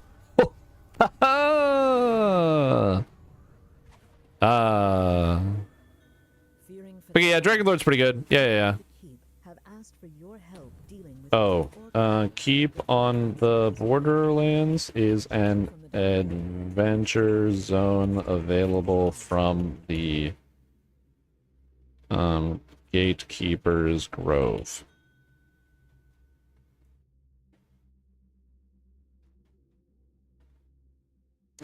On Arcs now, why is your game doing that? I'm inclined to say skill issue. So that's what I'm gonna say. Skill issue. Yeah. Yeah. I don't know why it's doing that, but that's my best guess. But like I said, you're right. Dragonlord is not bad at endgame. True. I still think my point still stands that generally that's true. Yeah, and yeah, Dragonlord is like really good for like non-raid endgame. True, it is not better than Fighter in terms of DPS value in totality. It's still really good for endgame though. Like Dragonlord eats R10s for breakfast. Okay, so it still has a lot of value. It is quite good. The adventure zone is big, but all the quests are in a circle in a mine on the east side.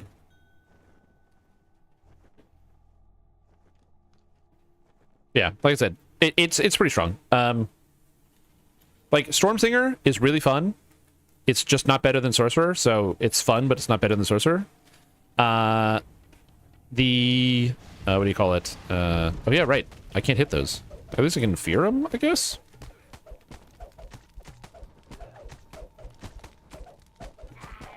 Die. Acolyte's Breath. Suckers. Yeah, Dark Hunter is worse than both Ranger and Rogue. Heard once again as a gate opens somewhere in the cave.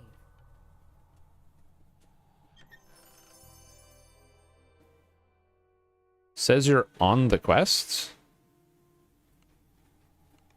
Oh yeah, it's playing. So yeah, I'm trying to think. Let me figure this out. Is anything better? So Dark Apostate is just straight up bad. It's fun, but it is strictly bad. Blightcaster is great for leveling, much worse for endgame. Dragon Disciple, great for leveling, worse for endgame. Sacred Fist, way worse for endgame. Dark Hunter, worse for endgame. The Warlock one is straight bad. And Stormsinger, again, also worse for endgame. So yes, so they're all worse for endgame.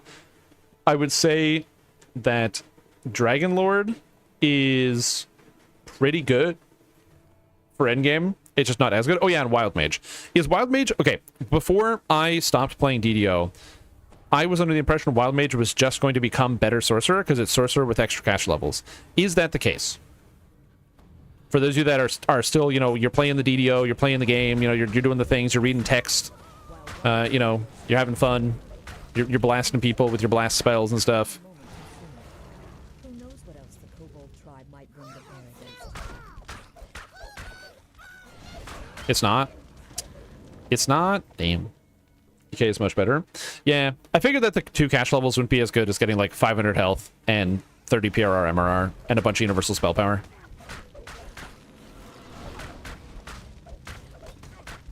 The roads can give it a chance. Yeah, also the limit to roads is huge. Huge problem. Oh. Come in. Oh, I don't... Where did they die? Oh, they fell. They probably fell in the hole. The old rat trap hole. I don't know how to... How do you get down there? How do you get down there? Is there a way down? Because there's way out, but how do I get down? Oh, lever. Duh. Like, there's a way down. I couldn't remember where it is. EK, Light Armor, Shadow Observation, and Sork is goated. Yeah. Better rating and caster than Cleric or Favorite Soul, though. Yeah, that's probably true. I can see that.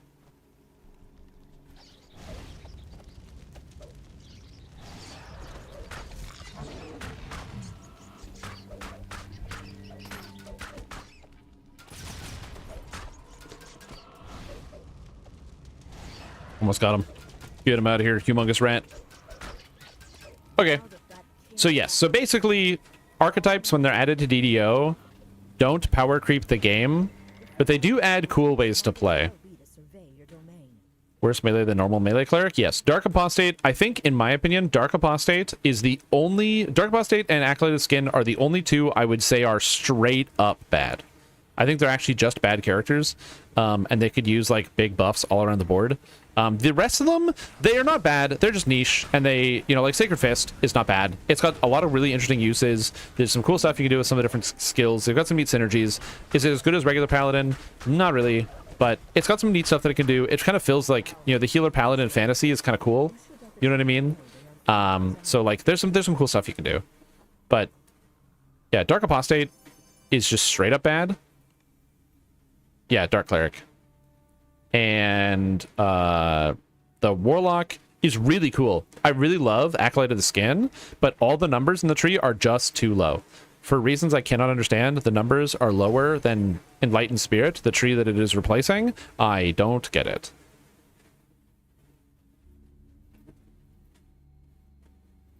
The kobolds react to the news of their chief's death with what seems like relief. You're just fantastic.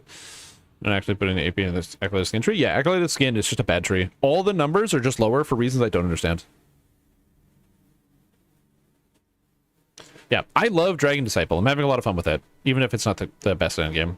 So, actually, let me be more specific with the things that I find issues with these characters, because just to make sure I'm not just saying stuff. So, Dark Apostate, the issue that I have with Dark Apostate is honestly really solvable with numbers. The numbers in Dark Apostate are just bad for reasons I cannot entirely understand. So, to start off, you get several different shadow spells. You get the Bane and the Enhanced Bane and the Prayer and the Enhanced Prayer. Those effects do basically 0 damage. Does this guy not have the Hobgoblin Horde? It says you have them. It doesn't have it? I did share it, though. I don't have to tell this guy. So, like, the fact that the damage on Bane and the damage on Prayer don't scale. Where is it? With the Pray for Mercy. And that's supposed to be a big feature of the character. They are bad when you get them. And they never get better at that point. They're just bad when you get them. If the Pray for Mercy was part of the cores, and it started at a D4 at level 3, then went up to a D6, D8, D10, and was a D12, it would still be bad. You can triple the damage, and it is still not... How is the overlay still happening? Okay, I'm gonna exit Steam for now, and I'm gonna tell this program what for in the future. Yes. Wait! Exiting Steam closed Dungeons & Dragons Online because I have it loaded through Steam. Oh. Oh. Oh, I'm so smart. Oh, I'm so smart. Dude, my brain is so big. Oh, I'm so smart. Yo, what's up, Bozo Brain? That's how I feel right now. I'm so intelligent. Oh my god. I'm so smart. Duh. Okay. Enable overlay. So I turned this off. So I assume maybe it's because I didn't reset the game. That's so funny. Graduated with honors.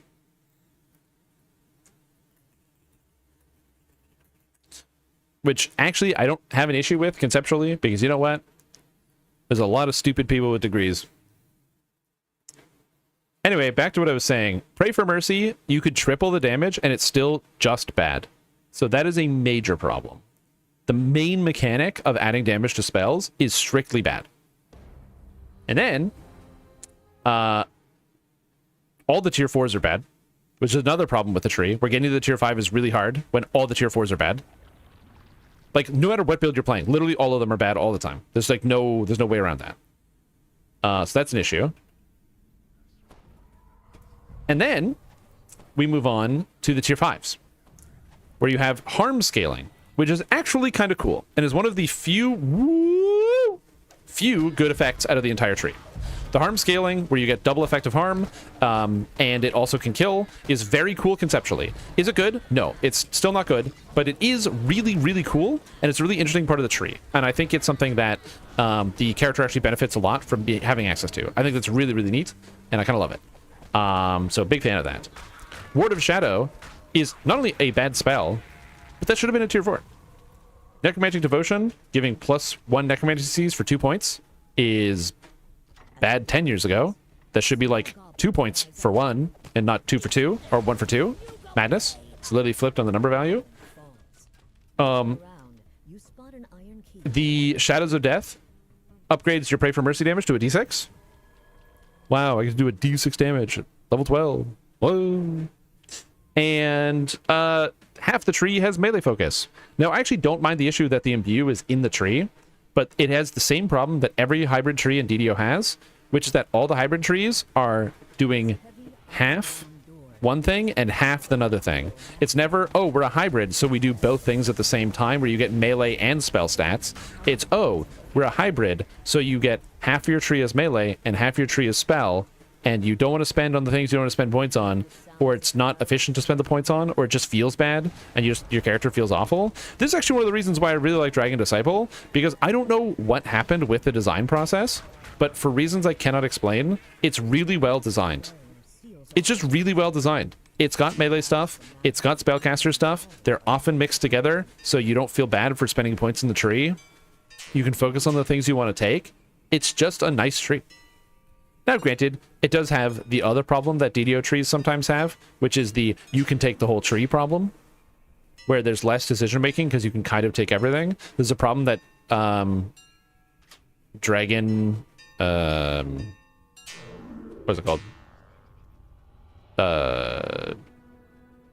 Not Dragon Disciple, Dragon Lord have, is the same problem. You can kind of just take the whole Dragon Lord tree. Like, you don't have to decide what you do and don't want. You just get all of it all the time. So, like, yeah.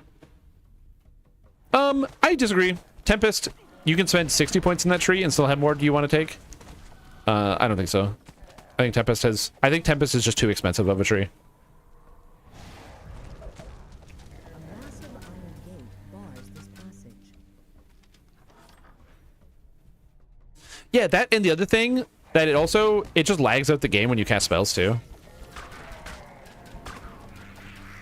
So curse and it's single target. Yeah, there's no mass curse, which also it's a big feels bad. So yeah, like if they just took a sledgehammer to Dark Apostate and redesigned it as though they were designing Dragon Disciple, I'm gonna be honest, that would be sick. The wall in the armory slides open. Obviously, lean more into casting than you do in Dragon Disciple, but like, come on, you can't tell me that wouldn't be cool as shit.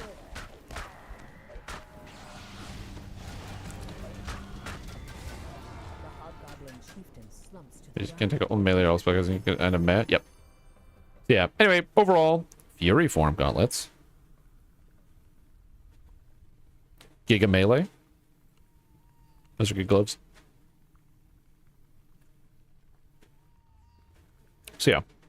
And then of course, as has been mentioned, if you're a Radiant spellcaster, your only option is Exalted Angel.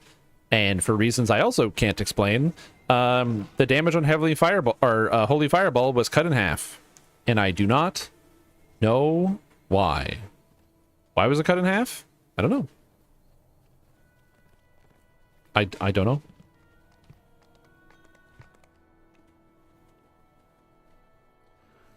Good.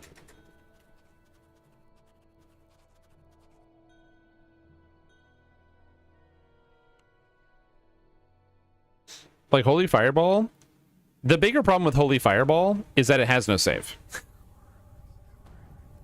So I don't know why the damage is cut in half on that one. That was a really, like, admittedly, that was a weird change. That one I didn't understand at all. Just as you brace Ain't nobody was doing anything crazy with Holy Fireball. Voice. Eula Bloodlane, daughter of the Knoll chieftain, has given you a charm of evil chaos to help Drawing glasses deserve no DPS. Yeah. she and the Knoll Outlanders Now, that being said, lands. before we all start chugging too much haterade, I do like a lot of the current balance decisions that have been done with the game more recently. And I do think, in terms of general play patterns, the game is quite good. Stumbled across In terms of giving a lot of varied options and a lot of fun ways to play the game using her currently. backbone. Finding it might persuade I'm just going to say that before we start super chugging, because I love complaining about video games too, lets you in on a but I have to also state ahead of time, I am happy with the current state of where the game is right now, balance-wise, and it feels good. if you can prove that And you know why I'm happy about it? And you know why I'm feeling okay? it will destroy their lord Because the game isn't lagging. Oh. squirm Guys, if you haven't played on Cormier, guys, in the creature. gotta play on Cormier. You gotta try it. Oh wait, there's new 64-bit servers coming out. Play on those. I swear, if you've taken a break from DDO and you're like, yeah, I ain't ever playing DDO ever again, never playing it, I hate this game, I never want to play, I'm done, it's cooked, you know, ratioed, You've convinced I the promise you it's gonna be good. Outlanders It's gonna be good. turn against Chief Bloodgleam and her cultists. You've convinced members I'm of going to the tribe Thrain. turn against the cult of evil Thrain is where I'm going. proof that Chief Thrain. Bloodgleam has been lying Thrain. Outlanders to work with the cultists. Thrain. This should be more than You know what's funny? Unkindness of Raven sucks in Blightcaster. It's one of many things that are bad in Blightcaster, but in Lord of the Rings Online, they added a skill called a Murder of Crows, and it is probably one of my favorite skills ever. It's so good. Everything about a Murder of Crows is awesome. seem to reconsider. But you have something that will convince them. You hold up Grave Moss' bloody ring and reveal that you found it in the Yep, Chief's basically. tribe. Why Thrain? Because that is where my guild is going. My guild is a raiding guild, Reaper Casual. We do raiding and we do endgame. As a result of us doing primarily raiding and endgame, the primarily raid and endgame focused players in the guild decided that Thrain would be the best place to go to continue the raid and endgame focus. And since I like playing with my guildmates and my guild members, and they also organize the raids. Like, if you've ever played on Argo and you've joined in on some of the Reaper Casual Saturday, Sunday raids that we do, which is where I used to be like, oh, you need gear? Just do raid Saturdays on Argo. You'll get all the raid gear you want. They're going to keep doing that. Cultists remain standing. So we're gonna be getting in on like the pug raiding scene and all that. So if you're worried about not having raids to be able to play, oh, Wisdom Mill. Let's go. if you're worried about not being able to get raids or be able to play raids with your friends or anything like that, or find things to do, on Thrain, that's where Reaper Casual is gonna go. We'll still be hosting stuff. So yeah. Finally escape into the wilds together. But yes, as I said, I made this call preemptively in the past. In the past, I have said, DDO no lag YouTube video thumbnail with me being like, gotta have like the pog face or whatever. And I can confirm that was, I jumped the gun a little bit because I did experience no lag DDO and it didn't pan out. And it got so much worse and it literally kept going down. And then it kept getting worse. And I started drinking. It was a whole thing. But now it's the real deal. It's been months. It's been since December that there's been like no lag on Cormier.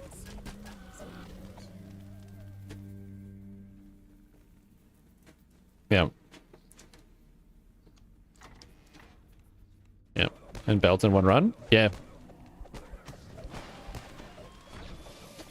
Look, man, it's because I just came back and listen, I'll say two things. Number one, you can't get down on your luck. Sometimes you're going to pull the things you need and you're going to get them. And number two, no Bob, thanks for the gear drops. Appreciate it. Thanks for hooking me up. Makes the stream look way cooler when I get all the items, you know?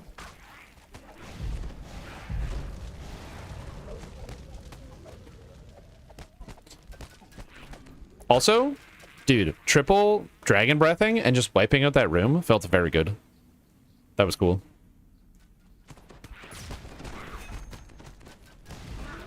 So the Curse Keeper ED design just got through into the iconic. Yeah. If we get a alignment, like a non-good or like non-light but an alignment based tree, I think that would be pretty good for DDO with how many alignment effects are in the game. Although I'm still going to keep throwing a hissy fit until somebody makes Argent Savant the pure force class. I'm just going to keep throwing that hissy fit. I'm going to cry. I'm going to throw myself on the floor. I'm going to roll around and make a tantrum. I want pure force Argent Savant. Give me it. Sacred Geometry? No. Dude, I remember reading about the Geometer, and I was like, ooh, that looks kind of cool, but...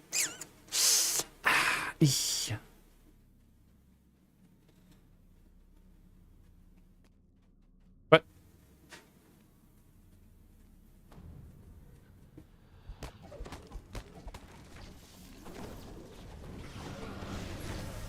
That would be such a monkey paw. I know. I would get exactly what I want, which is I would get a force-oriented tree, and then there would be no buffs to any of the force spells.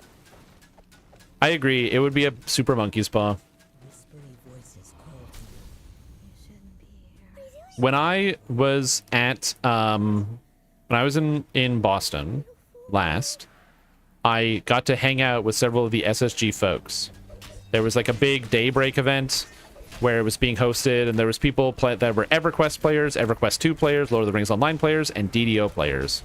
And I got to meet a lot of really cool people in the DDO community, and I also got the chance to directly, in-person, pester the developers with my personal ambitions for game design of things that need to be changed in DDO. And of the changes that I wanted to pester them with, secret door. Of the changes I wanted to pester them with, the most important one is trying to make sure that they understood that there's no reason to make bad force spells or force spells that that don't do as much damage as regular spells, because the idea is that force is neutral and it basically deals full damage to everything.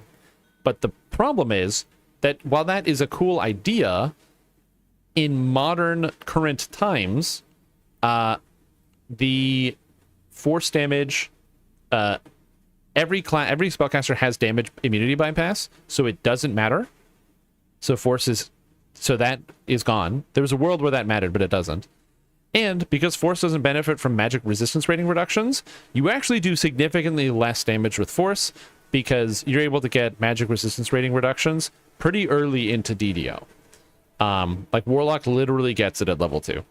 So it's a pretty big element of the game that you can't participate in with force. And for that reason, force spells should just do the damage of their normal counterparts, and that's okay. Now, granted, SSG did make some big steps in that direction. I have to say that the new Archmage is honestly probably one of the best things they've done for DDO in years. I love new Archmage. All they did was some numbers tweaks and made it so that the Archmage spells scale off of whatever your highest DC is, as opposed to using just evocation or just something else, which is some awesome witchcraft tech, and honestly, amazing change. Amazing change.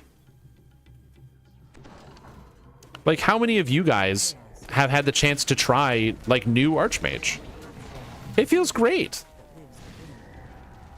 I played Archmage on hardcore, and I used it with macro tech, and the amount of burst damage you can do with Archmage is just stupid with macro tech, where you get to dump your cooldowns by half and just literally just empty spells like you're a sorcerer, but with all the like 100% crit and multi of an Archmage. Amazing stuff. Really fun, really cool. Just some really awesome tools. Just so interesting, man. So interesting. And partially, that is helped out by the fact that Eldritch Blast is a perfectly balanced force spell. It does a lot of damage because it's a tier 5, even though it's a force ability. It wasn't hampered by being a force ability, and it's just a satisfying, fun, powerful ability to use. And I'm grateful that SSG took the time to, like, actually examine and look at that and fix it. Let me in there. I want to hit the bear. God dang it. This guy was dodging me. He just didn't want to get hit. So yeah, so overall, that one to me was really good. Bracers of the Fox. Cool. Dude, I've pulled so many pieces of gear in this run. Ring of Subtle Villainy. Dex. Oh.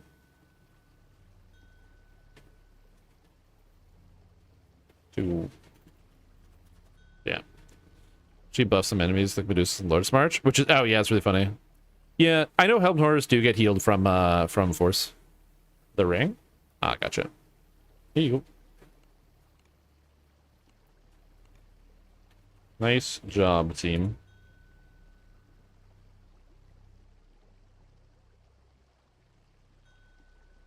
So yeah, honestly, good time.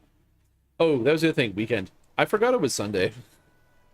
I literally did not realize it was Sunday right now because my girlfriend does shift work. She works at the hospital, and as a result, she had Thursday, Friday off. So my brain was like, "Oh yeah, Thursday, Friday is Saturday, Sunday." So then yesterday I thought it was Monday, and today I keep thinking it's Tuesday, but it's not Tuesday.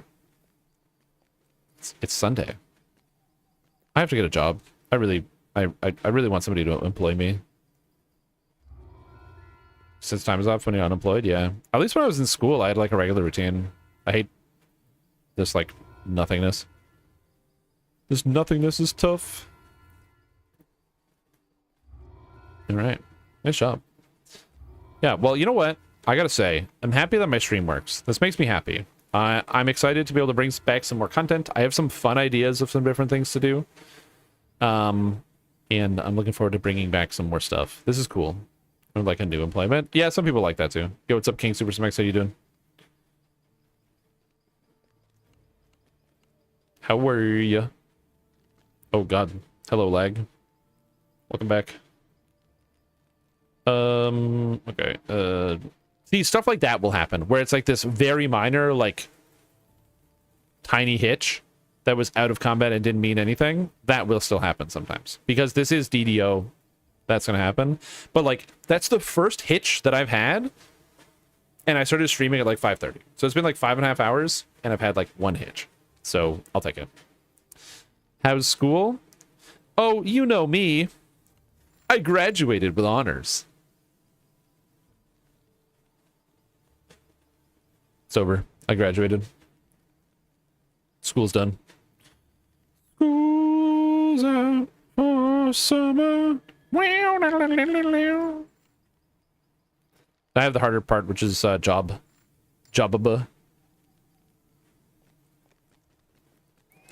Hot as balls and smoky. Yeah. Yeah, fortunately for me, no forest fires here. It's actually been like every other day torrential rain. Which has been kind of interesting. But it's been hot. It's been very hot. It is, in this room, 29 degrees Canadian. What I graduate in? I did a medical laboratory technician program. So I'm a medical laboratory technician, which also means I'm also a phlebotomist. So if you have blood in your body, it's here. Sometimes it's over here, sometimes it's over here, but usually it's here. You got blood in here, you call me, and I come to your house, and I take the blood, take it to the lab, and then I set it up, you know, maybe put it on a slide, maybe grab a little petri dish, you know, grow that sucker, and then, once it's ready to go to be read, I walk away. I'm not allowed to do that. I'm not allowed to do that. Not allowed to read anything. It's not my job. Not allowed. I cannot read any data. Yeah. I don't know what else to do. Escape from Tarkov. So I don't want to play Escape from Tarkov. Unquiet Graves, Spinner of Shadows. I really don't want to do any of these quests, really. I really don't want to do any of these quests. Man. Is that epics now? Look at all these quests I don't want to do. Oof. Let's do Vaughn 1 and 2. I need those. Yeah, I had that moment. But yeah, I've never been a Tarkov guy. Then you got Bungie, and they got their new extraction shooter coming out. And that looks really boring. The only extraction shooter that I've played that I actually enjoyed quite a bit was Dark and Darker. But after looking it up yesterday, all of the reviews on Steam are overwhelmingly negative. So, like... It's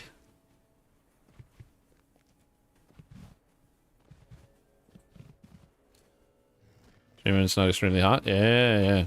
Living here, housing sucks. Yeah, the housing market sucks for everything. It's good of you to take in your older brother. That's good of you to do, man. It's on Steam. Okay, they're doing a hardcore mode. The question was if LedX is object in real life. Wait, is LedX an object? I don't know. I don't know what that is. House K. Yeah.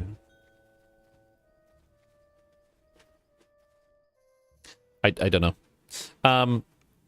What I can say is that the only information I know about Tarkov is that what you do is you're supposed to do a little wiggle, so that way you know you can tell other people that they're also wall hacking. That's literally the only thing I know about Tarkov. Is to let other people know you're wall hacking and they know you're wall hacking by wiggling.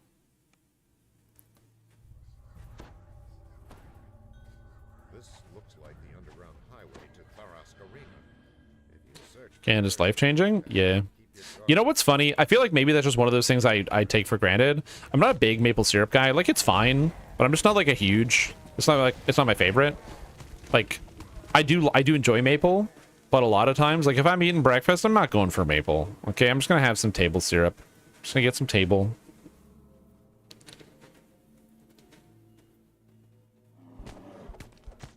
Meme of the beauty. It is JK implying that everyone is hacking. Yeah, well, I just remember it was like such a huge problem, but it's also like a problem of like perspective, right? Where it's like, well, if everybody is hacking, I might as well be hacking. Like if everybody's hacking, so I might as well be cheating. What's wrong with me? I'm unemployed, dude. Maple syrup's like 4 times the cost, okay? I'm gonna buy my Pearl Milling Company table syrup, and I'm gonna enjoy it.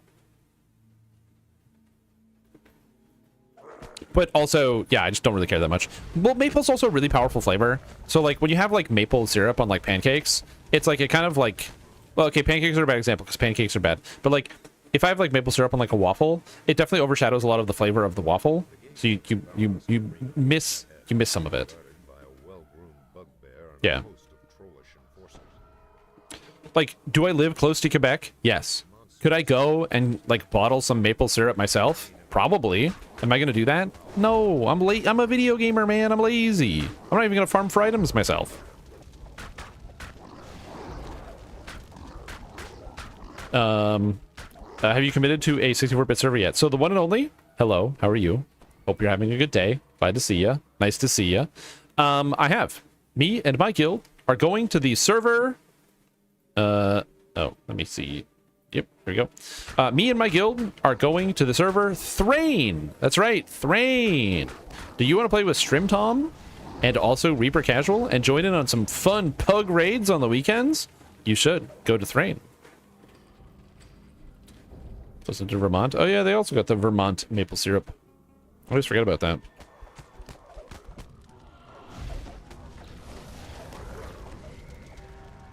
Pancakes are bad. So, okay. I should rephrase that because I don't think that's a good judge of how I actually think. It's less so that pancakes are bad. It's more so that when given the option, I will pick pancake over waffle in all circumstances. I just think that pancakes are not as good as waffles. But they're made of the same stuff. Like pancake batter and waffle mix are like the same. It's like the same product. So like for me, it's like, you know, why don't I just make waffles if I'm doing that? Now, granted, maybe you don't have a waffle iron, and maybe I'm lucky to have a Texas-shaped waffle iron, so I can have waffles in the shape of Texas. But yeah, I do prefer waffles to pancakes. If that causes you to turn off the live stream, you know, so be it. Yeah, true. Also, yes, agree. French toast is the best version. Because you get that really big, thick slice of toast, slather it in some egg, get it in the pan. Oh. Yeah, French toast is way better. You aim Destiny, know you like to waffle. Hell yeah, dude. I don't need to aim. Auto aim assist is a stat on the guns. I don't have to aim. Aim assist is a stat. Okay? Not necessary for me. The two options? French toast? Yeah, it is. It is easier to make. But sometimes you just don't want to make French toast. You know what I mean? You notice words etched above this gate. Ready room 1. Yeah. Oh no, I've been looking. I will say, I was disappointed a little bit, but not entirely. I was just disappointed a little bit because I didn't do anything about it. But like, it didn't destroy my day. When Mr. Lich TV stopped posting his meals in the Discord every other day, because I enjoyed watching the progression. I was like, ooh, meals. But then he stopped posting them every day. So that was a thing that happened. Yeah, I don't like I said, I kind of monitor what happens in the Discord in terms of like, but like there's fortunately not a lot of moderation that needs to go on. I do appreciate when people share just fun elements of their lives. Really, really innocuous stuff like, this is my meal that I made today. Cookies especially. I am jealous because I'm too lazy to make cookies, but I fucking love fresh baked cookies. I should bake some cookies, man. I had this like craving for brownies the other day, and the problem I have with brownies is if you make a whole pan of brownies, what happens is you then eat a whole pan of brownies. So, but I had this craving, and I was like, I kind of just want a little, and maybe I have like a little bit of brownies, and then I can like put them in the fridge. What I ended up doing is I made a whole pan of brownies, and then I ate a whole pan of brownies. It was great. I felt kind of sick afterwards. So that's why I'm kind of worried maybe about if I make some cookies. What? Don't try to high and mighty me and pretend that you wouldn't.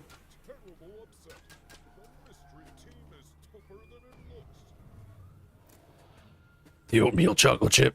Yeah, I saw the recipe. I prefer non-oatmeal chocolate chip to oatmeal chocolate chip. Fury and the Maelstrom princes have slain hundreds. Also, I haven't streamed in like 8 months. I can feel my throat being like, It's hard to talk now, which is really funny. If you've never like been on, not even been on camera, but just like talked straight for hours and hours on end, it gets pretty wild. I guess maybe that's one of the good things about like a lot of people treating cashiers as straight up robots instead of actually talking to them and treating them like human beings, is that it means that you as a cashier don't like lose your voice when you're standing there all day. Something I did not think about.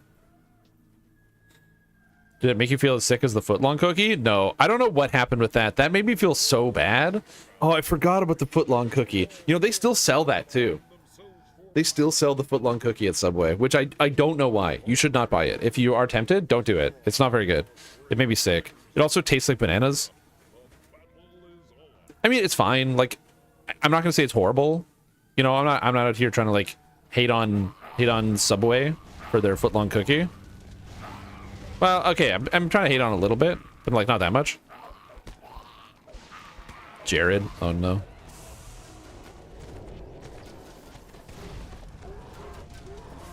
No Jared, dude. Keep him out of the Subway. Subway here? Yeah. Like I said, it's one of those things where like if you buy one and you have friends to share it with friends. It literally made me terribly sick. Also, you're losing chaos over the ring? What ring? Oh yeah, now I can ask people for pictures. They now have to post their pictures on like Imager or something so I can click them. Oh. That's awesome. Or like post image links. That's great. Dude, I too have been doing teriyaki. I'm doing a whole bunch of teriyaki stir fry. Although stir fry, asterisk, asterisk, asterisk, I do not own a wok. I'm gonna get a wok. But I've been doing a whole bunch of different like stir fries. I've been getting into making like a whole bunch of different rice dishes and then taking all the leftover rice and making like a bit badass like fried rice, which has been great. I've been having a lot of fun with that. I've been having fun cooking, which is something I legitimately didn't think I would ever do, but I've actually been enjoying it quite a bit.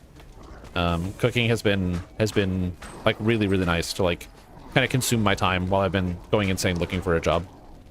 Also having like fewer creative outlets, like not being able to stream. A great walk. Chef's pick. Can you send me one? I'm not going to say no. Chicken fried rice? Yeah. It's so easy to make. That's the best part. It's so easy to make chicken fried rice. But the thing is, it takes like 10 minutes. You basically just go into your fridge, take all the leftovers and some rice, throw it in a pan with some oil and shake it up. Add some soy sauce and it's delicious. You can obviously do more than that, but it's really easy. I think that's one of those things that it's really easy to be okay, Vaughn 2 now. It's really easy to like get overwhelmed by cooking.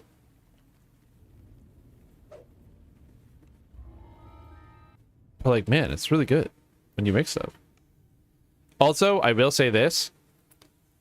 The price of groceries get kind of crazy. So cooking yourself feels kind of good.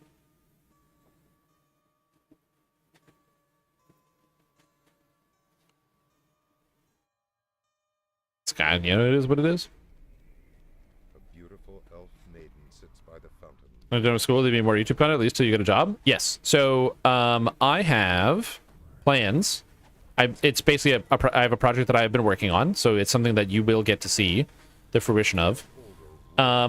Which is basically, I'm going to be doing a resetting of the Beginner Basics series that I was working on YouTube. I'm going to be starting that over. So basically, I'm going to be deleting the old videos and making new ones.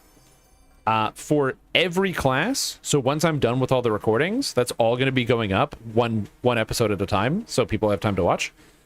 And each one is going to be attached to a full build guide. A basic build guide for that class. On top of that, every year, I'm going to be updating those build guides. Oh, yeah. So that way, they will stay up to date. So even if, let's say, I play, because I'm going to be obviously working and doing other stuff, I'll be posting less content. If I don't play a barbarian build in an entire calendar year, so I don't have a video to post about it, instead, it will be an updated barbarian build you can rely on regardless. Dragon Disciples of Flight of Kings skip here. I don't have enough jump to be able to do it. I really don't think I can. I can try the skip, but I don't think I have enough jump. I only have one dash. Do I have feather falling? I don't have feather falling either. Because I would love to go around the pillar, but I don't have feather fall. I can try. Does this give feather falling? No. Without feather fall, I don't think this is possible. Do I try once? Hold on. I can do this once. I missed. Damn, I'm bad. I'm bad. I'm used to double dashing that.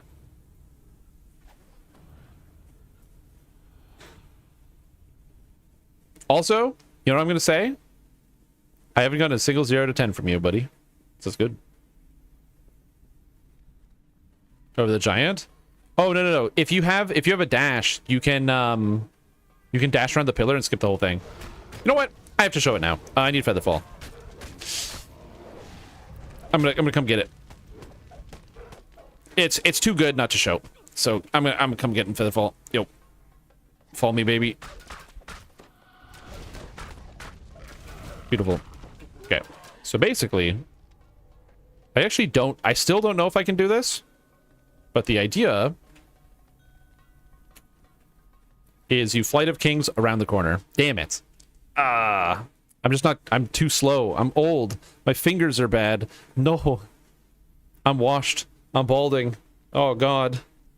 Is this what it's like when you don't do something for a while and you're out of practice and you have to do a skill? I'm just going to keep doing it until I get it. Oh, yeah, 100%, 100%.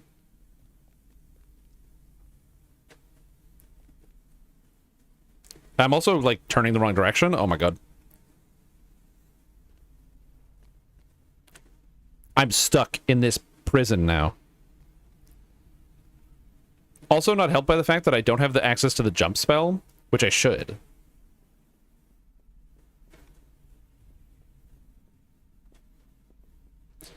Revived Seerdom? Yeah. There we go. Boom. So you do that. You skip that one side. Okay. And then you do it again here. You skip around here. And then you're done. Oh, I just missed it. Damn it. All right, I'm actually going to do the thing now because I'm wasting too much time. But you can do it. You can do it. Look, it's because I didn't have the jump spell, okay? I've been doing, I've been getting into sous vide. My girlfriend bought me a sous vide for Christmas. And because, like some of you, I started watching Guga Foods last year.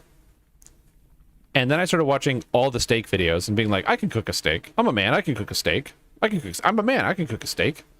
And I learned really quickly that I do not know how to cook steak. And I am bad at it. So, he has another channel, which is Sous Vide Everything, in which everything goes in the sous vide. And I'd heard about the sous vide. I'd seen videos about the sous vide. I'd seen people mention the sous vide, but I've never had sous vide food. And so I decided, I was like, you know what? This would be fun. So I started looking into it a little bit more. And I just mentioned to my girlfriend, she gets me the sous vide for Christmas, which is fantastic. So because I had the sous vide now, I was like, oh, I should try like cooking a steak now, you know, with the sous vide. It is the easiest process of any cooking recipe I've ever experienced in my entire life. You take the meat, you put it in the bags, you put it in the water, you wait 2 hours, you take it out, you sear it for like 15 seconds on each side in a cast iron, extremely hot skillet. And it is the best steak I have ever had in my entire life. I will never waste another dollar at a steakhouse ever again. Never. That was crazy. You go to a steakhouse and they're like, yes, you can have dinner with another person. It's only $280. But the sous vide is perfect. And when you go to a steakhouse, that's how they cook it anyway. It's literally the same thing. What's a sous vide? Okay, so a sous vide is I think it's just French, is basically a water bath. So what it does, it's a machine that just heats water to a certain temperature. So you take, like, your meat, you put it in a vacuum sealed bag, so that way there's no air in the bag, so the meat will sink into the water. You tell the sous vide to put it, like, let's say 132 degrees Fahrenheit, at which point it just makes the water 132 degrees Fahrenheit, which means the meat cooks to exactly 132 degrees Fahrenheit. And so because it's cooked to literally the exact temperature, there is no guesswork about, like, trying to make it the right temperature for, like, when you're cooking a steak, trying to get medium rare, which is 130, I think it's 135 degrees or whatever, or 140 or whatever, where you're trying to, like, think about it. It just makes it the perfect temperature 100% of the time. And it can't overcook it because the temperature is exactly 132, so it only cooks it to 132.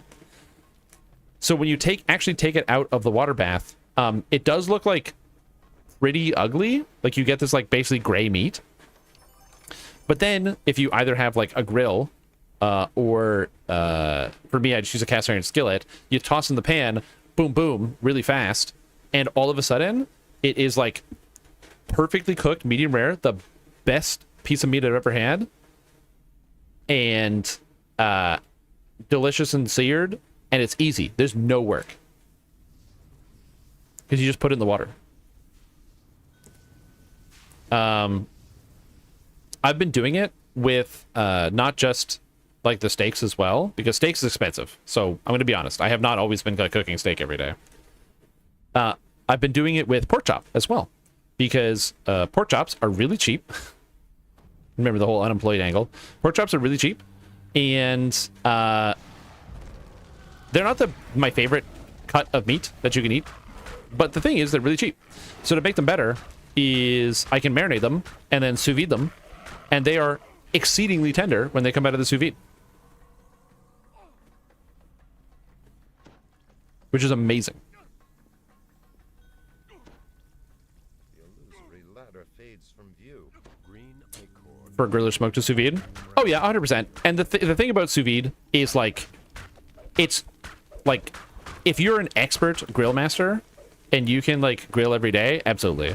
But I live in a condo where we're not allowed to own a barbecue or a smoker, and I don't have a yard, so the sous vide's amazing. Yeah, so if you've never seen a sous vide before, highly recommend. It's like the easiest cooking I've ever done, and everybody I feed it to is like, this is amazing. You want to grill in the summer in Arizona? Yeah, you don't want to live in Arizona. You know you don't have to do that, right? You can just let the fiery hellhole just like sink into the earth and migrate. The last of the arcane oozes dissolves into a bubbling mess.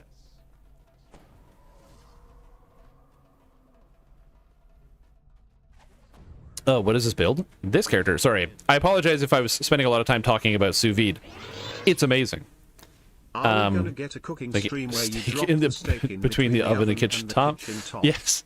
Yes, I'll do a sous vide stream where you get to, I'll just put the pot of water on, and I'll just have the pot of water sit there. Yeah, I'll do that.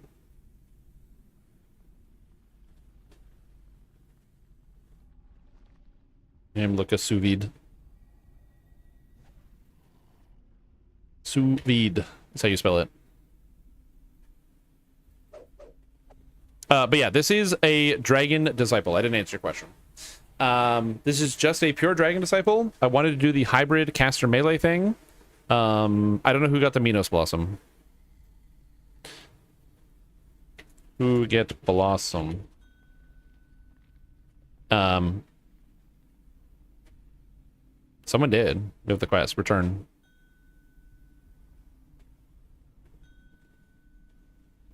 Okay, we'll click them. I don't care. Click lady. Yeah, I want to do pure Dragon Disciple as a hybrid, so I have like the maximized empower and all the spell DC components, while also having single weapon fighting. I went with single weapon fighting because it's not as good as two weapon fighting and using hand wraps, but the reason why I went with two weapon fighting is because I don't have tomes, and so the benefit of single weapon fighting is it means I don't need to worry about having enough dexterity to do everything I want to do, which is a pretty big deal. Her shadow self defeated, Orphne awakens from her reverie. Oh no, 2 tons of fun is dead. Do I have a way to resurrect? Whoa! Nice.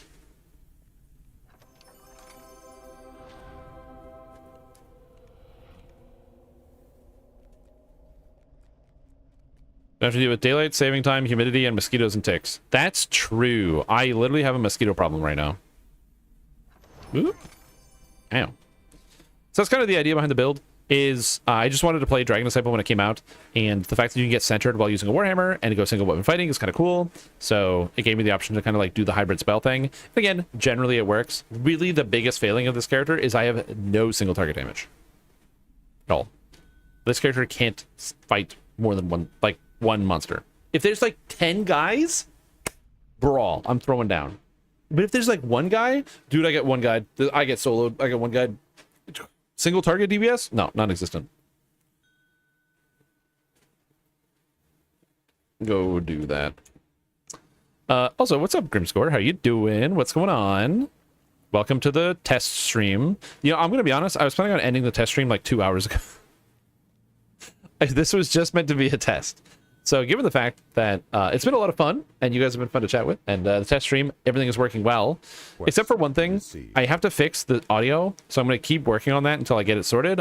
For now, I have a temporary solution of I can't hear any of the notifications.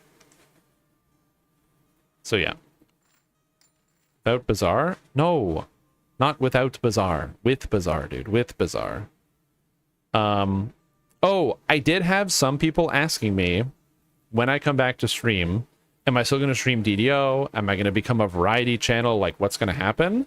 My answer to that is I'm never going to be a variety channel because I just like streaming DDO and talking about DDO. So that's fun.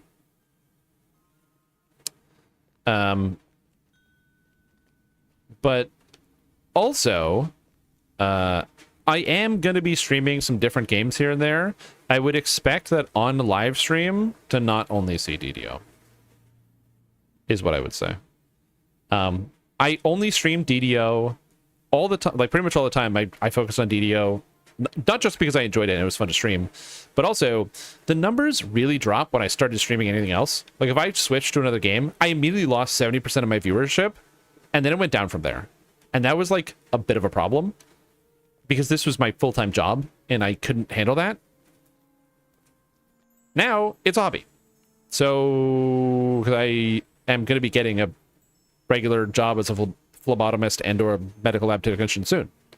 So for me, the numbers aren't as important. It's mostly just like having fun and making good content. So getting back to the YouTube videos, still doing that, still making DDO content, but I am definitely going to be making a couple things. No, not a trombone champ. John Remnant. You know, funny you should say John Remnant, because I know a guy who would be pretty excited about the fact that, guess what I just installed? Ooh, 15 hours. Could John Remnant might come back. So we'll see. Which you talk about 64-bit server and which one? Yes. 64-bit servers are magic. They feel amazing. They're some of the most satisfying things you can play on in DDO. I cannot play on Argon Essen anymore. It is poison. I really hate it. I really hate it. I can't play 32-bit servers. It's literally poison. So I won't do it. But I am excited to play on the new servers. And me and my guild are transferring to Thrain. Thrain is the server me and my guild are transferring to. Thrain. Okay, Eerie Aim is disgustingly good. So I should really take Eerie Aim because it gives plus 10 to hit. Inspiring Bond is a joke feat, and I don't even know why it's in the game. And Patience is also very good. Overwhelming critical. So I've only been playing on Cormier. I was alt swapping on Cormier. Does not go to character select like after 2 minutes like on 32-bit. No, it's instantaneous. I'm playing to use the lag. Like I said, tonight I've spent a fair amount of time full on bitching about the loot, because in my opinion, DDO has the worst loot, like loot grind, of any video game I've ever played. Full stop. Worst loot ever. It's like they found out how to make loot fun in a lab and then used more science work to engineer the exact opposite of that feeling to make it the worst loot physically capable that mankind could develop. But I'm only complaining about that because I'm not complaining about the lag. Because the lag is gone.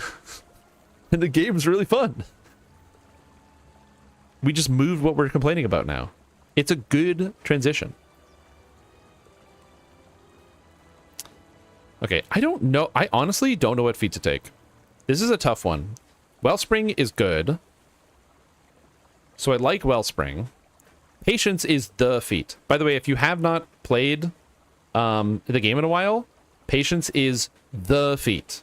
This is mandatory on all weapon users. You need patience. It is disgusting.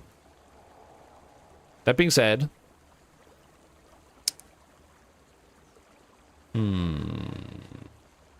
Does WoW have good loot? Yes. WoW has personal loot. So when you do content, you always get an item that is for your character.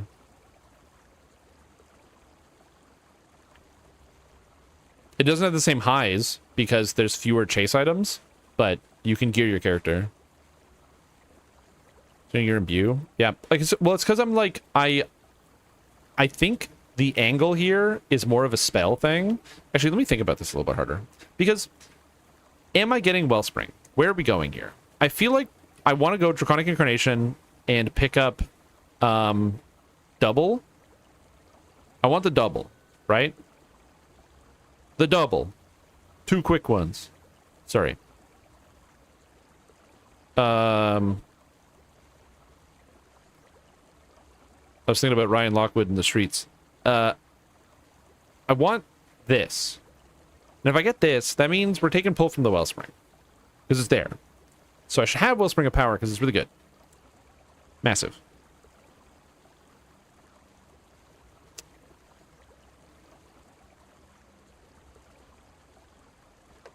Well, Vortex is funny. It doesn't actually say what it does.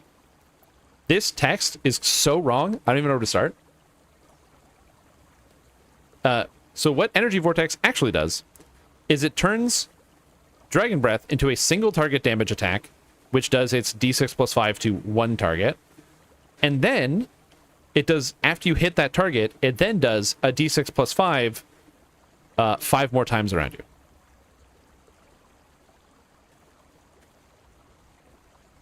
So it's kind of right.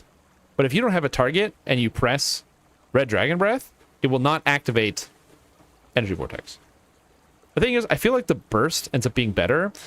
Also, does anyone know if Daunting Roar activates on Dragon Breath? Or on Energy Vortex? Because I actually don't know the answer to that question.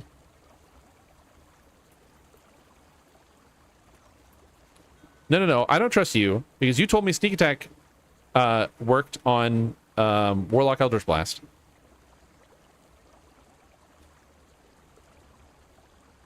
I'm pretty sure it works. Someone pointed at a single target, part had infinite range and ignored the line of sight. Let it go? No! No! I TR'd a whole guy! What do you mean let it go?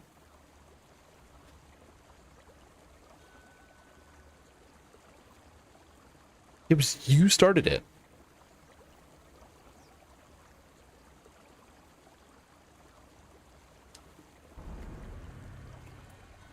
And 4 hours later, you're still going. Yeah, it's because I got distracted.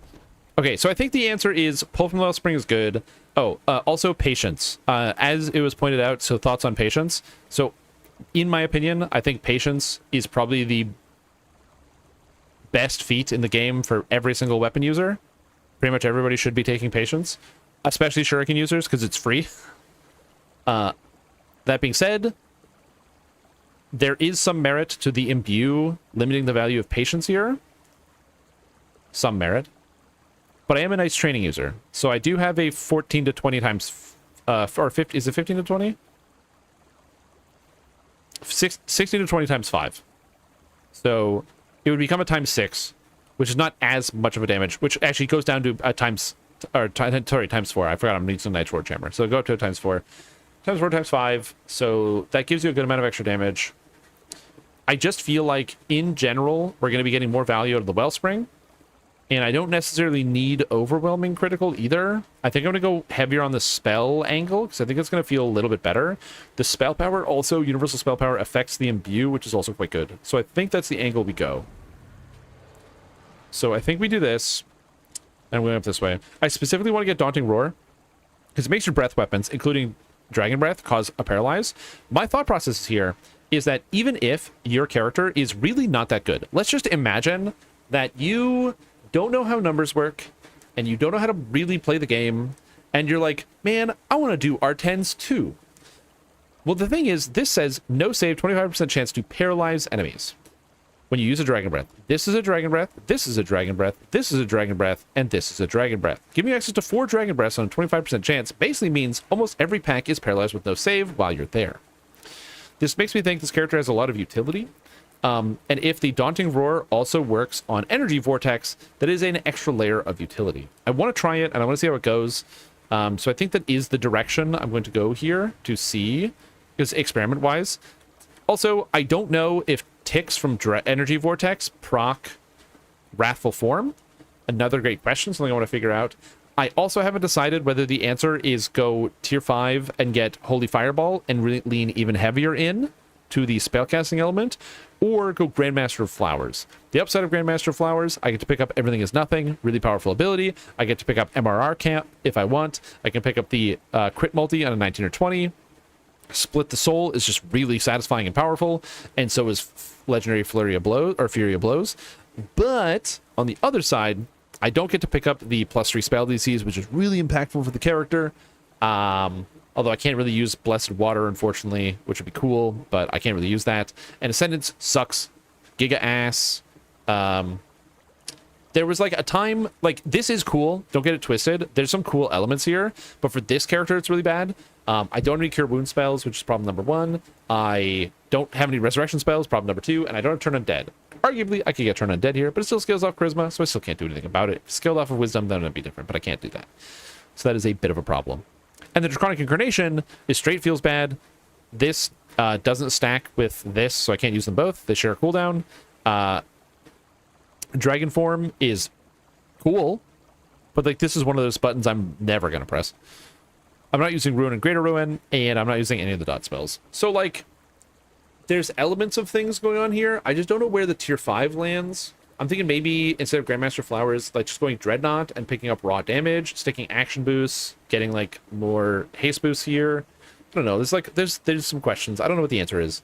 But that's actually cool. And that is something I really like about Draconic Incarnate or Dragon Disciple as it stands, is right now I'm kind of racking my brain as to what I want to do with my character and kind of what the best angle is. And I really like the fact that I don't know. You know what I mean? Like I just don't know what the answer is. And to me, that's really cool. As somebody who's like spent way too much time playing this video game, finding a place where I'm like, huh. It's neat. I like that. So I'm having quite a lot of fun with it. But I'm still not sure. There's still pieces of the puzzle. But speaking of pieces of the puzzle, is that a Wisdom 6 belt with physical sheltering and false life? And is that a Wisdom ring with Wisdom, Profane Life Force, and Profane Well-Rounded? Well, yes, that's both of those things. I have 2 vitality items, so I'm going to put this on and this on, jumping my Wisdom up to 56, 8 points of Wisdom from that. Love that. I discover Max Which has the unintended side effect of dropping my spell power down to 0. I have no spell power items equipped, except other than my Birch Lores. I really wish I had an offhand. About SA Warlock working on Oblasts, and That'd be apparently cool. that's carrying with me all the way on my Maybe I should just dual wield scepters. They do let you use scepters. You can use clubs while centered. I also appreciate that they specifically say one-handed clubs and scepters, because this is like such a minor thing. God, I'm ranting today. It's such a minor thing, but it's the design here where it says clubs and scepters. So clubs are scepters. So if it just said clubs, that would include scepters, but let's let somebody know that might not be aware that it is in fact clubs and scepters. So yeah, it's pretty cool. It's just neat. So I love that.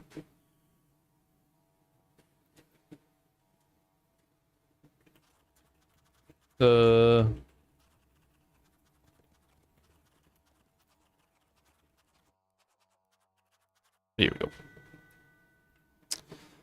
What am I doing here? I got distracted. Oh yeah, I need to find spell power items.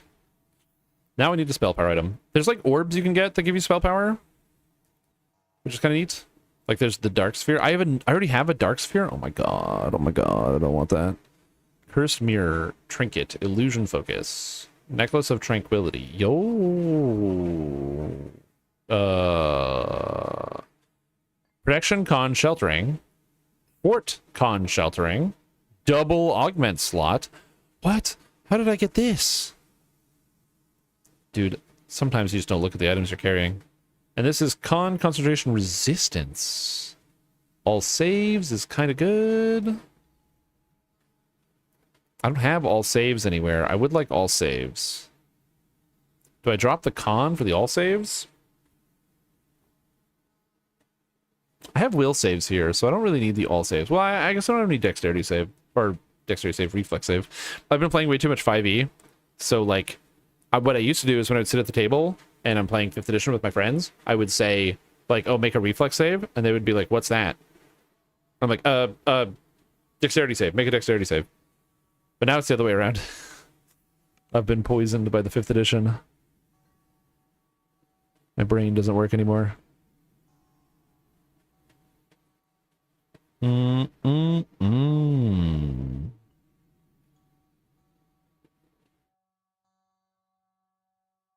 Oh, my chat isn't displaying. Oh, my chat entirely broke. I was like, why is no one saying anything? And it's not because no one's saying anything.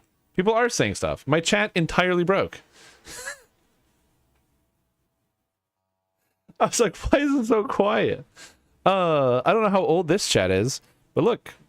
There it is. There's the chat. This is when it broke. Right here. So how much did I miss? Oh, wait. Wait. Oh, I just didn't scroll down. God, you know, I'm old. I'm getting old, dude. I'm getting old. It's fine. I'm getting old. Don't worry about it. Oh my God. I'm getting old. It's fine. Old age comes for all of us. It'll happen to you too. It'll happen to you too. Oh my God. This is the second time today. Okay, let me read chat. Paralyze is great. Massive DCs for to pump. No save. Blah, blah, blah. 2 slots. Hello, Rachel Letters. How you doing? I am doing well. I'm back to streaming. I'm just old now. I don't know how to do this. Reading chat. Here, I'm going to do this. Discovered Max Costello key explosion. Oh, yeah, and I can't hear that either because of my audio bug. Oh, great. That's awesome. Return to stream. What's up, Slime Mother? How you doing? Yo, Wonderlust. Happy to see you. I'm old. I'm washed. I'm washed and old. DDO shorts are pretty good. Can we expect any more of these? So the answer to that question is that I find YouTube shorts and short form content destructive in totality. I think that they are bad for society because of not the concept of having short form content, but the use of it, where it's really easy to pick up your phone and scroll through your reels, Instagram reels, or your YouTube shorts, or whatever it is, for an hour, and then not be able to recall most of what you watched because it's just like rapid fire, like boom, boom, boom, boom, it just hits you. For me, I kind of find that stressful. So I don't really like contributing to YouTube shorts. That being said, I do like the utility of having something that's really short form of like, hey, here's a short form way to get some information quick. But the way in which it's pushed, that was one of the reasons why I actually kind of knew I needed to check out of the streaming or like content creation space as like a career path, was because I don't like the fact that is a way you grow your content is by making YouTube shorts and reels and TikToks and other stuff. Not because it's more content to make, but because I don't like the effect that it has on people generally.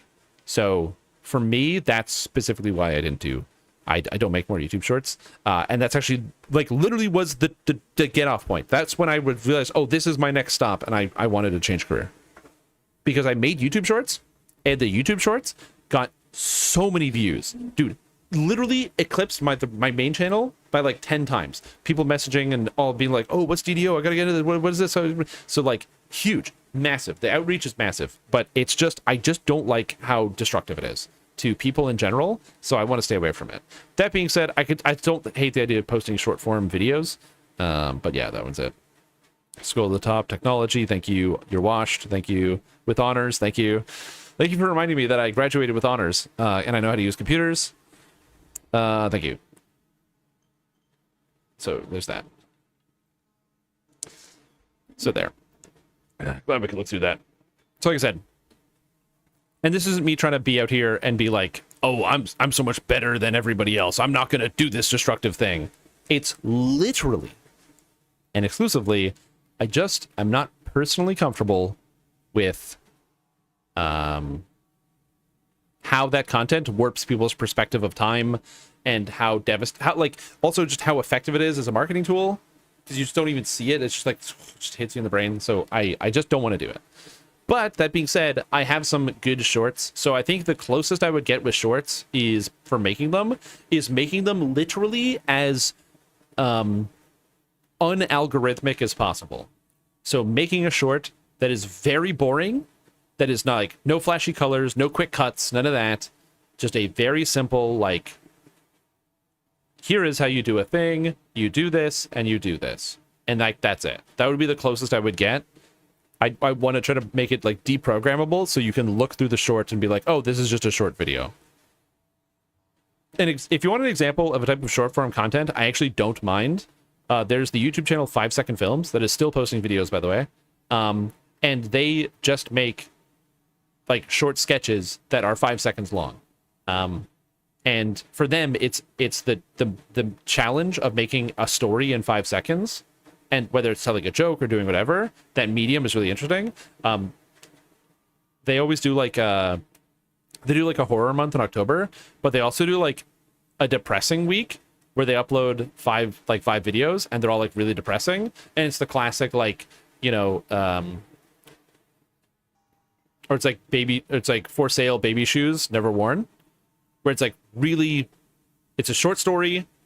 It's not a lot of text, but it tells a very sad story, and you can immediately intuit what's happening. It's kind of like the same thing where they tell really like depressing stories, not all the time, but that's just during that 1 week every year, and it's amazing the type of stories they can tell in like 5 seconds. Can you just upload a video? Yeah, I can just upload short videos. Yeah. All right. Have a good night, No Bob. See you later. Take care. Enjoy your evening. Thanks for tuning in. So I can upload short videos. For me, because YouTube was a job, I was trying to algorithm chase and please the algorithm. Now that it's just a hobby again, for me, I'm just going to release the things I want to release. So that's how it's going to happen. That's it.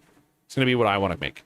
If there's a cool video, I'm going to make a cool video. Also, I don't know if I said hello to you, Rich, but hey, Rich, what's up? How you doing? I'm happy to see you too. I am still alive. Somehow. Yeah, this, by the way, the test stream is just to make sure my internet works. And it works. It works. That's right, it works. So we're going to keep doing it. Yep, exactly. Oh, yeah. I have no idea how to get spell power into this build. What do I do?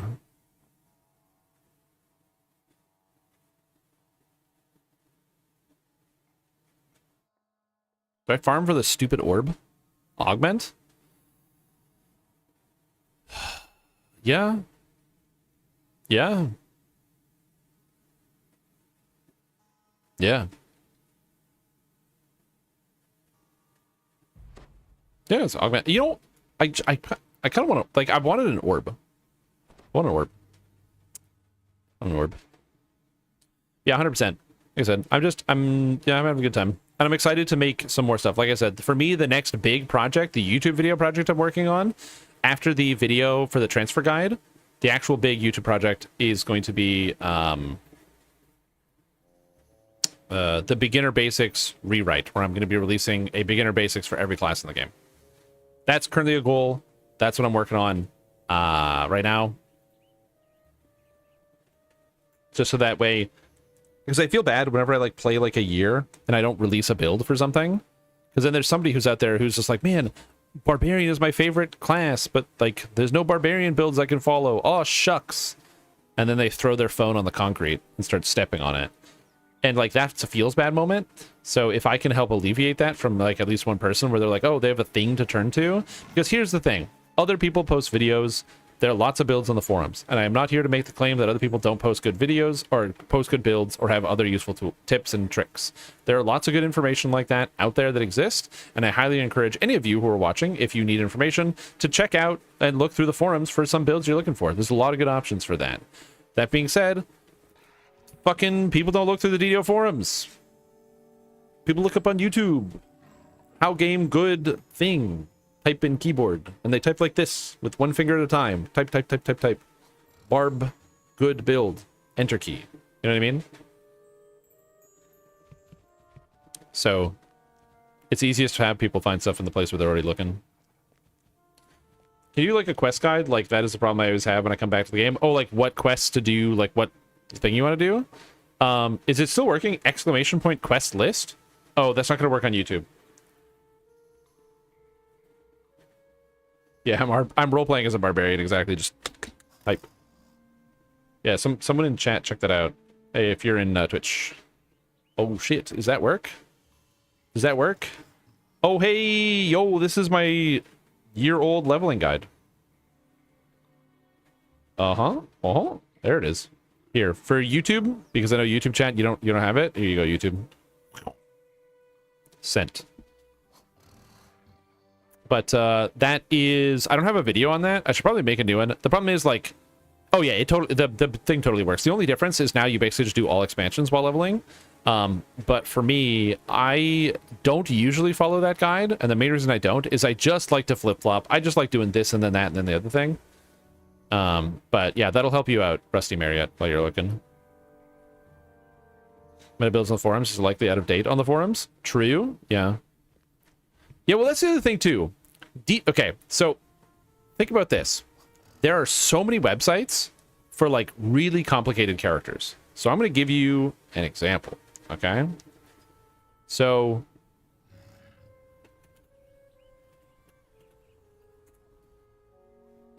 all right.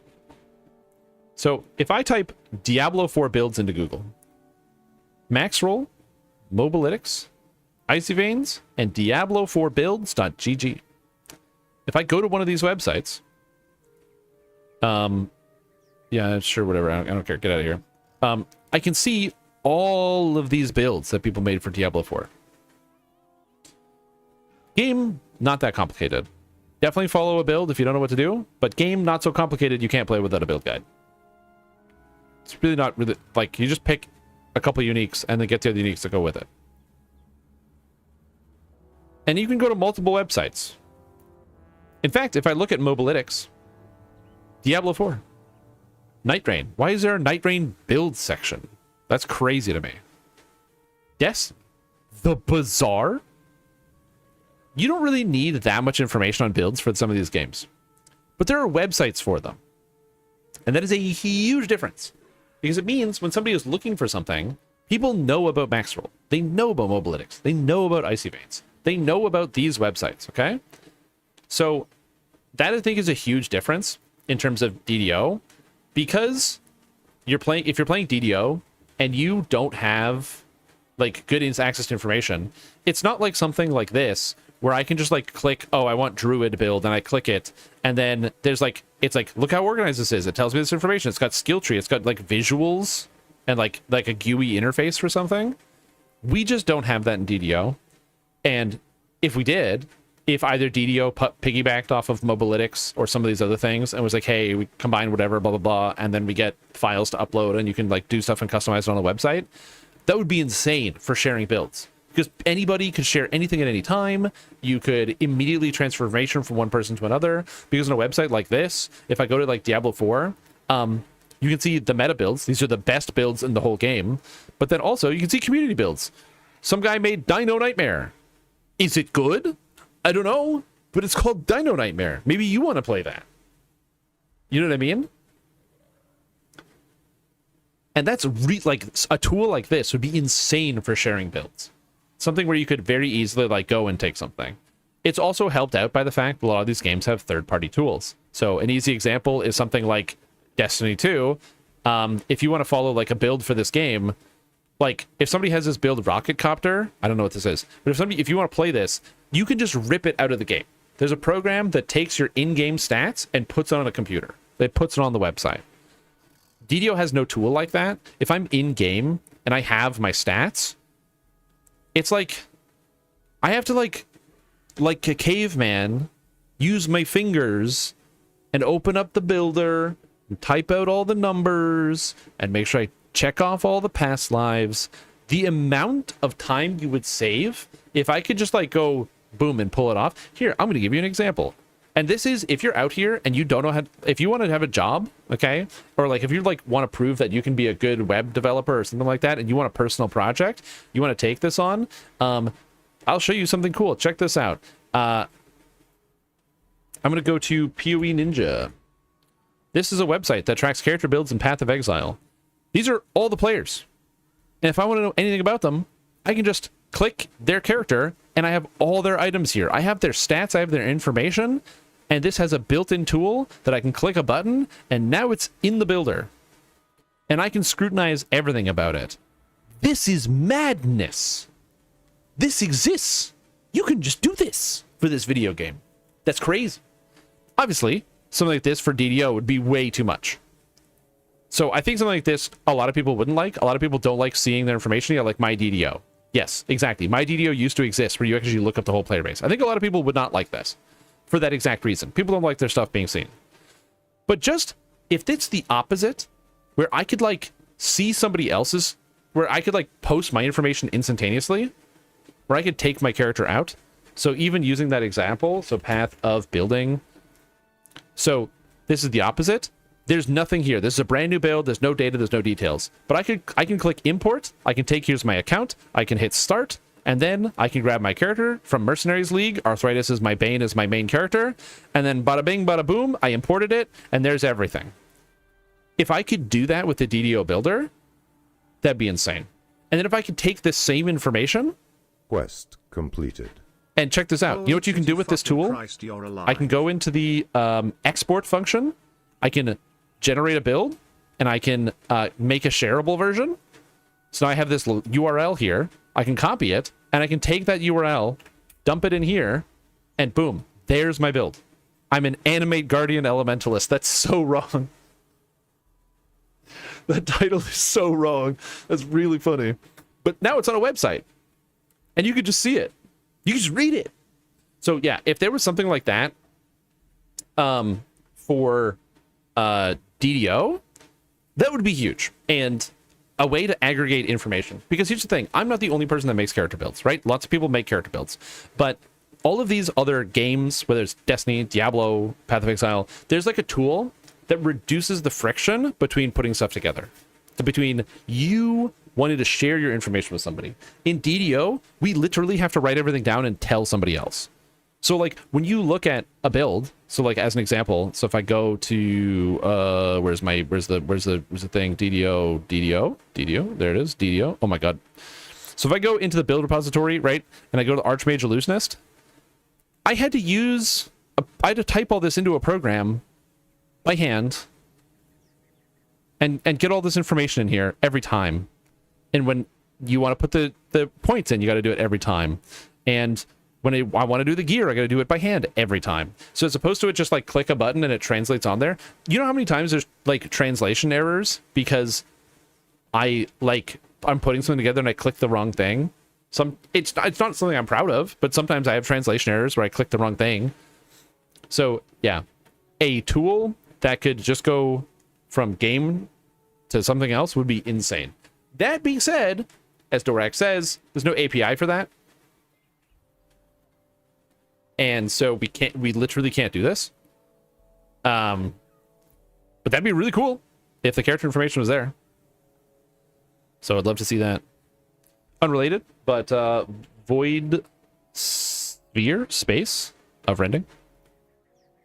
Wait, is my character not on Poe Ninja anymore? Oh, that's Settlers. That's Settlers. Where am I? I'm still not on Poe Ninja. Damn. But I even gave it permission. Doesn't matter. Anyway, my build is really cool. I'm really excited about it. I'll share it someday. I'm not going to do that. It is not Animate Guardian Elementalist. I'll tell you that much. It's Void Sphere of Rending. I don't know why it was saying that. Actually, hold on. Did I do that wrong? Void Sphere of Rending in Mercenaries. Yeah, it's not here. I'll upload it later. But yeah, that's so funny that says Animate Guardian. This is just wrong. Literally, this is literally wrong. Really fun character. What does it say my damage is? None. Wow. Really funny. Anyway, that's what I'd share. See, this new service means slow direction for building an API. I think those are just different things. But yeah, so that's one of the reasons why it does take time to post builds, and one of the reasons why I will never I'm not going to make any comments about like during the past 8 months while I was gone, I was really hoping that some other enterprising person would take up the mantle of like be new stream Tom and start ripping through and posting a bunch of builds. That didn't happen. But not because like I think people can't do it, but just because, you know, it's really fucking time consuming. It's really time consuming to make a build. So there's that. You're replaceable? No, I'm not. It's just really time consuming to write everything down. So that's why a lot of people don't. It's also especially when you have to like take the time to like actually like math everything out, and then once you're done it, you're like, do I need to share it? Oh, apparently the randomizer's broken, Dorak. I was told to yell at you about that. People at a new Coke, imagine new stream. I know. What's up, Cult of the Ocelot? How you doing? Look up Animate Guardian. Oh, you want to see Animated Guardian? Is there some crazy Animated Guardian thing? Oh, is it fixed now? Okay. Let's see. Animate Guardian. 3% have 6 links? That's crazy. What are we doing with Animate Guardian? With Empower? Elemental damage? What the hell? What's happening here? What are we doing? Bread Lover for hire? Hold on, what is this? What is this? Oh my god, there's so many items. Minion crit chance is equal to this weapon. Okay, the cane, the classic cane. And where's our 6 link? Is it a 4 link? Animate Guardian, minion life. What is this build? Generosity? Is this an Animate Guardian build? Oh, this is an Animate Guardian weapon thing. Animated minions. Animate Guardian's weapon when animated weapon kills enemy. I forgot about these ones. Yeah, I forgot about these builds. These are neat. There, Pee Wee Ninja said that. No, it's not. It's not going to be there. It's because you have to index your character, so you have to go. Where it is in here? Share POB, something like that. Oh yeah, you can display it directly. Oh, the reason why it was displaying improperly is because I exported it as Animate Guardian instead of Void Sphere of Rending. So if I did this, which also this number is totally wrong. It is not 5 million DPS. It's like 17 million, somewhere in there. It just doesn't include the guy. But if I do the same thing and I go generate and share, and I do this, and then I take that and I go this, and Wazango, Void Sphere of Rending. 5 million DPS. Look at that. So yeah. I didn't export it properly. That's me. A skill issue. Giga skill issue. This build also really cool. Uses 2 of the new items. Basically invincible. If I didn't injure my wrist, I would have been done all the Ubers by now. But well, you know, somebody injured their wrist because they played too many video games. What are you gonna do? Anyway, that was a really long-winded way of saying DDO build's good. I want to make DDO build stuff. So that'd be cool. And if there was, but the thing that is, I would say, hindering mass sharing, the forums are good, but the forums aren't like hip. The forums aren't the tool. It's the extra step that you have to take.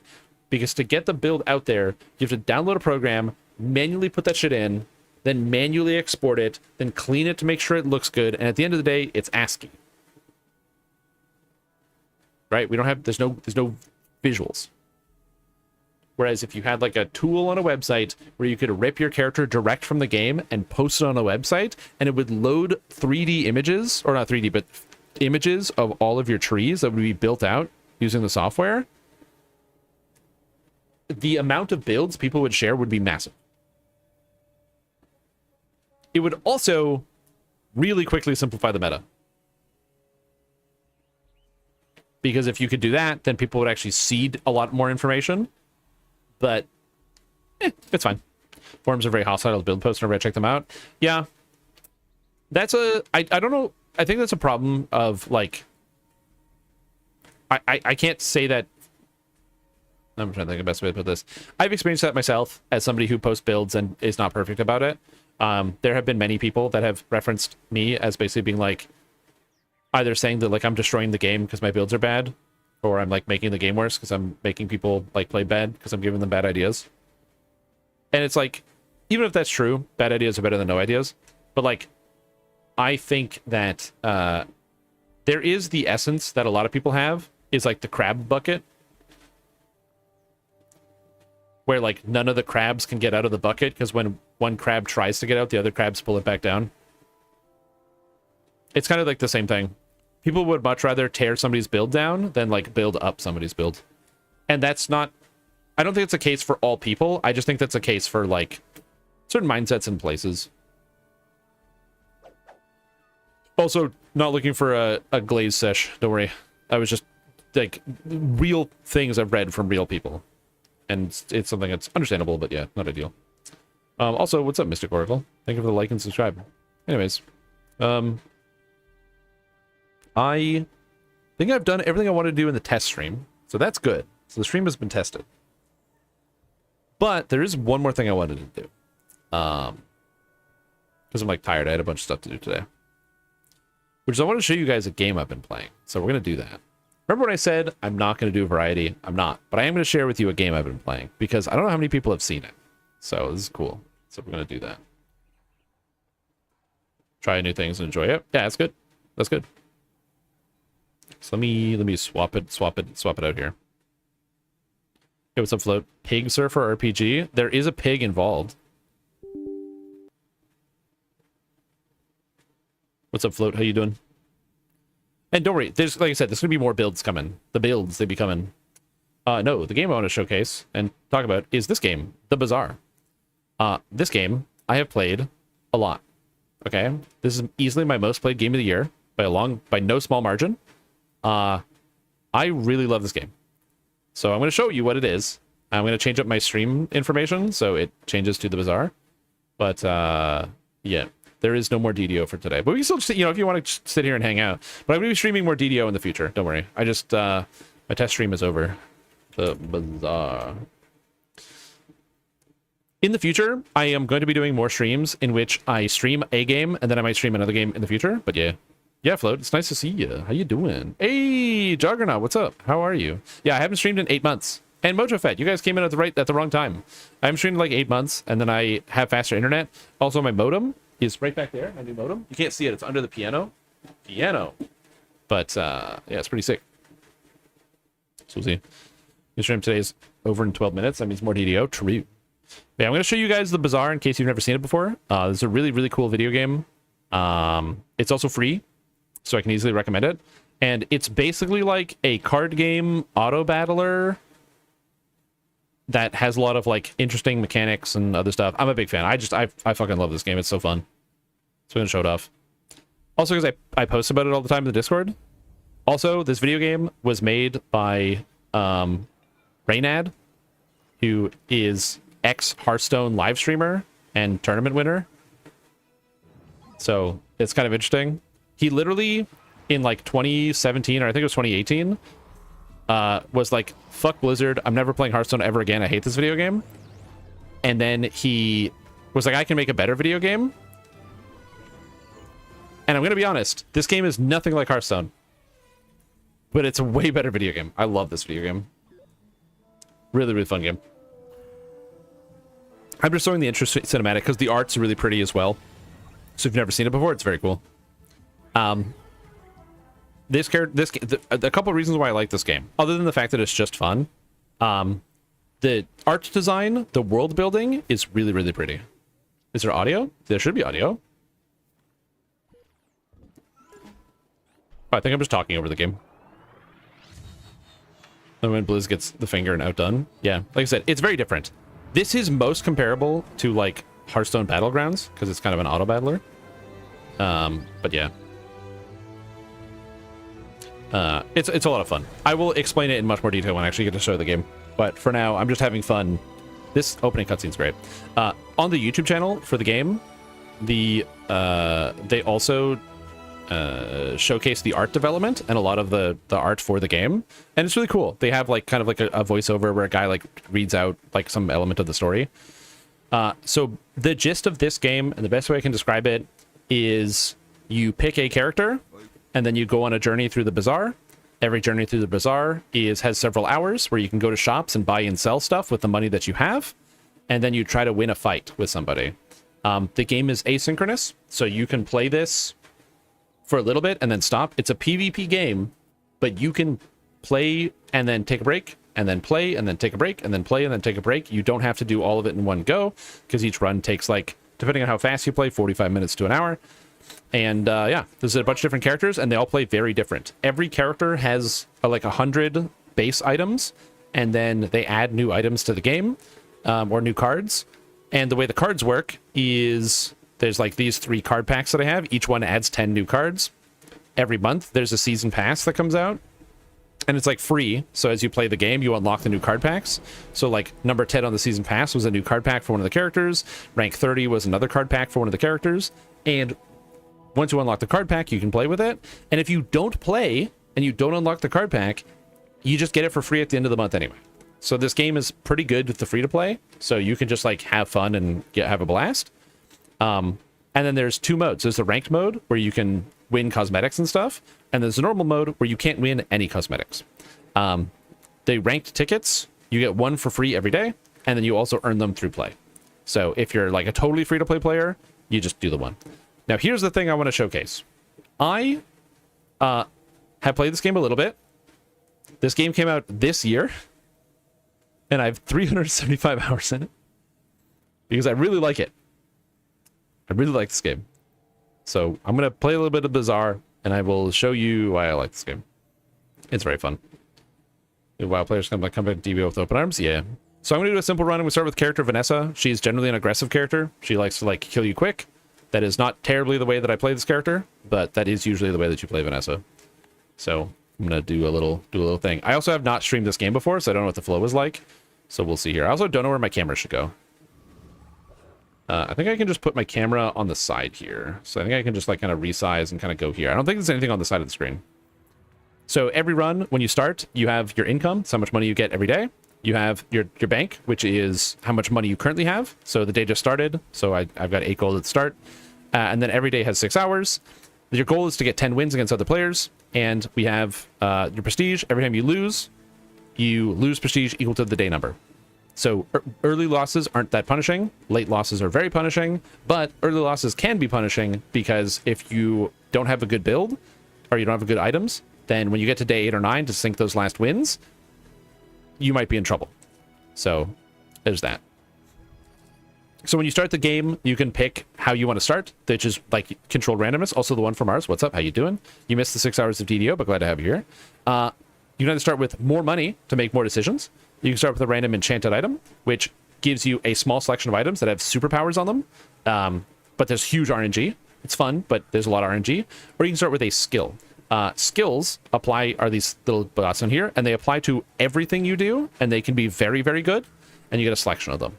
For me, because I find it fun, I choose enchanted items, so I'm going to pick that.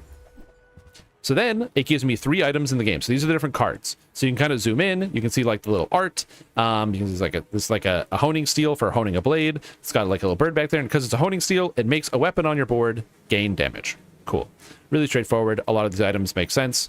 Catfish is poisonous. It poisons. When you haste the catfish, which is like a status effect. Also, if you mouse over anything, it like tells you the description. So like poison damages players. Haste makes it go fast. That sort of stuff is there. Gives you the information. And then ambergris is an item I don't terribly want to buy. It's like a value generator. For me, what I want, they're all enchanted, so they all have this like extra border. So this one's like kind of red, it's deadly, so it has extra crit chance. The heavy ambergris is heavy, so it slows items on top of its healing effect.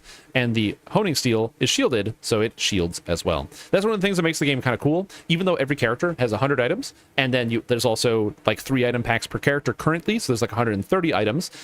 There's also all the monsters that have items, there's neutral items, all this other stuff.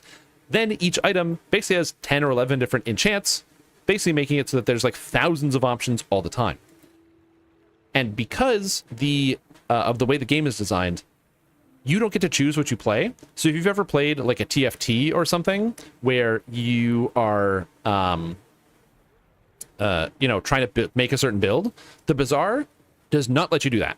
So if you're like, oh, I like auto battlers because I like playing the same thing, don't play the Bazaar. I'm just telling you that right now. The Bazaar is about being opportunistic. It's about using what you can, and the more patches that come through, the less consistent the builds are because there's more items in the pool, and the more rewarded you are for being like, and being shrewd with your money and deciding things. But the catfish, you don't have to make a decision. This shit's broken, so I'm going to take the catfish. It's one of the best items in the game. And then every day you're given a shop, always a option, so like an event, and then something random on the side, usually something free. So for me, I'm going to go to Finn's Big Bite because it gets me extra health, and I can get regen, which gives me 5 health regen, so when I start a fight, I get some health back.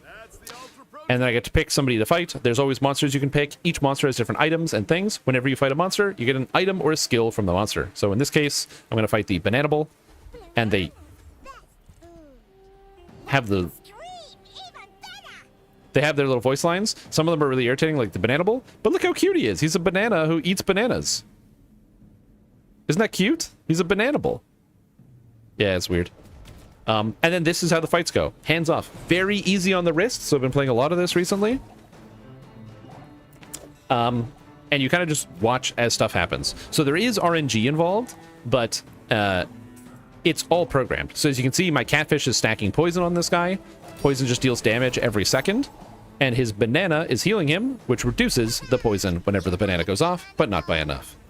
So I beat the Bananable. The day 1 monsters are all designed to be beaten to give you a little bit of extra power and some more build specifics. Ooh, and I got the skill. This skill's one of the strongest skills in the game. So that's great. That's lucky. When you first time you overheal, you haste all your items. This should have a limit. It should haste like 1 or 2 items, but it doesn't. Okay, I need a healing item. So normally here, I would go to the Cute Fury Monster because it has some good stuff, but I need a healing item. So we're going to go to JJ. He's got some stuff. We got 2 healing items. We got the Life Preserver and we got the Ambergris. The Ambergris gets value when you buy aquatic items, so it lets you stack money. So I can buy this first, and because this is also aquatic, you can see the tags of items at the top. I can buy this. I don't know if I'm going to use it, but it makes the Ambergris have more value. It heals based on its value. This is a very low number now, but it can stack up a lot. But most importantly, because it gains value when I buy stuff, it means I can buy other aquatic items and then cash this out later if I want. I don't terribly want a fishing net because I don't want piranhas. Also, you can reroll at every vendor. Rerolling costs money. So if I reroll and I don't get anything I want, it's a big risk. So you have to always think about that, especially in the early turns where you have very little money. However, I got a fishing rod. Fishing rod is another economy item. It gives you an item at the start of each day. So it's going to give me some free gold, maybe some useful items, but also does double duty because it hastes the item to the right, and my catfish gains buffs when it gets haste. So it's really good. Yeah, I'm teaching you CEDH, exactly. Someday I would like to build a Bird Wizard commander deck, but there's not enough Bird Wizards in the game. PvP game. It's both. So every day, on the 3rd hour of the day, hour 3, you fight a PvE monster. And you get an item from the PvE monster, and you also get XP and gold. And you can choose, based on the monster, how much gold or XP you're going to earn whenever you fight one. So let's say, for example, in that case, all of them had the same things in terms of gold and XP. So it's just the items that they gave. So, for example, they gave, like, I got the Healthy Jolt here, which is something that I wanted. Which is why I fought the Bananable. On the 6th hour of the day is when you fight another player. I leveled up because you have XP down here. So I get a skill. I don't really want any of these, but I don't really want to spend the 2 gold to reroll. So I'm going to pick Arbitrage, or Arbitrage, yeah. You get 2 gold when you beat a hero, which is another player. And then I don't really want any ammo items. I'm low on money. So I'm going to go to the Jungle Ruins, because if I'm Vanessa and I go to the Jungle Ruins, I can search the bodies. So you can like either grab loot items, so get some loot, which are like little buffing things. I can get some regen, which is nice because it would give me some more stats. But because I'm Vanessa, I can get a weapon or apparel from any hero. So I got a bayonet. I can't currently use this, but I might be able to use it in the future. The bayonet does damage when I use the weapon on the left of it, so we're just going to stash it away for now. And that's pretty much one whole day of the bazaar. And now I get to fight another player. This is somebody named Sanu. I don't know anything about them, but it's their first day, and I get to go up against them. They're playing Mac. So it's pretty cool. The thing about this is asynchronous. So this is not another player who's literally playing the game right now. This is a player who has already played through this day, and I'm now fighting against their ghost. You fight against ghosts of other players. So as a result of which, if the person wins or loses against me, they don't care. This is just a ghost of them. Once their ghost has been fought, it then disappears and is not there. And then my ghost is left in its place. So whether I win or lose against this guy, it doesn't matter. The next person who plays will have to play against my board of items with all my skills and everything. So if you're doing really well in the bazaar and you're basically killing everybody that goes up, that means whoever is coming behind you is also losing to you, which is really funny. And you can see this because you can go to the menu and you can see in your career, it actually tells you runs ended by your ghost. I have ended 345 player runs by my ghosts. So 345 people have lost the game thanks to me. Not lost that day. Literally lost their whole run because of me. It's a very satisfying feeling. Now you also notice I just left that game. Remember, this is asynchronous. So if you only have a little bit of time to play at a time, I can just come back and it's the same guy. Same guy. So let's see who wins. This is a real human player making decisions. Mac is a hero that focuses on like status, so regeneration, health, or poison, regeneration, poison, and burn. And he's got some interesting items. He's got like this venomous dose, which poisons himself, or poisons both of us, but it gives him a regen effect. So it's kind of like we're both drinking the poison tea, but he heals from it at the same time. He's got more regen items. He has a shiny spider mace, which is really gross. Shiny is the best enchant in the game. It just makes something go off twice. And that's really disgusting. It also goes faster when he poisons. And this is where the kind of the weird combo stuff comes together. This spider mace charges 2 seconds. It has a 10-second cooldown, so it takes 10 seconds before it attacks you. But it charges 2 seconds in order to be poisons. This item poisons both players. That's technically 2 poisons. So every 5 seconds, this poisons twice, which therefore charges this 4 seconds because it goes off twice. So it's just kind of neat how that functions. However, I'm poisoning him for a lot, and it's going to get even better. I also have the Life Preserver, which is when I die, I don't die, I get revived. So I think I'm going to win. But even if he got me to 0, the Life Preserver says, first time you would die, you heal for 200. So I would have cheat death and came back. As I said, this guy has... this is disgusting, and he's probably going to get 12 wins, or 10 wins just off of this, because your goal is to get 10 wins. But he lost, because I have a catfish. Sorry. Catfish, very good. If you're going to start playing this game, this is a good fish. Don't sleep on the catfish, okay? It's catfish good. And so here, now it's just decision making. I got 11 bucks. I get an extra 5 bucks as I started my day. My fishing rod gave me a piranha, so I could use that if I want, although I don't want to. I got to make a decision about what I want to do. A lot of good small items. Maybe I want to go for a Jungle Ruins to get something for free again. I think I'm going to go for some small items. Implement trading items and chests. Oh, they said it's just on the roadmap at some point in the future, so they're probably going to do that. Oh yeah, I'm in the Bazaar category, so people who don't know DDO but know Bazaar are going to be jumping in here. So just keep that in mind, you guys. There's going to be some Bazaar people in here, which is good. I don't really want any of these items. You got the Powder Horn, which yields ammo items. This is another mechanic that Vanessa has for the most part. Some other characters do, but it's mostly Vanessa, is ammo, where they can only be used a limited number of times. Vanessa has a lot of guns, so that kind of makes with the theme. So ammo items usually are more powerful, but there's a limit on how many you can use them. So keep that in mind. On the top Bazaar streamer. Yes, that means Crips in bed. Let's go. Wait, he should be streaming right now. Oh, is he on vacation? I think he's on vacation. Ooh, these are some good items. I'm gonna buy the Illusa Ray because it slows, but it gets multicast for each adjacent friend or ray. So if I had 2 Illusa Rays next to each other, they would give each other multicast or friends. And fortunately, the catfish, my happy catfish, is a friend. So we're gonna buy this. So we're gonna do that. This game, for me, is really fun because even if you don't know a lot about how the game works, you can learn about it incrementally.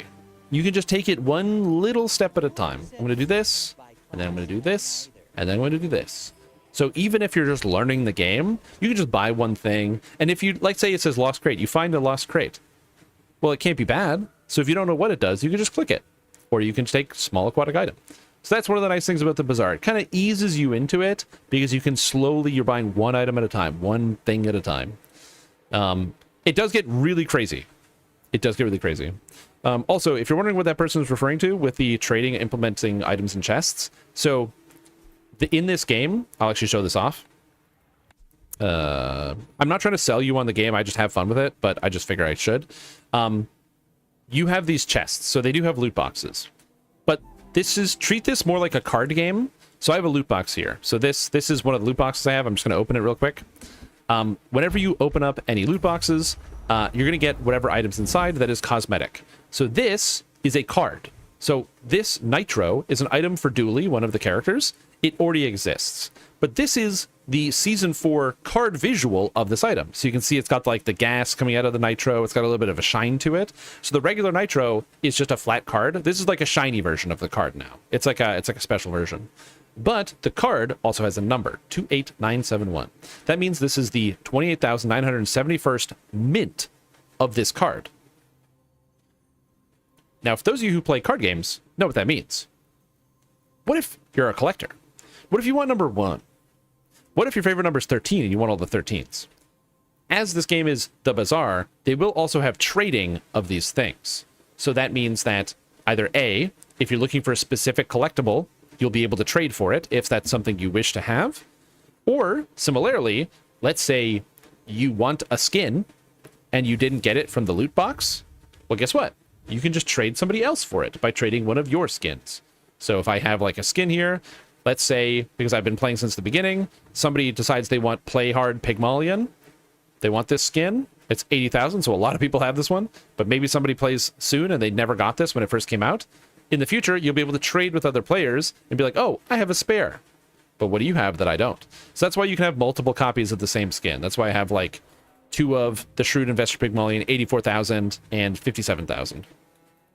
Additionally, there's like a shop where you can buy stuff every different day of different items that may or may not look good. What's here? We got a carpet. Oh, this skin looks good. Oh, dude, that. Oh, it's animated. Oh, that's really good. Oh, do I buy that? It's really cool looking. It's only being released this week. It's one-time release. And it's gone forever. I'm buying it. Screw it. Give me a Purifier Mac. Thanks. Yeah. I have the points. I earn the points by just playing the game. But if you don't play the game, you can also just spend your money on it. But I just play the game. I usually do like 1 Bazaar run a day, usually. So, yeah. Anyway, back to the Bazaar. So here, I think I'm going to take a small aquatic item, or the crate for a skill. I'm going to take a skill. Skill is not likely to be good. You can either get a medium or a skill here. I'm going to take the skill, and I got crit, so that's not terrible. Helps my fish crit even more often. And then I have 3 options for a fight here. Even though I'm powerful and I think I'm strong, this ventriloquist with its friendly doll is very dangerous and really hard to beat. I don't think I can beat it. So instead, I'm going to go to the giant mosquito and fight this instead. The friendly doll, really terrible thing where basically the doll is threatening the guy. It's like a haunted ventriloquist thing. Creepy storyline. Very dangerous. It's basically just a really fast attacking weapon that crits all the time. Ugh. Yeah, it lets you save your progress. Again, this game is like, if you got kids, and you gotta wrangle them around, you can just quit playing whenever you want. The only time where you can't save your progress is when there's like a patch. If there's a patch, it wipes the runs.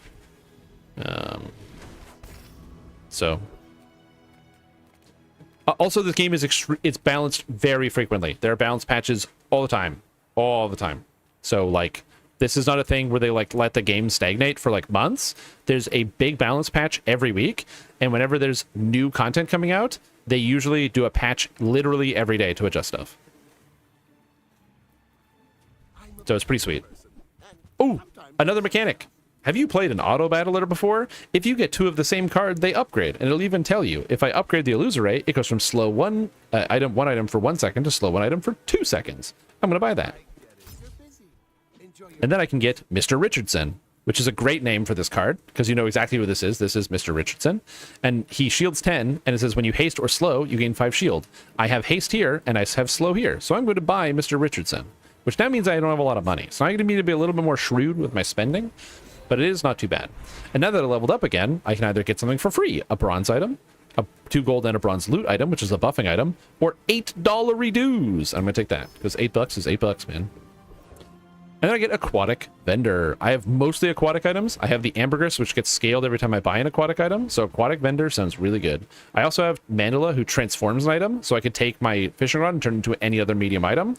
But I don't want to do that right now. Or I can get free shield scaling. I don't want that. So we're going to go to the aquatic vendor. I can buy anything. Oh my god, this is a great vendor. So volcanic vents, it burns. Burn and poison both do damage over time. The difference is poison is every second. Burn is twice a second, so it's twice as powerful. But when burn ticks, it goes down. So if I have 9 burn, every time it deals damage, it goes down by 1 by 1 by 1 by 1. Yep, and this is my carpet. Whenever you level up, it even tells you, it gives you like carpet space. As you level up, you get more carpet space. It caps out on this box though, so you have a total of 10 slots. And small items are 1 space, medium items are 2 spaces, and large items are 3 spaces. So this is a pretty good shop here. So we're going to grab the vents, and we're going to grab the pearl. So the pearl has low shield value, but it charges when you use another aquatic item. And since all my items are aquatic, this is actually going to go faster than you think. So I'm going to put this on the table. And then, I don't think I need this piranha. It doesn't do a lot of damage, but Mr. Richardson gets better when I haste or when I slow, so I'm going to put that in too. So this should give me some defense, gives me some damage with the volcanic vents, and we're going to get them. Betrayal and PoE. I don't see the betrayal angle in PoE. Admittedly, betrayal is my least favorite mechanic because I hate getting one-tapped. Also, this is dually. Most of the stuff is robot-related and dinosaur-related, oddly enough. He has the Trollosaur. Look at that art. Doesn't this make you want to play this game right now? Look at the Trollosaur.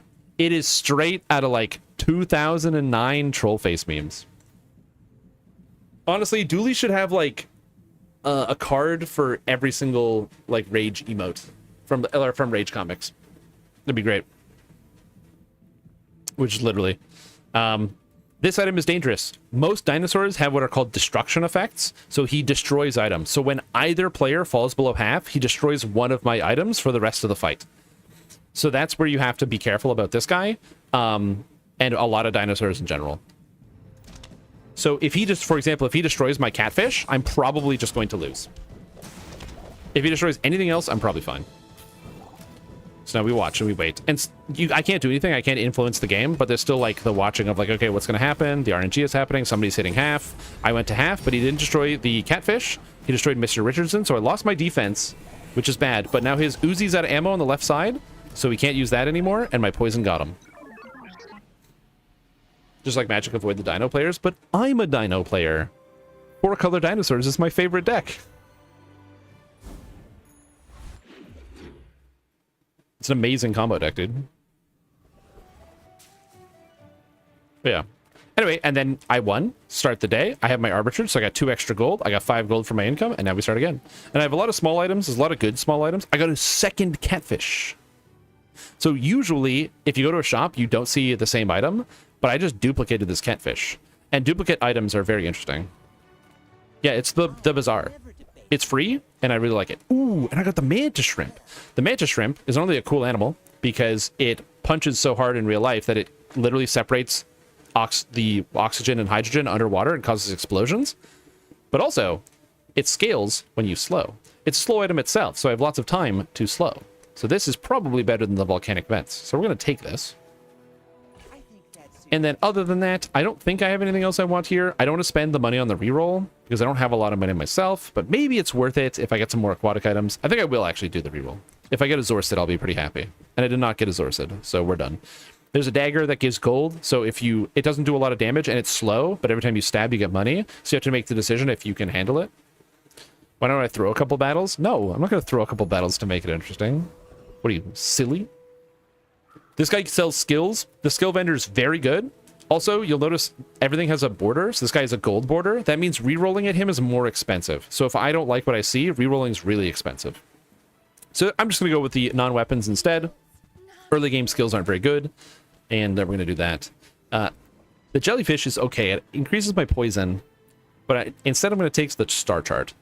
The star chart is a good item because it doesn't, unlike all the other items that I have on the table, which have like a charging time and do a thing, this is what's called a passive item, so it just has a passive effect. So it makes it so adjacent items have extra crit chance and adjacent items have the cooldowns reduced. So I can like combo it up by like maybe putting this next to the fishing rod so it hastes the catfish more, and then the pearl is shorter cooldown so everything resets faster. You have options like that, which makes it kind of interesting.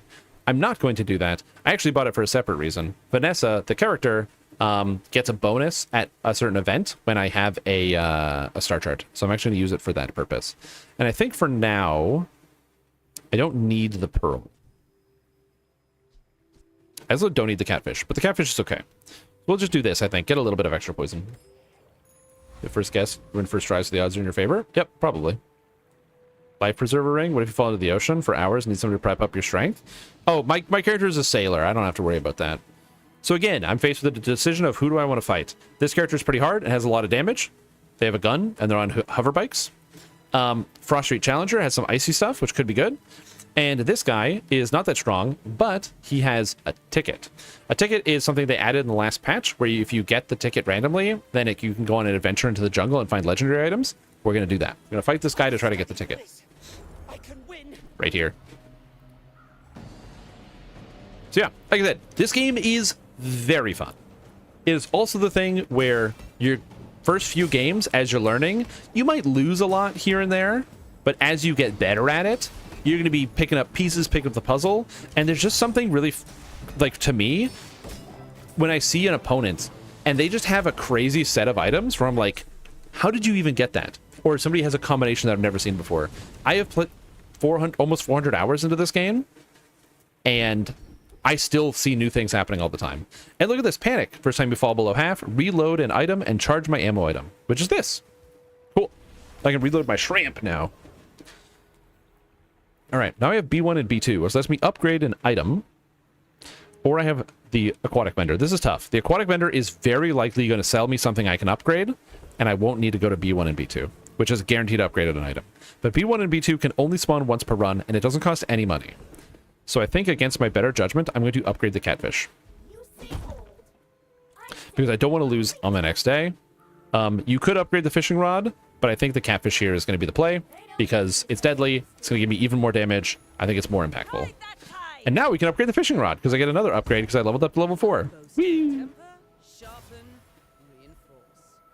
Because the fishing rod is now silver, it's going to give me a silver item at the start of the day, which is nice. So it's actually a pretty big increase in my stats.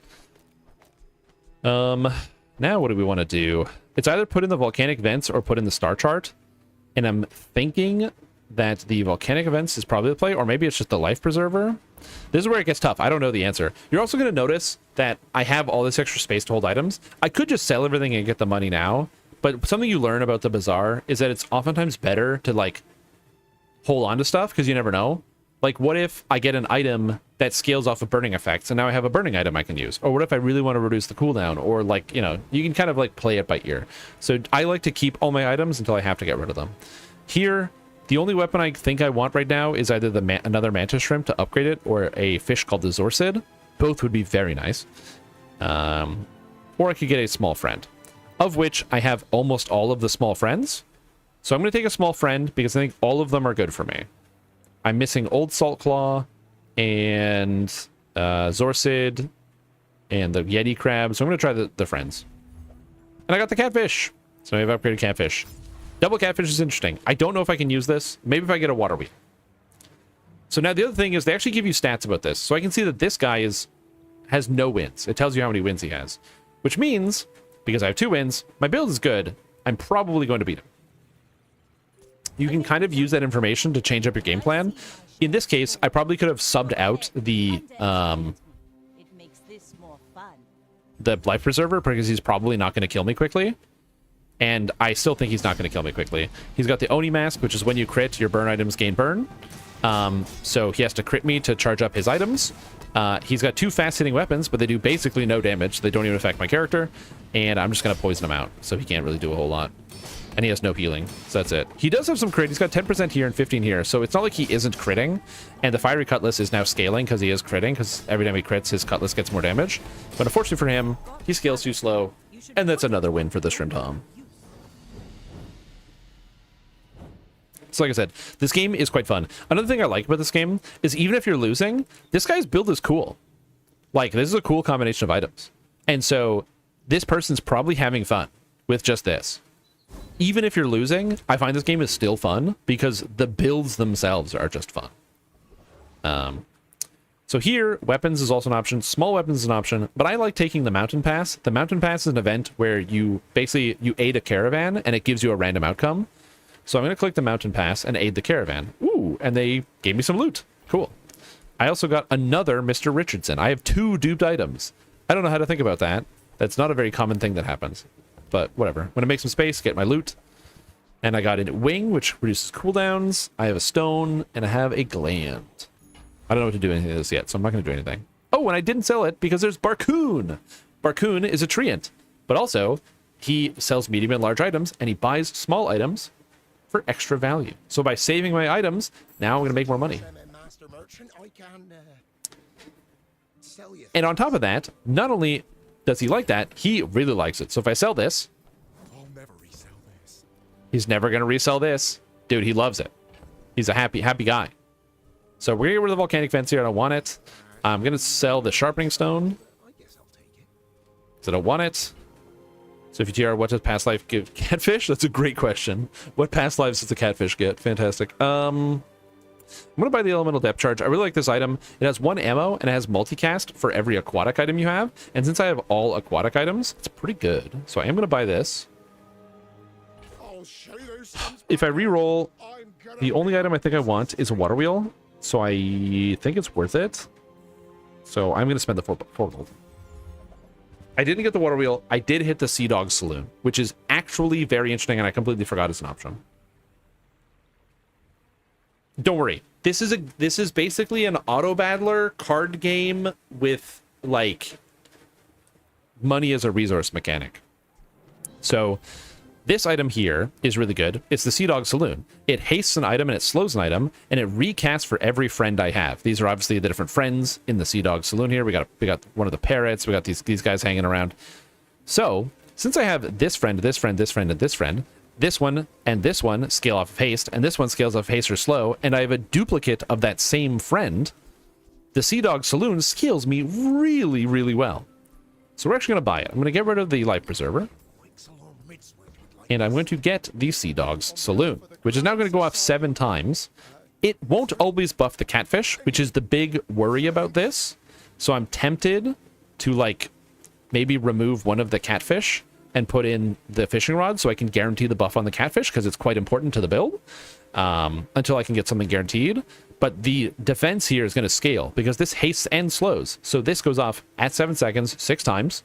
It causes 6 hastes and 6 slows, which means this is getting buffed by 30 shield for the haste and 30 shield for the slows. Cool. Backpack battle vibes.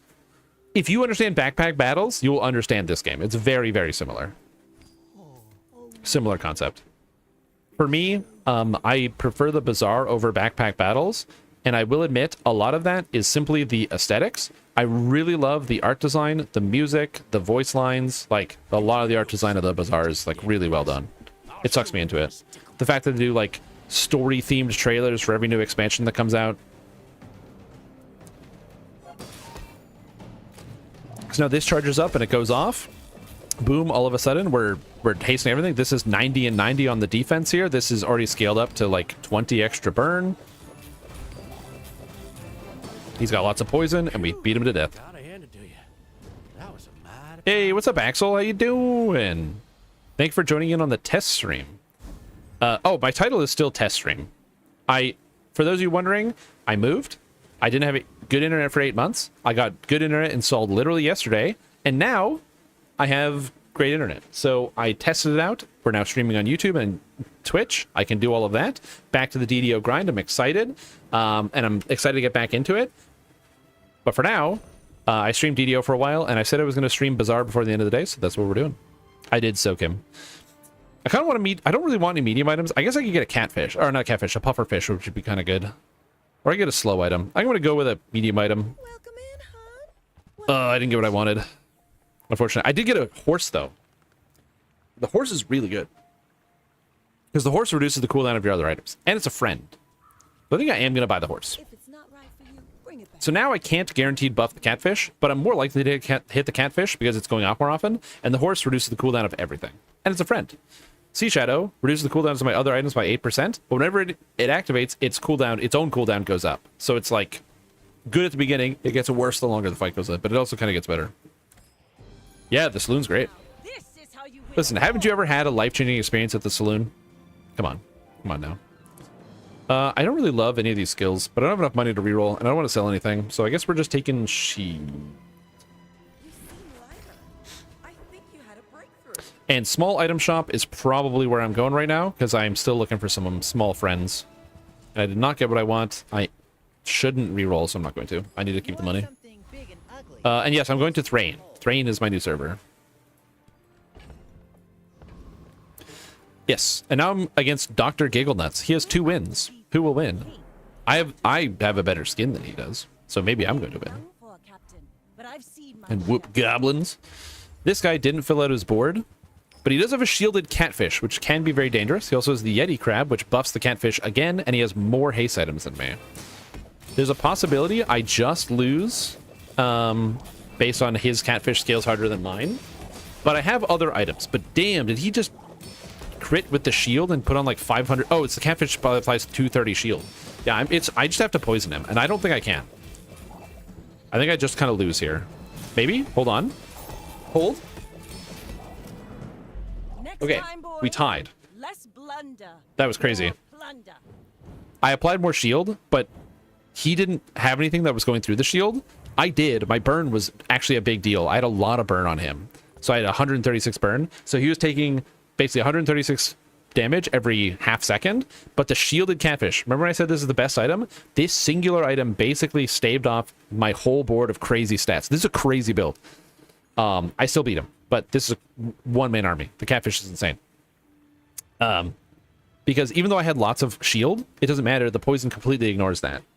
Now, I actually won. In this game, ties or wins because you're fighting against a ghost. You're not playing against a real player. The player has already gone, so they're not going to get upset if they lose. So a tie is a win, which is nice. And I got a seashell, which I don't want. I'm going to get rid of it. Sounds good to me. And I'm going to take the mountain pass again. I could go to Valpak and sell some of my stuff. Valpak buys your bronze tier items. So this is like basically Walmart. Or not Walmart. It's kind of like a pawn shop where you like buy and sell and he buys your bad stuff. Kind of reminds me of like Giant Tiger, honestly. But we're going to go to the mountain pass again. Oh, and apparently it was a routine job. I get some gold and some XP. Nice. I'll take it. Oh, I got one of the best vendors in the whole game? Okay. If I know I'm the top streamer on the category, or one of the top streamers in the category. I just want to say this. I don't need this help. Okay? I don't need this help. This is my first time streaming the game, even though I've played a lot. This vendor's crazy. Monster skills are really good because monster skills are designed to be low chance to get when you beat a monster, because monsters have lots of items. So their skills are really good, but they're really low chance to get.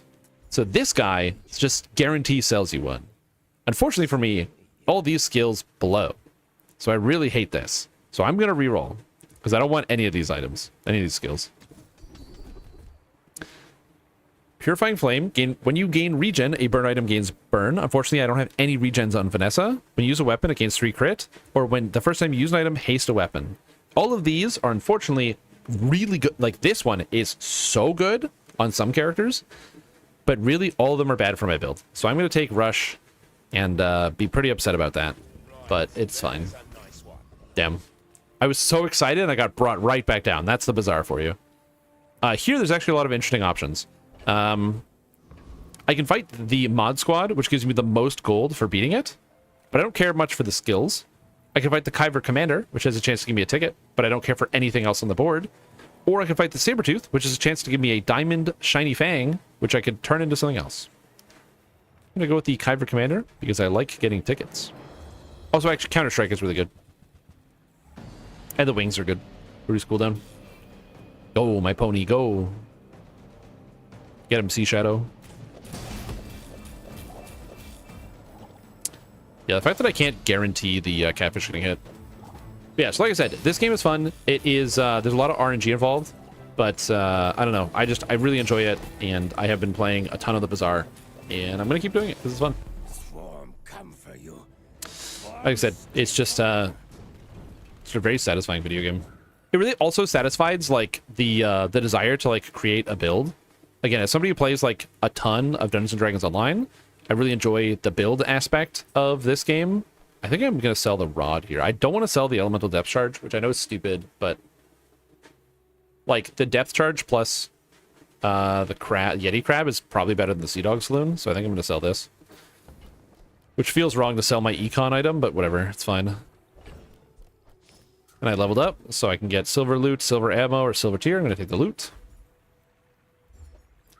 Check the mob's builds before choosing. I don't know every single item that can drop yet. Yeah, 100%. I actually agree. I think that would be a good change if you could like see what they have. Fortunately, there is a tool for this. So there's a website which is howbazar.gg, and it has all the information on everything in the game. Every monster is here. So if you're like, oh man, I don't know who to fight, the Kyver Commander, it has all the items, so you can check that out easily. Same thing, if before you enchant something, so let's say I have the catfish and I want to know what the enchants do, you can type in catfish and you can see all the enchantments. So there is a pretty good website for that, which is nice. But alt-tabbing to go to a website, not ideal.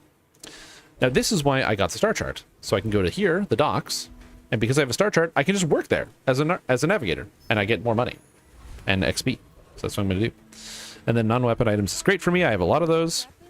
I don't want any of these things. As Harpoon destroys small items. There was like 100 years ago in the like early beta, this was an insane item and Harpoon was crazy. But now this is not as good. It's still good, but you have to like really want to use the Harpoon. A lot of builds don't get destroyed if you just destroy one small item. I got a jellyfish, but I don't really want it. Rip. Okay, I'm not a big fan of this. That was kind of a bad vendor. So I didn't really make any upgrades today. So this is where it gets kind of bad. Walmart STDs. What a name. Pro tip. Don't get Walmart STDs. At least go to like Costco if you're going to get an STD. Then you get them in bulk. Oh, he's got the buffed Boiling Flask, which gives the adjacent potions multicast. He has the Magic Carpet, which is an item that goes faster every time he crits with something else. So I think I'm going for the Magic Carpet ride. However, even though I slowed all his stuff, he has the item Letter Opener, which always crits, which charges the Magic Carpet and makes it faster. His Magic Carpet also gets Lifesteal because he enchants it with the Runic Potion. And the Boiling Flask also reloads the potions that keep going. Now, fortunately for me, I actually outscale his damage with my shield. So I actually scale harder than he does, because he doesn't scale. He just gets faster. So because of that, my poison's eventually going to kill him. Because he has lifesteal on all of his effects. But I don't care about that, because I just apply too much poison, and he's going to die. So the late game with the double Richardson is really good. Look at that shield. He can't break through. Beautiful, dude. Beautiful. Yep. The thing is, I kind of have to play the long game because I don't have any good damage items. Which is weird. Vanessa is usually the very offensive hero. Here, I can get some chocolate, which gives you health. I could get a bonus for my next fight, which I don't terribly need because my next fight's a monster fight. So I will go to the weapon vendor, even though I don't really care. What the hell is this? This is one of the new items. Cyber Psy. Deals 40. The first 2 times you crit with this each fight, you take no damage for 1 second. Oh, that's so neat. So if you scale crit on it, it makes you immune? Huh. That's kind of cool. I'm not going to buy it. That's really cool. And I want none of this. The Golden Shovel is interesting. Shovel gives you an item, small item from any character. So every day. So if I buy this, that means I can get an item from another hero.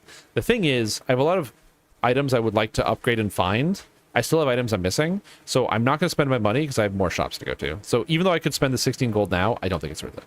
All my weapons have been tested in battle. That was probably the wrong move.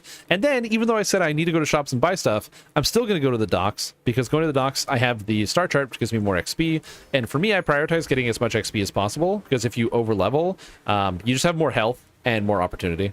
And then here, I'm going to go to the Foundation Reaper, and I think I just killed this guy.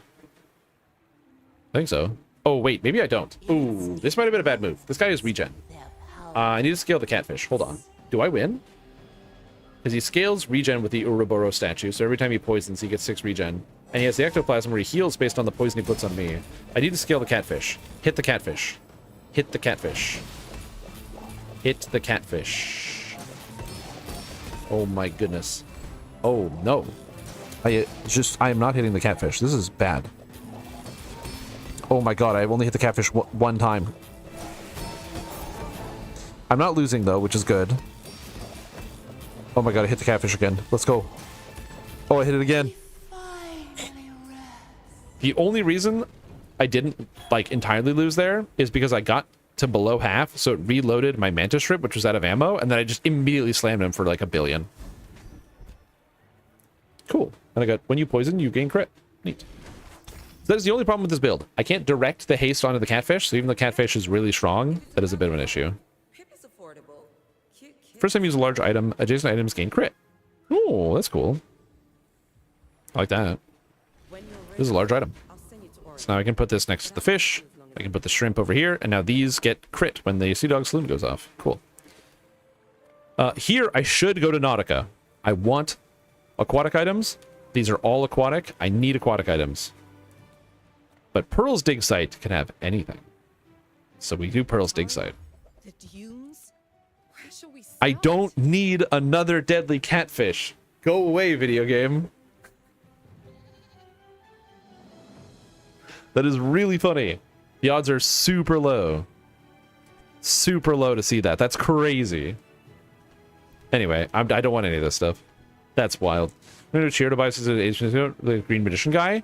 I would say whichever one you think is coolest is the correct answer. The only hero I don't like is Pygmalion. And that's because I just don't love the value economy game. But if you like value econ, go with that. What the hell is this?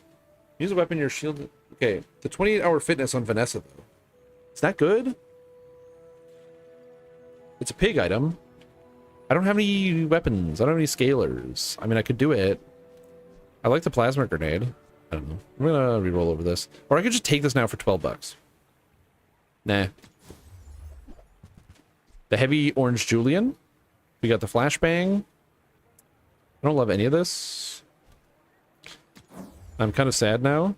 Oh, we got the yellow mantis, which hastes 2 items, which is not terrible. I'm going to take this because I might be able to use it in the future. So I spent some money. I can't really use this. This hastes items and it charges when you use an adjacent burning item, which I can't do, but I'm going to take it for now. It could be useful in the future.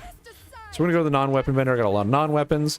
That's not a friend. That's not a friend. That's not a friend. I'm currently running the friend build. I could swap into like a slow build and try to scale the shrimp instead, because it scales off of slows, and move out of the catfish, because I have that with the slows.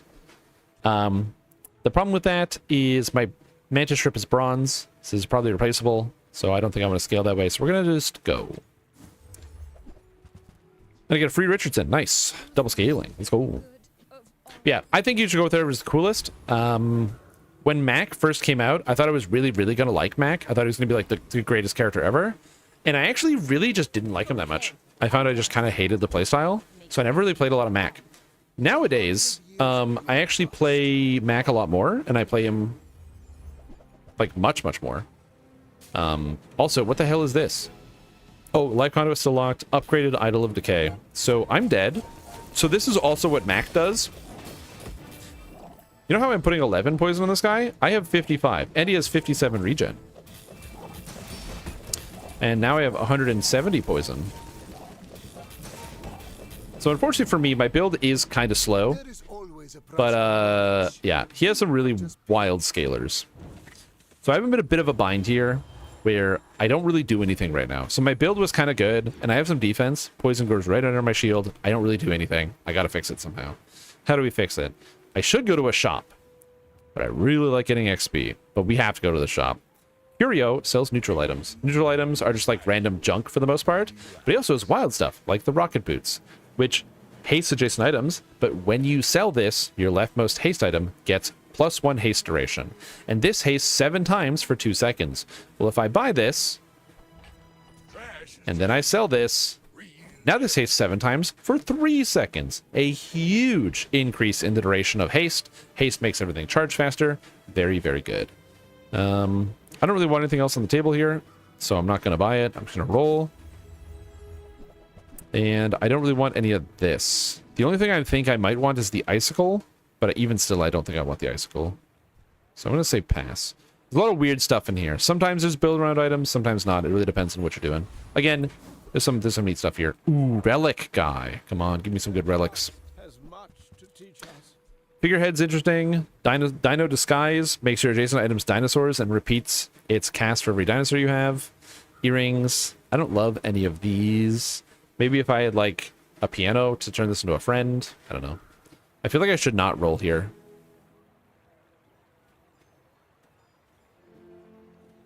I'm thinking about it. What would I get?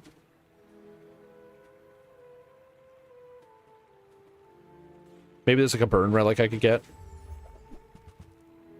Jabalian drum is a relic? I didn't know that. Sick.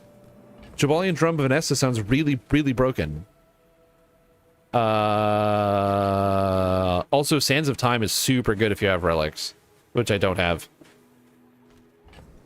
I feel like I kind of have to take the Jabalian drum, but I would need to do the full transition to a weapon build, and I have 0 weapons right now. I can't do it. I don't think I can do it. Damn, that's really crazy.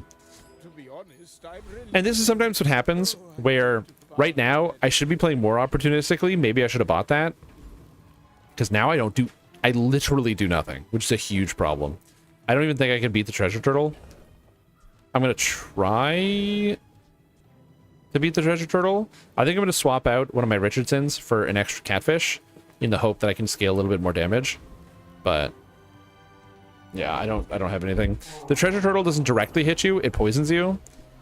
It also has a catfish, which does not do a lot of damage, but I need to make sure I outscale it because it has the seaweed, which is whenever you use an aquatic item, it gains more healing. So the heal is going to get better and better. And whenever you heal, you cleanse off 10% of like poison or burn that you healed for. So because this has heal 130, it's going to clear off 13 poison when it goes off. So it's very important for me to kind of like try to upscale my poisons more than it's going to be cleansing, which I think I'm doing a pretty good job here. I think the extra catfish was the play. And I get to double scale stuff. So maybe that's the move, just get more catfish. Like, man, I don't know. I don't know what's going on. I don't know what I'm doing. We barely got our flags up. Ah, a pearl. Nice. So here I can get a poison item, or poison skill, or I can get a gold tier skill, or I can get an ammo skill. I kind of want a poison skill. I think poison related skills are good. Catfish is kind of like my main angle. It's a poison skill. And I got one of the best poison skills in the game, Toxic Flame. So when you burn, your poison items gain poison, and when you poison, your burn items gain burn. This is good because I'm going to hit twice here, but also it means I can kind of get some weird scaling synergies. I can also get Toxin Injector, which hastes both my poison items whenever I use anything for the first time, which makes my build faster, but also charges the catfish and makes them do more damage. I think I'm going to take the Toxic Flame, though. There's some wacky stuff you can do on Vanessa, and I can maybe get some burns.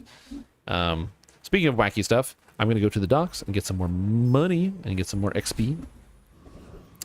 And there's no tools that I can think of that I want here.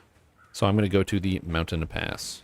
And I get to fight a boss. Cool, I get to fight Dr. Vortex. So here, I actually think I'm going to put the catfish next to this so that it has better crit scaling. Because I get the, when you use a large item, they get crit.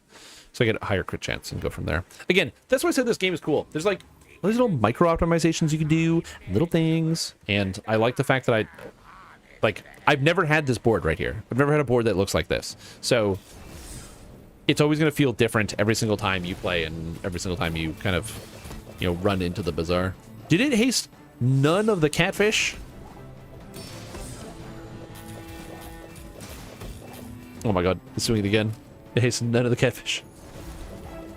Actually, it hasted the left one. See, this is the one problem with this build. This is why I want probably a pufferfish instead of a catfish.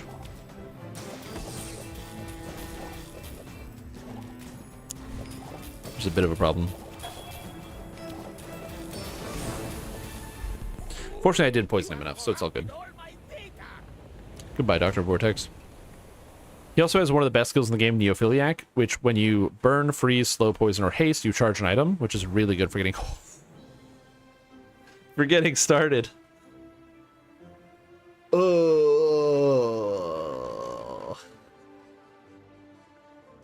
It's pretty good, right? Wow. All right, cool. Thanks, game. Big.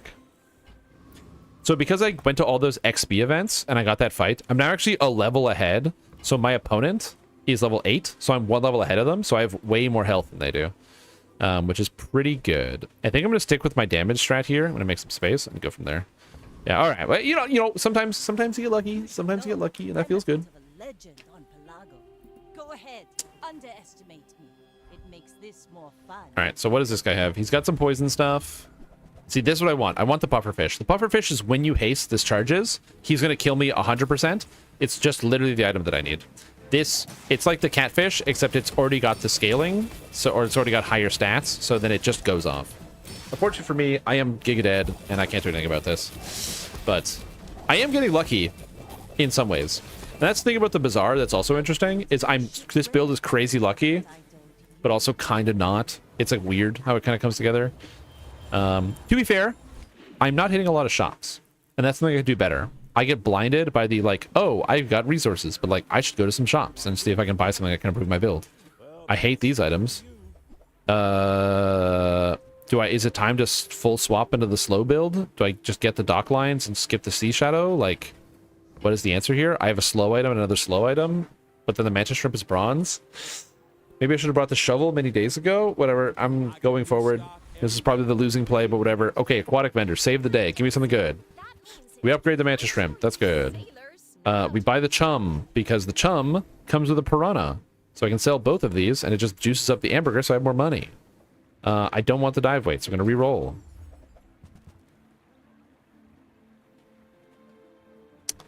That's a shipwreck. Shipwreck is one of the best items in the game. It makes it so your aquatic items have +1 multicast. And that's really good.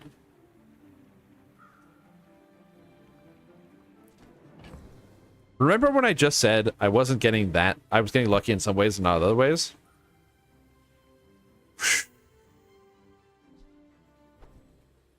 That's really, really crazy. So we sell the ambergris. We buy the shipwreck. I think this is the play. So I have fewer things to haste, so it's hasting these, it's slowing, and then the mantis shrimp hints twice, and the Richardson scales me up.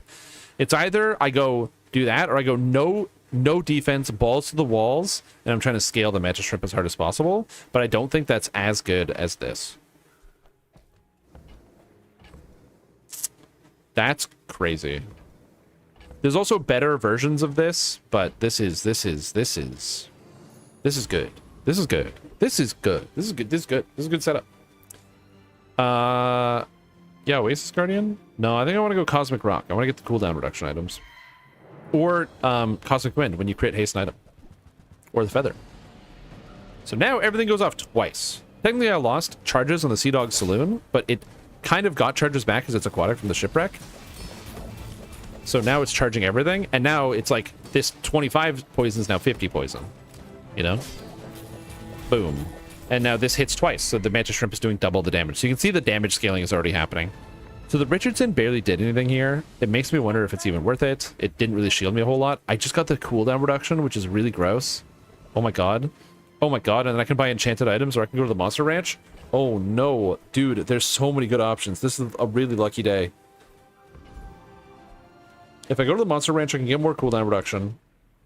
If I go to Seraphina, I can maybe get an enchanted friend or aquatic item that I can put in here that's super crazy. Oh my god. Okay, this is tough. I actually have no idea what to do here. How much money do I have? $8. If I sold everything. 8 plus 4 is 12, 14, 6, 18, 20, 22, 24. So at 24, I can buy like silver enchanted items. I don't think I have enough money to go to Seraphina. You think I should go to Seraphina? All right. All right, I'm going to listen to you. Let's go. I bring tidings from the Empyrean realm, and also merchandise. No friends, and I can't use any of these items, but they're really cool. That's sad. Yeah, but sometimes you gotta listen to chat. Sometimes you gotta listen to chat. Damn, really close, really close. If I re-roll, I could only buy a silver item. YOLO. I already clicked it. Ah, golden dagger, obsidian pop snappers. Okay, so there was not even any friends there or aquatic items. I kinda like you. And I have no money, so we get a small weapon for free. Some amount of money. And I got a free dagger. Cool. Let's take the Okay, so now, kingdom. now that I leveled up, I get to enchant an item. At level 10, you get an enchant. So, you know how I have the deadly catfish? I can now make an item tranquil, so or like healing, restorative. So it heals based on the value. So for example, if I had a restorative catfish, it'll heal 10 times the amount of poison. So as this scales up, it heals more. Or I could get burning, which in the case of the catfish would make it so that it burns equal to the poison. So as this scales up in poison, it also gets burned, which sounds kind of good. However, I have Toxic Flame, which makes it so that when you poison, your burn items scale, and when you burn, your poison items scale. So I'm going to go with the Burning Shipwreck, which will make it so every time I use an aquatic item, I burn for 1. But when I burn for 1, my poisons go up. Whenever I poison, my burn goes up. So this is going to go what we in the business call cuckoo bananas. Oh, it burns for 3. That's even stupider. So every time I use an aquatic item, I burn for 3. Everything is double casting, and whenever this burns, it scales the fish. This guy's name is Tailmaster. I'm going to send him there. Dethrone a king, not to squabble with nobody. I don't know what he does, but my only worry is if I'm not fast enough. Oh, he has a combo build. So he has the drill. He's going to try to kill me with this drill. And he's probably going to be successful. So the Richardson may not even be enough here to save the day. But it is. Sick. So that was almost exclusively the shipwreck that was killing my opponent.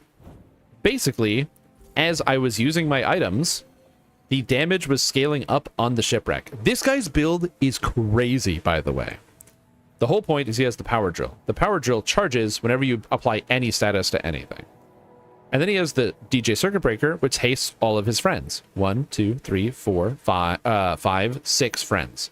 So he hastes 6 items whenever this goes off, which charges this 12 seconds. So whenever this goes off, this almost goes off. This item slows all of my items, which makes this go off. It also burns both of us. So that's 1, 2, 3, 4, 5 charges plus burning both of us. So that's 7 charges. That makes this go off when this goes off. When this poisons, it goes off.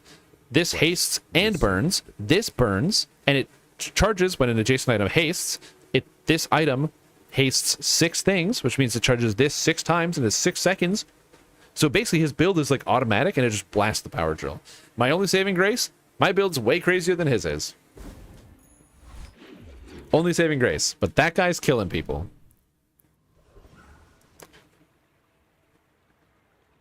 I got the enchant. This is a very rare event.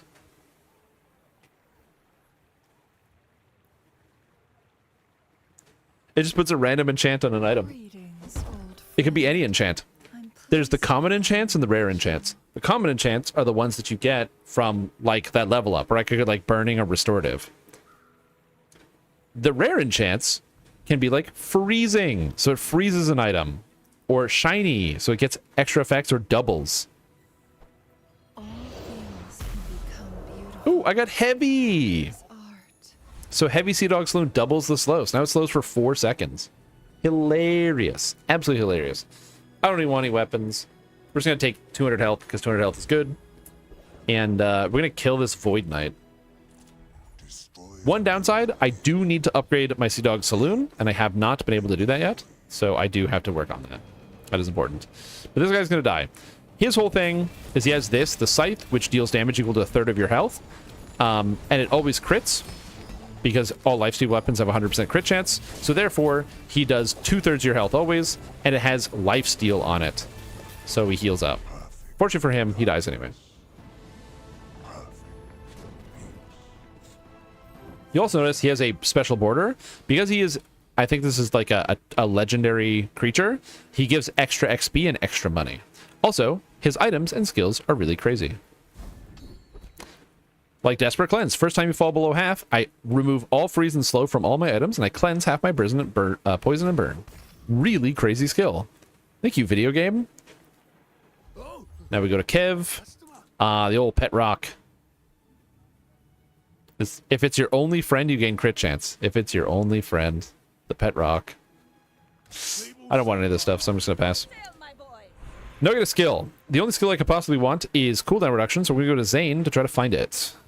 Zane is the Vanessa skill vendor, and Vanessa has a unique skill that reduces cooldown of aquatic items. These are all bad, so we're gonna fish for it. I didn't find it. But I did get Oceanic Rush, so the first time you use an item, you haste 2 aquatic items, so it will make my build faster, so we're gonna take that. And I got another fight. I have no money. I can sell some stuff, but other than that, I don't have any money, so we're gonna always take the fight because we can get some money out of it. And I got Yurdan. Yurdan is an anagram of Reynad, who is the owner of Tempo Storm and the creator of the Bazaar. All right. What are we playing for today, boys? In the most recent patch, he also got a full rework and has way better items than before. He is quite dangerous and difficult to beat. Oh god. Oh god, slow him down. Slow down. Stop charging. Okay, okay. It's over. Is it over? We got the shield. Had to be an off-meta build. Yes, I did have to be an off-meta build. Holy moly. That was so dangerous. It's just because my build is a tiny bit too slow, because my items take a little bit longer to charge. The Sea Dog Saloon's cooldown goes down as you upgrade it, so because I haven't upgraded this, it's very bad. I need to upgrade the Sea Dog Saloon. So my build is super crazy, so I should beat this guy, but if I lose, it's likely because I'm just not fast enough. But we'll see if I beat Python Paul. You also notice that my opponents have different borders, so this guy's a diamond border. That just means he's currently diamond rank. You can play against anybody of any rank. Rank is just pretty much an indicator of how much you've been playing the game more than anything else. Also, this guy has a restorative life conduit, which is really scary for me, and a blank slate that freezes. I think I still beat him because I don't think he can outscale my damage, because my damage is really stupid.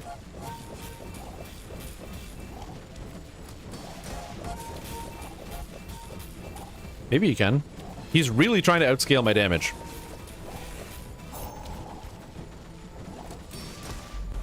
Fight me again. He was really trying. 1,000 regen. Again, this guy isn't losing to anybody but me. Goddamn. Mac is like a combo build, so he has this like life conduit, which gives him regen, and it goes off twice. And anytime, it's not displaying on here, there's a display bug on this item, but anytime he uses a regen item, it increases its regen. So, like when you use this, it gains regen. When you use this, it gains regen. When you use this, it gains regen. And so this is scaling really, really hard. That's why you got to like 1,000 regen per second, which is, you know, pretty good overall. Not as good as me, but now later in the day is when you want to go for the skill vendors, because the skill vendors can give you the higher tier skills. You can only get certain like items on certain days. So bronze items only spawn on day 1. You can get silver items from day 3 to day 2 to day 4. You can start getting gold items on day 5, and you can start getting diamond items on day 8, which is why I got the shipwreck. Now that it's day 10, I can get the diamond skills, so we're gonna go here. Shrimp fall off. Yeah, the shrimp's not as good anymore, but it's also not that bad, and I can get crit for it now. Do I want crit for the shrimp? Do I want to roll for a better skill? Yeah, I kind of do. No, actually, left's 6 burn on this is really crazy. We're gonna get that instead. Goodbye, Pearl. I should not have gotten rid of the Pearl. I should absolutely have kept the Pearl. I don't know what I was thinking. It's fine. Don't worry about it. We're gonna go to Barcoon, see if I can get a large item. Because I kind of want the Sea Dog Saloon. He might have it. What the hell is this? This is a new item. Stealth Glider. You take no damage for the first 8 seconds of each fight, or until you use an item. Whoa! This just makes you immune until you use an item? That's such a sick combo piece. There's an item in this game called the Boulder, and what the Boulder does is it has a 20-second cooldown, and it just does 100% of your opponent's maximum health. And even as a custom animation where it just rolls over the screen. So this would be great in a Boulder build. That's so cool, dude. Man, new item. I have not seen that one. It's smaller than I'm also tempted to get rid of Richardson. I just need to be faster. I don't know why I rolled there. I wouldn't be able to afford the saloon if I got it. So here, there's the Frost Street Champion. The Frost Street Champion has awesome items and really good stats.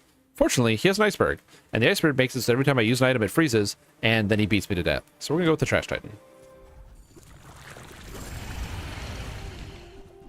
Yeah. Yeah, right now, my current problem is I need to upgrade my things. which I can do in the future. In the event that I start losing games, when you get to 0 prestige, so if I lose again, you get a second chance, and you can basically choose how you want to handle your second chance. You can either enchant an item, get 5 XP and 20 gold, or you can upgrade all your items to gold, which would be probably what I would do here if I ended up losing. I'm going to take loot item, get some CDR, hopefully. I got 2 XP. Thank you, video game. Appreciate that. I like XP. And now I'll go to the small vendor, try to upgrade some of my small items here. I did not upgrade an item. Shot glass is interesting. I don't want the dive weights, so we're going to move on. And Old Salt Claw is a lot of damage. It's probably better than one of these catfish. But the catfish scale the shipwreck. So I think I will buy Old Salt Claw and then sit on it. I don't know if I want to use it right now. Maybe if it's even better than Richardson. There's also this event, the Mysterious Portal. It takes you to a rare event or merchant. I always click it because it's fun. Click. Oh! Let's go! It's fun! You see? Is it right to go to Fiora to get an item upgraded? Yes. That was the right call. Catfish are carrying the shipwreck. Yes, 100%. So now this cooldown basically went down by a second. It makes my build 1 second faster, which is a huge deal. This is the Bazaar. The Bazaar is a free-to-play game. It is like kind of like it's like an auto battler. It's like an asynchronous auto battler. Oh god. Okay, this guy super counters my build, which I hate. I don't know if I think I lose. Yeah, I don't think I can win. Maybe. Hold on. Hold. I can't even explain what I'm thinking. I will explain it in a second. Come on. Okay, actually I do win. But he does maybe. Hold on. Okay, I do win. So, the reason why this was scary initially when I came into this room, this guy has Thick Hide, one of the best skills in the game. When you slow, charge an item. If I had this item slows 6 times every 6 or 5 seconds. So that would charge my items a bunch and basically make me rapid fire. This would be insane. So when I saw this, I was like, oh no, he has like a slow build. He's going to slow stuff. He has no slowing items. So he must have gotten lucky with this and not gotten it. So what are you going to do? He then also had Lethargy, which makes every item slower in the game. Which is not universally bad. Because if you can reduce the cooldown of your items or charge stuff, you can sometimes ignore this. The problem is, I don't have anything that charges. I just have to wait. But he has the Magic Carpet. The Magic Carpet makes it so that when you crit, it reduces the cooldown by 1 second. The Runic Great Axe makes it so that all your lifesteal weapons have 100% crit. He has a lifesteal weapon here, a lifesteal weapon here. The Carpet has lifesteal because it's next to the Mortar and Pestle. And the Runic Potion causes the Fang to crit.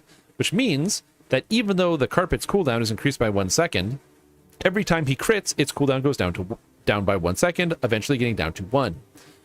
So he can ignore the downside of Lethargy and just beat people up. And then he's healing off the Magic Carpet, which is always critting.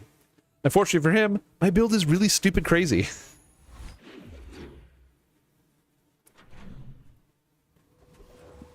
Yeah, I'm tempted to replace the Shrimp with the Salt Claw. The Salt Claw is really good. Either the Salt Claw or the Illusory Ray just have more items used, so the shipwreck goes off more.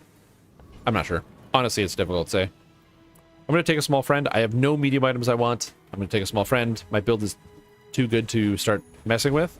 And I get to upgrade an item. Usually I would take a gold skill here. I find upgrading one item is not going to change your build too much. But for me, reducing the cooldown of Sea Dog Saloon down to 4.6 seconds makes my build that much faster. It is that impactful to everything that I do. I really need to reduce the cooldown of that. It makes everything faster. I think this might be better, the Illusory, because it goes off 4 times versus 2. Which just makes it more shipwreck usages, which is just kind of good. But then, is it better? But then I lose the damage. I should test this. I should test this on a guy. I'm going to take another free item. Ooh, Coral Armor. I got the upgrade because I got to level 13. You always get to upgrade an item at level 13. So that's why it's kind of good there. I don't want this. I'm going to sell it. And I'm going to go fight the Volcus Enforcer. Because he has some cool skills. One of them is a shield, or freeze when you shield skill. Cryo Mastery. When you shield, freeze an item, which I kind of want. He also freezes up all my shit. So... see how this goes. I should win, but we'll see. His whole thing is he freezes the whole board, and he has 2 items that scale off of freeze. He has the Icebreaker, which removes freeze from any item when it goes off. He has the Cryo Sleeve, which also makes all freezes on him halved. So, and then he has the stopwatch, which freezes his own items, and the cryosphere, which freezes his own items. And because their duration is halved, it's actually worse for me than it is for him. Unfortunately for him, again, build really crazy, so he died. The other thing too is with experience, you learn more about like what fights you can take and what you should be doing. But that's something that just takes like a lot of time to figure out, and is not going to be inherently obvious the first time you play the game. But that's one of the things that, oh my god, I got Hattie, which is the extremely rare event where you get to spin the wheel and get an extra effect. Is Reynad watching my game? This is madness. This is the luckiest Bazaar run I've ever had, and I have 400 hours in this game. Oh my god. I've only seen Hattie like 5 times, and I got the best outcome from Hattie, which is the hat, which just when you sell it, upgrades whatever item you want.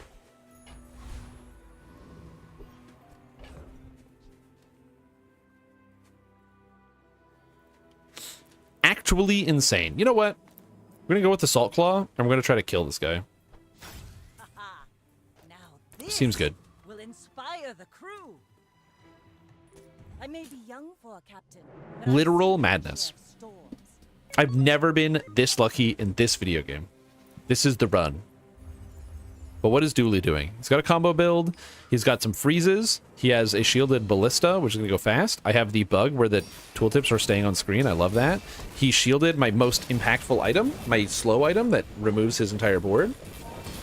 So that's bad for me. He's still hitting me. Come on, Salt Claw, come through. I am going to die if I get hit again by the ballista, but he didn't get to hit me again. He died. Screw you, ballista. There's currently a bug in the game where, on not all the time, but on some fights, if you mouse over stuff, the tooltips don't go away, only during the fight. It's kind of annoying. I hope they fix it soon. Realistically, that's like the only problem, is that because the game is like made by like a small dev team and they're pretty lean, there's sometimes just like the weirdest bugs in this game. So yeah. So since I'm close to the end, I don't need to go to pole. I already have 2 large items and they're already diamond. I can't upgrade them. I don't need cinders, so I'm going to go get gumballs. Gumballs, I'm going to get rid of the horse. I don't need the horse anymore. And I'm going to get rid of the ectoplasm. Gumballs are just small items you can buy in batches. And when you sell them, they give you an effect. So it gives all my weapons 1 damage. It gives everything crit. So they're just nice to have as like extra stats. I probably don't need to buy the gumballs, but I am doing it anyway. At level 14, you get option to get a skill. You can pick a specific skill like freeze or slow if you're really going for it, or you get a diamond skill. Diamond skills are the best skills in the game. So I'm going to take a diamond skill. I can get +3 max ammo, which since I passed up on the shrimp, I don't want. I can get the first 8 times your enemy uses a non-weapon each fight to charge a weapon, which lets me hit him with the shrimp, or the first 6 times you use a non-weapon, charge a weapon. Both of these are good for Old Salt Claw. The problem is, I don't care much for charging Old Salt Claw at the beginning of the fight because he has to scale. But it could be valuable for just using the shipwreck to burn more to get more poison on the catfish, which is an interesting idea. So I don't hate this. If I reroll, I could get way worse. And Shield Bash is arguably very good. So I think I will take the Shield Bash because if that's my weapon, go out faster. I got Form, a weapon-specific enchanter. Since they buffed Form and added the new versions, I haven't even seen Form. Literally the best run of the Bazaar I've ever had. Literally. It's like I just won the lottery 3 or 4 times in one game. Dude, now I can't buy a lottery ticket. I don't buy lottery tickets anyway because I don't believe in the lottery, but oh my god. So, the way Form works is he improves your weapons. So for free, he'll either give it crit. For $5, he'll give it 10 damage. He'll upgrade it for $10. Or for $20, he just gives it a random enchantment, which is absolutely what I'm hitting. Salt Claw gets 15 damage every time I haste or slow. And the Sea Dog Saloon, every 4.7 seconds, hastes and slows 6 times each for a total of 12 hastes and slows. So every 4.7 seconds, I am scaling this by 12 times. But let's enchant it. And now it's poisonous. So not only is it poisoning equal to 10% of the damage, but the poison's going to scale the shipwreck. Because I have the thing where when you burn, you scale your poison. When you poison, you scale your burn. I'm going to go kill 8-armed Davy. Oh, mosquito. Might not be as big as that stubborn primordial, but I'm wide awake. Killing mosquitoes. Burn off poisons. STD at Walmart? Yes. Unfortunately, my worst item is currently Mr. Richardson. I don't really know how to fix it. Well, tangle me tentacles. But yeah. Also, my catfish are, like, very bad now. So I can probably replace them. I don't know how to do that, but I should probably replace them. Oh, hey, Nautica with aquatic items. Well, I did ask for a replacement, and these are not good replacements, so we're going to skip this. I do like the Tropical Island. The Tropical Island's a passive item. It doesn't do anything. But if it's on the table, whenever you slow, you get 5 regen, which is pretty good. And if it's just in the back, it gives you a coconut or citrus each hour, which gives you more health and regen. The Zorcid is also really, really, really fucking good. Because this is going to go infinite. And it's going to haste. So I think it's time to retire Mr. Richardson. We're going to get the Zorcid. We're going to get the Tropical Island. So we're going to get this. We're going to get rid of Richardson. I'm going to put the Zorcid on the table. So the Zorcid hastes adjacent items. So now this is going to haste both of the catfish for scaling. So now the catfish are back on the menu. Actually, in hindsight, I'm not going to haste both the catfish. I'm going to haste the Sea Dog Saloon instead. So make sure it's going to go off faster. Get off the screen. And then also, when I burn, it charges this 1 second. Well, whenever I use it, the shipwreck burns. And everything burns. So this is going to go off constantly hasting everything. Haste catfish for more ship. Yep. And I'm going to buy the island because in the event that I lose, every hour it's going to get a buff. Okay, go away, Tilt Tips. This is good. This is good. I don't want to buy any apparel. We're going to take a free tool because it's free. Ooh, a grappling hook. Ooh. Don't worry, I'm calm down. All right, so I'm against Hong Trung Dev with 7 wins. Late game pigs are scary because late game pigs do stupid bullshit. So let's see how this goes. We're out to dethrone it. There's so many mosquitoes in here. Not to squabble with no A lot of mosquitoes. It's like warm at night, so the mosquitoes just find a way in. Okay, so he has Deadly Scarf, so he's going to shield for 4,000. 8,000, and he's going to kill me in 1 hit, probably. And I'm dead. Oh, pig! Why do you do this? So, when you get late game, Vanessa's not the best late game hero. His build is the Deadly Silk Scarf. The Silk Scarf, whenever you sell a non-weapon, this gains 24 shield. So, every time there's like for example, in my backpack, I probably have some of the stuff from the island. Every time he sells one of those things, it's going to make this shield go up. Then it crits with an 87% and gives him like 10,000 shield. And then he has Force Field. Deal damage equal to your shield. So the scarf goes off. He gets 10,000 shield. Then this goes off and deals 10,000 damage and I instantly die. And why is this shiny? This item sucks. So that was bad for me. So in this case, the upgrading is not going to help. Because, like, nothing there would have helped me. That was just, I just instantly died. So I'm going to take either an enchant. I think an enchant might have been useful. Or, yeah, one of 2 enchantment locations. Or the XP and the gold. XP and the gold's also not bad. I get hot level up. I'm going to go with the enchant and get something for the Zorcid. And we got poison on the Zorcid. So I think that's what we're going to do. We're going to poison the Zorcid for better scaling. Because now when the Zorcid's going off, it's poisoning, which is also buffing the ship, and the ship charges the Zorcid, so it's going to go back and forth. Again, one of the problems is sometimes you just instantly die on the late days because people have, like, builds that are either infinities, so they go on, they, like, start looping, or they have stuff like that where you just die right away. I'm always impressed by people that can do that, because remember, in this game, you can't force a build. It's very difficult to get all the same items, so keep that in mind. Also, what's up, Zoravon? How you doing? How are you? Glad to see ya. I just bought the rocket boots. Now I'm hasting for 4 seconds when this goes off, which is really, really nice. I'm going to reroll here to see if I can get a slowing item. And I did not. So that's fine. All right, I'm going to just pass on the rest of this. This is the bazaar if you know. Oh my god! I got another enchantment!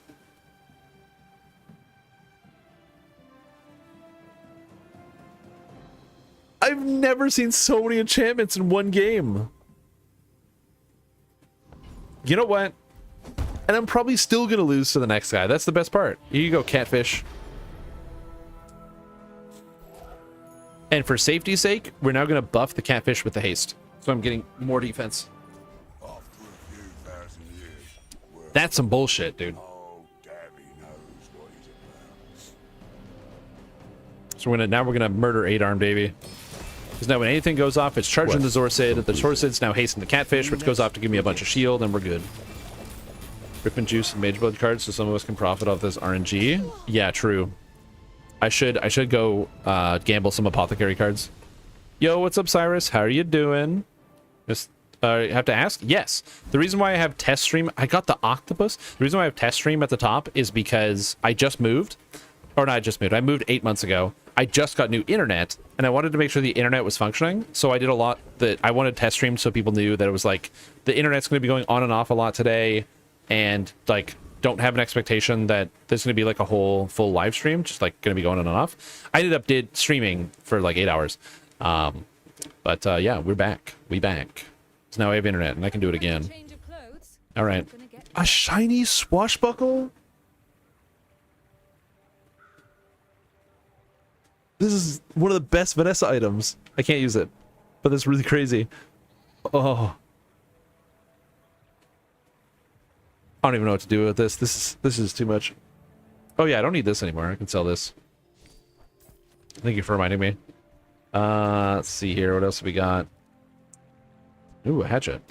Yes, I will be streaming. Also, if you have the same question a lot of other people have, which is, what server are you going to? The answer is Thrain. I will be going to Thrain. Oh, Frozen Flame is kind of cool. It's like both visually interesting, but then it's like it gets burnt. It gets extra burn when you freeze. It's just kind of a cool concept. Again, I'm quite invested. Yeah, my plan is going forward to, at the end of my live streams, stream something else for a little bit. So like do DDO, but then, you know, maybe show off some Bazaar, some other stuff. Again, this game is really fun. Also free. You're gonna, what, fun? Yeah, it's new server. Why am I changing servers? Because DDO is closing the old 32-bit servers. We're getting new servers that are opening up on Tuesday that are 64-bit, and they're going to be closing the old ones. So you have to transfer all your characters and transfer everything. If you haven't heard about this, I'm going to get you an article so you can read about it. It's free. That's in the YouTube chat. Whoops, I posted that to YouTube. Sorry. I'm streaming to both, and I'm bad at this. But yes, as of Tuesday, Dungeons & Dragons Online is going to be opening up 3 brand new servers. A European server in Europe for the Europeans. I think they'll speak French or German on it or something. And then 2 more new servers that are based out of Vegas. All of them are 64-bit. You'll be able to freely transfer your character, your account storage, your astral shards, your mounts, all your bullshit is going to be able to transfer to your new server. Your guilds, your guild airship, all that nonsense. Starting on Tuesday, you'll be able to begin transferring. You must transfer before August 31st, because on August 31st, the 32-bit servers, the old servers, Arganesson, Orion, Kyber, are all going dark. So you want to transfer. Now, if you don't transfer because you spaced out, you forgot about it, you got high and wandered off, maybe, you know, you had to travel for work, maybe your computer's at the shop right now and the guy says they're not ready to bring it back, it's not ready to be fixed, don't worry about it. You'll be able to, they'll be opening up again in the future for transfers, but not for play. Keep that in mind. All right, last fight of the day. I've already lost, so I got to my reroll, my do-over. I'm gonna go for a skill here. I don't think an upgrade is gonna help me. And we have another dead mosquito. I've got poison freeze, so when the first time I poison I freeze, which is really good. Building crescendo, where I lose 100 crit, but then every time I use an item I gain 3 crit. And heated shells. I don't have anything I can use. I think Poison Freeze is the best option because I have a lot of poison items. So the first thing that goes off will cause a freeze. And the 3 seconds might be enough time. And we have a pig. All right. Is the pig going to instantly kill me? Find out. You should know, I'm a bit of a legend on Pelago. I don't have a good way to deal with this. 8,000 hit points? Oh, jeez. Freeze pig! No, with triple ammo ice luge. Oh, no. Triple ammo ice luge. A stopwatch. Oh, God. I don't think I can beat the freeze pig. He's... Oh, no. Oh. Oh, everything's freezing. Wait, come on. Go. I have lots of defense. Oh, he's hitting me with the cold room. No. He's hitting me with the cold room, dude. Okay, so I have to explain why this guy kicked my ass and there's nothing I can do about it. The cold room is an item that charges whenever I use an item, and I spam items. So this thing constantly charges. And when it finishes charging, it freezes. So it freezes 2 of my items. But it also deals damage whenever he freezes with anything because it's obsidian. So he's just hitting me a little bit. So it's not going to do a lot of damage, right? Sort of. Except he also has the restorative hot springs. So when he falls below half, it freezes all my items. Again, more freezes. Which also, when you freeze, charges it, which causes burn. So as I use items, I charge this, which freezes, which charges this, which burns. Then he also has the ice luge. The ice luge freezes adjacent items, which is usually bad. You don't want to freeze your own stuff. But when they unfreeze, their cooldowns go down by 1 second, making this go from 3.7 to 2.7 to 1.7 to 1, which is the minimum, as this freezes 3 times.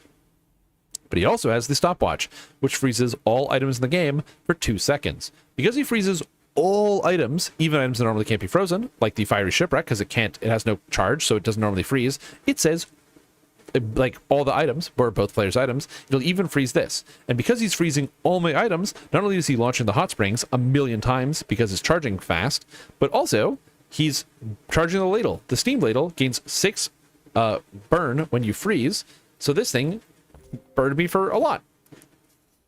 Cool build. I don't think I can beat this guy. The other thing too is he was beating me with his properties. When you use a property, deal damage equal to double your gold. So in the back, I don't know how much gold he had. I don't think it lets me see it here. Maybe if I replay. Yeah, he has 137 gold in the bank right now. So because he has 137 gold that he didn't spend, whenever he uses a property, he hits me for 137. Or, sorry, 274. So you can see the 274 is popping up down here. So yeah. So I basically got beaten up by his property. Essentially, you know, he just hit me with his property tax. Yeah, commercial zoning. Damn. So what are you going to do? End of the day, I got 9 wins. But this is both going down in history as the luckiest Bazaar run I have literally ever had in my entire life. And I had an absolute blast, even though I didn't get a perfect run. Which, by the way, you're not likely to get a perfect run. It is unlikely to get a perfect run. This game is amazing. So big fan. Gives you a little recap. Features that are not in the game yet. Also, I got some chests because I got some wins. And I got to gold rank. Nice. Look at that. I'm gold. And there's like little daily quests and weekly quests and all that other stuff you do to get XP to do the battle pass. Again, the game's totally free, which is nice. Couple things about the game being free. There are other things here. Match history, so you'll be able to review your match history, coming soon. Atlas, this is going to be an in-game lore book, so you can learn about the characters in the world if you want. All the videos are on the YouTube channel, but you can just learn about it. Like, for example, they have like a video about the criminal underworld, so you just go watch it. It's really cool. Some of the art, like what is the Bazaar? The Bazaar is actually like a disc that rotates in space, so that's why there's like spaceships and all sorts of other stuff there, but also like random jungle ruins and things. It's just neat. The videos are really beautiful and well animated. I can highly recommend them if you're bored. You can add an atlas or achievements, other things. And they do have a subscription. I do pay for the sub. This is the only sub I think I'm currently paying for any game. It's $10 and it just gives you double XP and double rank mode chests, and I love it. I'm a big fan. But yeah, and then you give you all you can see your breakdowns. So I can see like how much I played. So I can see like, oh, what's my 10 win percentage? So Mac 41% 10 win. Wow, crazy. Yeah, I canceled the ESO. And yeah, it's been a lot of fun. Oh, and I didn't answer the reincarnation cache question. The reincarnation cache is just going to transfer, so you don't have to worry about that. Now, that being said, your reincarnation cache is going to transfer, but bear in mind, SSG is SSG. So when I say your reincarnation cache is going to transfer, what I mean is your reincarnation cache is going to transfer, but if it gets deleted during the transfer, then you're playing a video game produced by Sandstorm Games. Sometimes it gets deleted and transferred. Also, yes, code 100 slots for 100 slots in DDO. Yeah. Anyway, I think that's it. Just that the TR cache will transfer. It does transfer. But it's DDO. Yeah, I think it's it. I think I am done for the day. Included in the transfer? Yes. The reincarnation cache is included in the transfer. It is not included in the pack. Okay? So this is important. It's not included in the pack. It's included in the transfer. So when you pack a character, the pack does not include the TR cache. Okay? So the pack is your account. So when you pack your account, that's this stuff. Your shared account, your pets, your mounts, all your items, shared, crafting storage, plat storage, other account bound garbage. The pack is not going to transfer your TR cache. Okay? So keep that in mind. Pack is not the TR cache.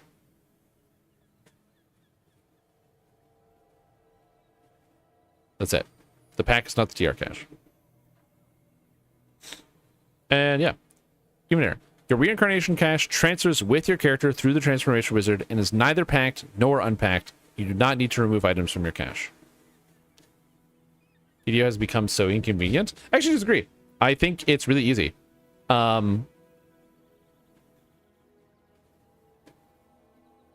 Like this system, it's just when you transfer the new server, you're gonna get like literally 0 lag DDO. It's worth, to me, it's worth it 100%. Yeah, like this is super easy. It's literally you log into a character, you type pack, and then you go. That's it. Yeah, it's pretty good.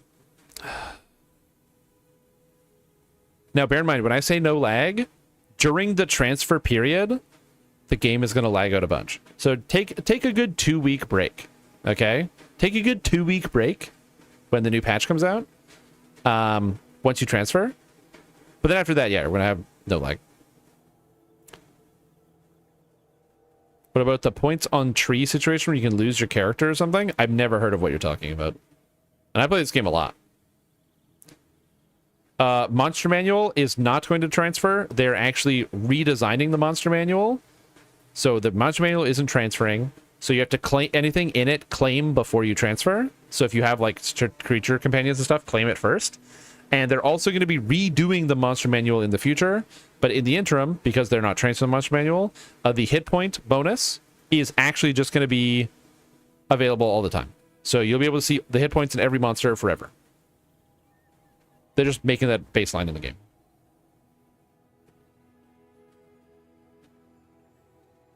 But yeah, if you're not sure about the packing, I'm going to just post this again. The instructions are here. So do that. Yo, what's up, Schnockers? How you doing? Have to clear points from enhancement trees. There's a bug. Oh.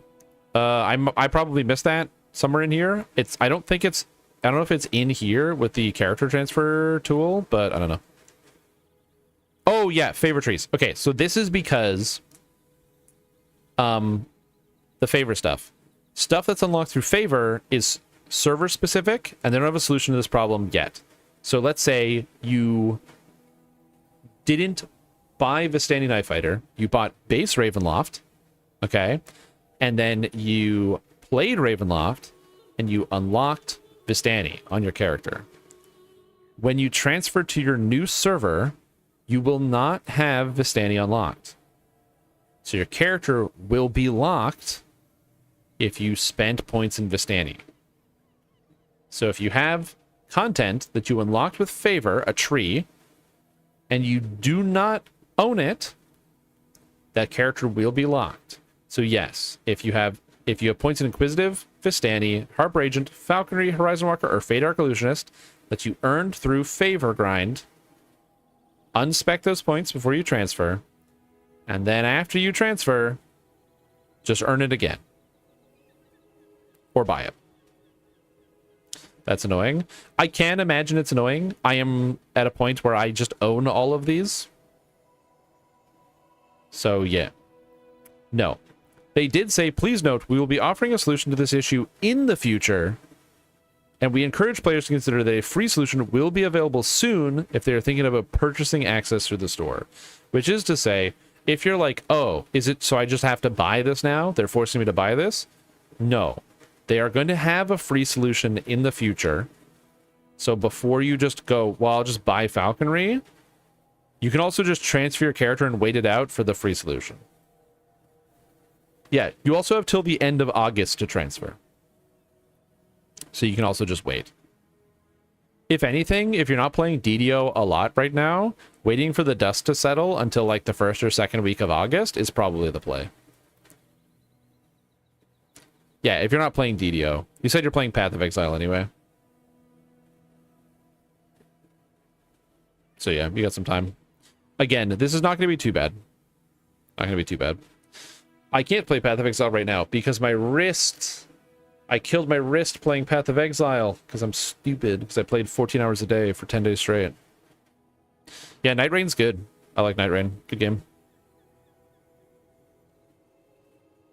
I feel like I didn't play enough Night Rain because I beat all of the bosses. And then after I beat everything, I kind of lost interest to play as much. Because of Legendary by far, this will be interesting. Yep. Factory isn't growing. True. Yeah, I play the Recluse. Because magic good. I love all the magic casting. I did not. I have 13.6 hours of playtime. And I have beaten all the bosses, and I beat 2 of the Everdark Sovereigns. So, we're still working on it. Again, it's fun. It's a good game. I never finished Remnant 2. I have to play Remnant 2. Ipsum, I think, will, like, come to my house and knock me out if I don't finish playing this video game on stream. So I will. Yeah, I don't have 130 hours. You have to understand, instead of that, I put 376 hours into the Bazaar, okay? So, you know, that's what I did instead. Also, the music in this game is really nice. It's very soothing. Anyways, that's all I have. I don't have anything else to do for the day. So, I think I'm out. So thank you guys for tuning in for the stream. I hope you enjoyed yourselves. I had a lot of fun streaming today, and I'm glad to be back. Again, you're going to get more regular streams. Schedule will be posted soon, so you actually have a schedule. I'm still working on it. So I'm still working on that, but I'm still unemployed and looking for a job, so we'll be back. I just need to get the job, so it's good. Righteous Fire Chieftain, nice. Yeah, my build is like got the craziest technology I've ever seen. Here, let me show it off because it's really neat. It's like some crazy technology. It's do I still have it? Yeah, it's here. So this is my build. It's Void Sphere of Rending. This is for the PoE nerds. And it's Void Sphere of Rending, Chaos Ignite stacker. So the idea is Void Sphere of Rending does physical damage that gets converted to chaos. So what I do is I take that and I take the Elementalist node that causes all hits to ignite. So now my physical and my chaos damage are igniting. And then I use the item, the ring, the Black Flame, that causes my ignites to do chaos instead of fire. And I'm playing a Chaos Elementalist. So I scale Chaos and I get fire and poison. So my DPS says 5.3 million. It is not 5.3 million damage. It's actually significantly higher than this. I just don't have any of the configs or my mercenary put in here. But the damage on this is closer to like 20. So it's pretty sweet. And there's a bunch of really neat tech in here. Couple things that are interesting. The guy that I copied this off a guy, he's a genius. I got the Pyroclasp Shock. So enemies ignited to you have 15% of Fizz converted fire and 50% of Fizz converted to lightning. Additionally, when they're ignited, they also convert 40% of Fizz to fire. And my Mercenary has the belt that converts 25% of Fizz to fire. So monsters actually only have 15% of the physical damage left as fire. So I take almost no damage from monsters. So the Fizz hit here, 6%, 6,000. Completely wrong. I'm almost invulnerable on this build with like 2,000 life. I never die at all. Never die, which is amazing. On top of that, if I do take elemental damage, I have the Bastion of the Elements, so I'm just reducing all the damage to 0. I heal pretty much instantaneously from the effect where you recover 1 life per wither debuff on the enemy, because everything is withered all the time. So if I kill anything, I get like my entire health bar back, which is pretty sweet. I get to scale like a bunch of weird generic damage over time effects, but I'm also picking up Void Beacon out of the Occultist, so that there's minus chaos res and no life regen, so enemies can't regen, which is great when you're playing a dot build. Very, very convenient. Also, some other technology that's in here. We got, I've got Mind Over Matter as well with Eldritch Battery, because we're using one of the new items, the Legacy of the Rose. The Legacy of the Rose gives +5 to all spell skill gems, which is very interesting. Because it's +5 to all, I'm an Elementalist. So I've got golems, I've got auras, I have so many single skills. So all of these are way higher level, so their buffs are way more powerful, which also affects my Void Sphere, which is really, really nice. It affects everything else, so I'm going to get a gigantic amount of stats, which is very cool. And then it also lets me summon the Shaper, which I don't need, but I'm also using the new chess piece, the Servant of Decay. This chess piece is worthless. It costs nothing. I bought these perfects for cheap. No one cares. This chess piece sucks. But it's not, because what this does is you get 6% of damage from hits taken from void spawns life before you, and it spawns void spawns every 4 seconds. These little squid guys. So which means whenever I get hit, 24% of that damage gets offloaded to my minions.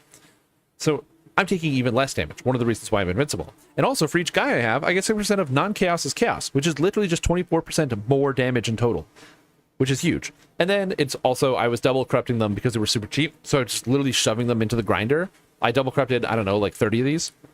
So that was pretty good. But yeah, overall, really, really cool. Oh, and I have Sublime Vision. So I have the Sublime Vision tech where I get +3 to all maximum resistances while you're affected by Purity of Elements. And I have increased effective aura from aura skills. The only aura I have is Purity of Elements. I don't have any other auras. And so as a result of this, my Purity of Elements is giving me like 60% all res. So I don't need res on like any of my other gear pieces, and I'm overcapped. And I'm overcapped on chaos res.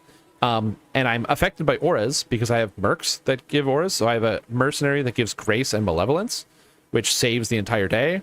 And yeah, I have like a bazillion stats. Really cool build. Huge fan. Really fun.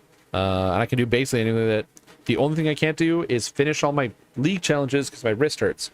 Also, Wild Tech, Runecraft of the Jeweler, which gives 10% damage for each unlinked socket in your equipped two-handed weapon. So I just had to unlink all the sockets in my staff. The way you get a staff with no linked sockets, by the way, a lot of people don't know how to do this.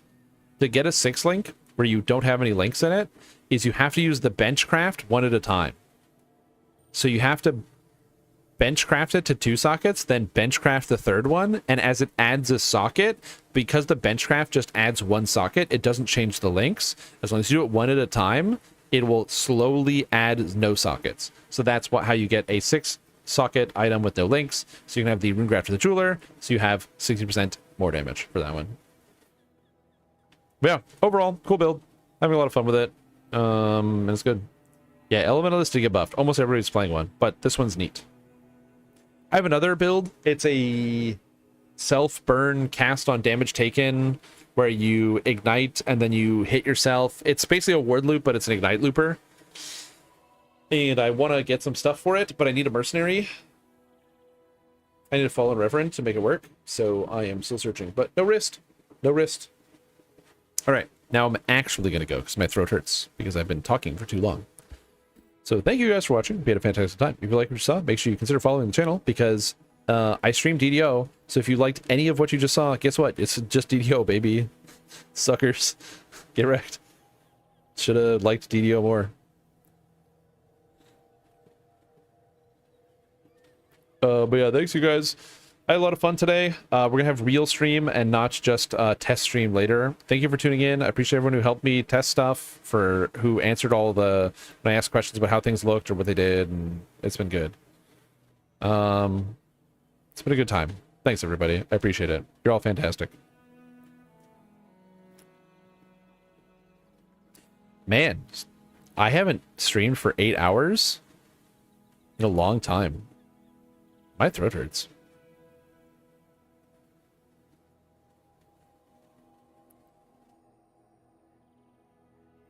I feel like this is why like a lot of streamers just don't talk. They just sit in silence a lot. No raid? Oh, how do I do that here?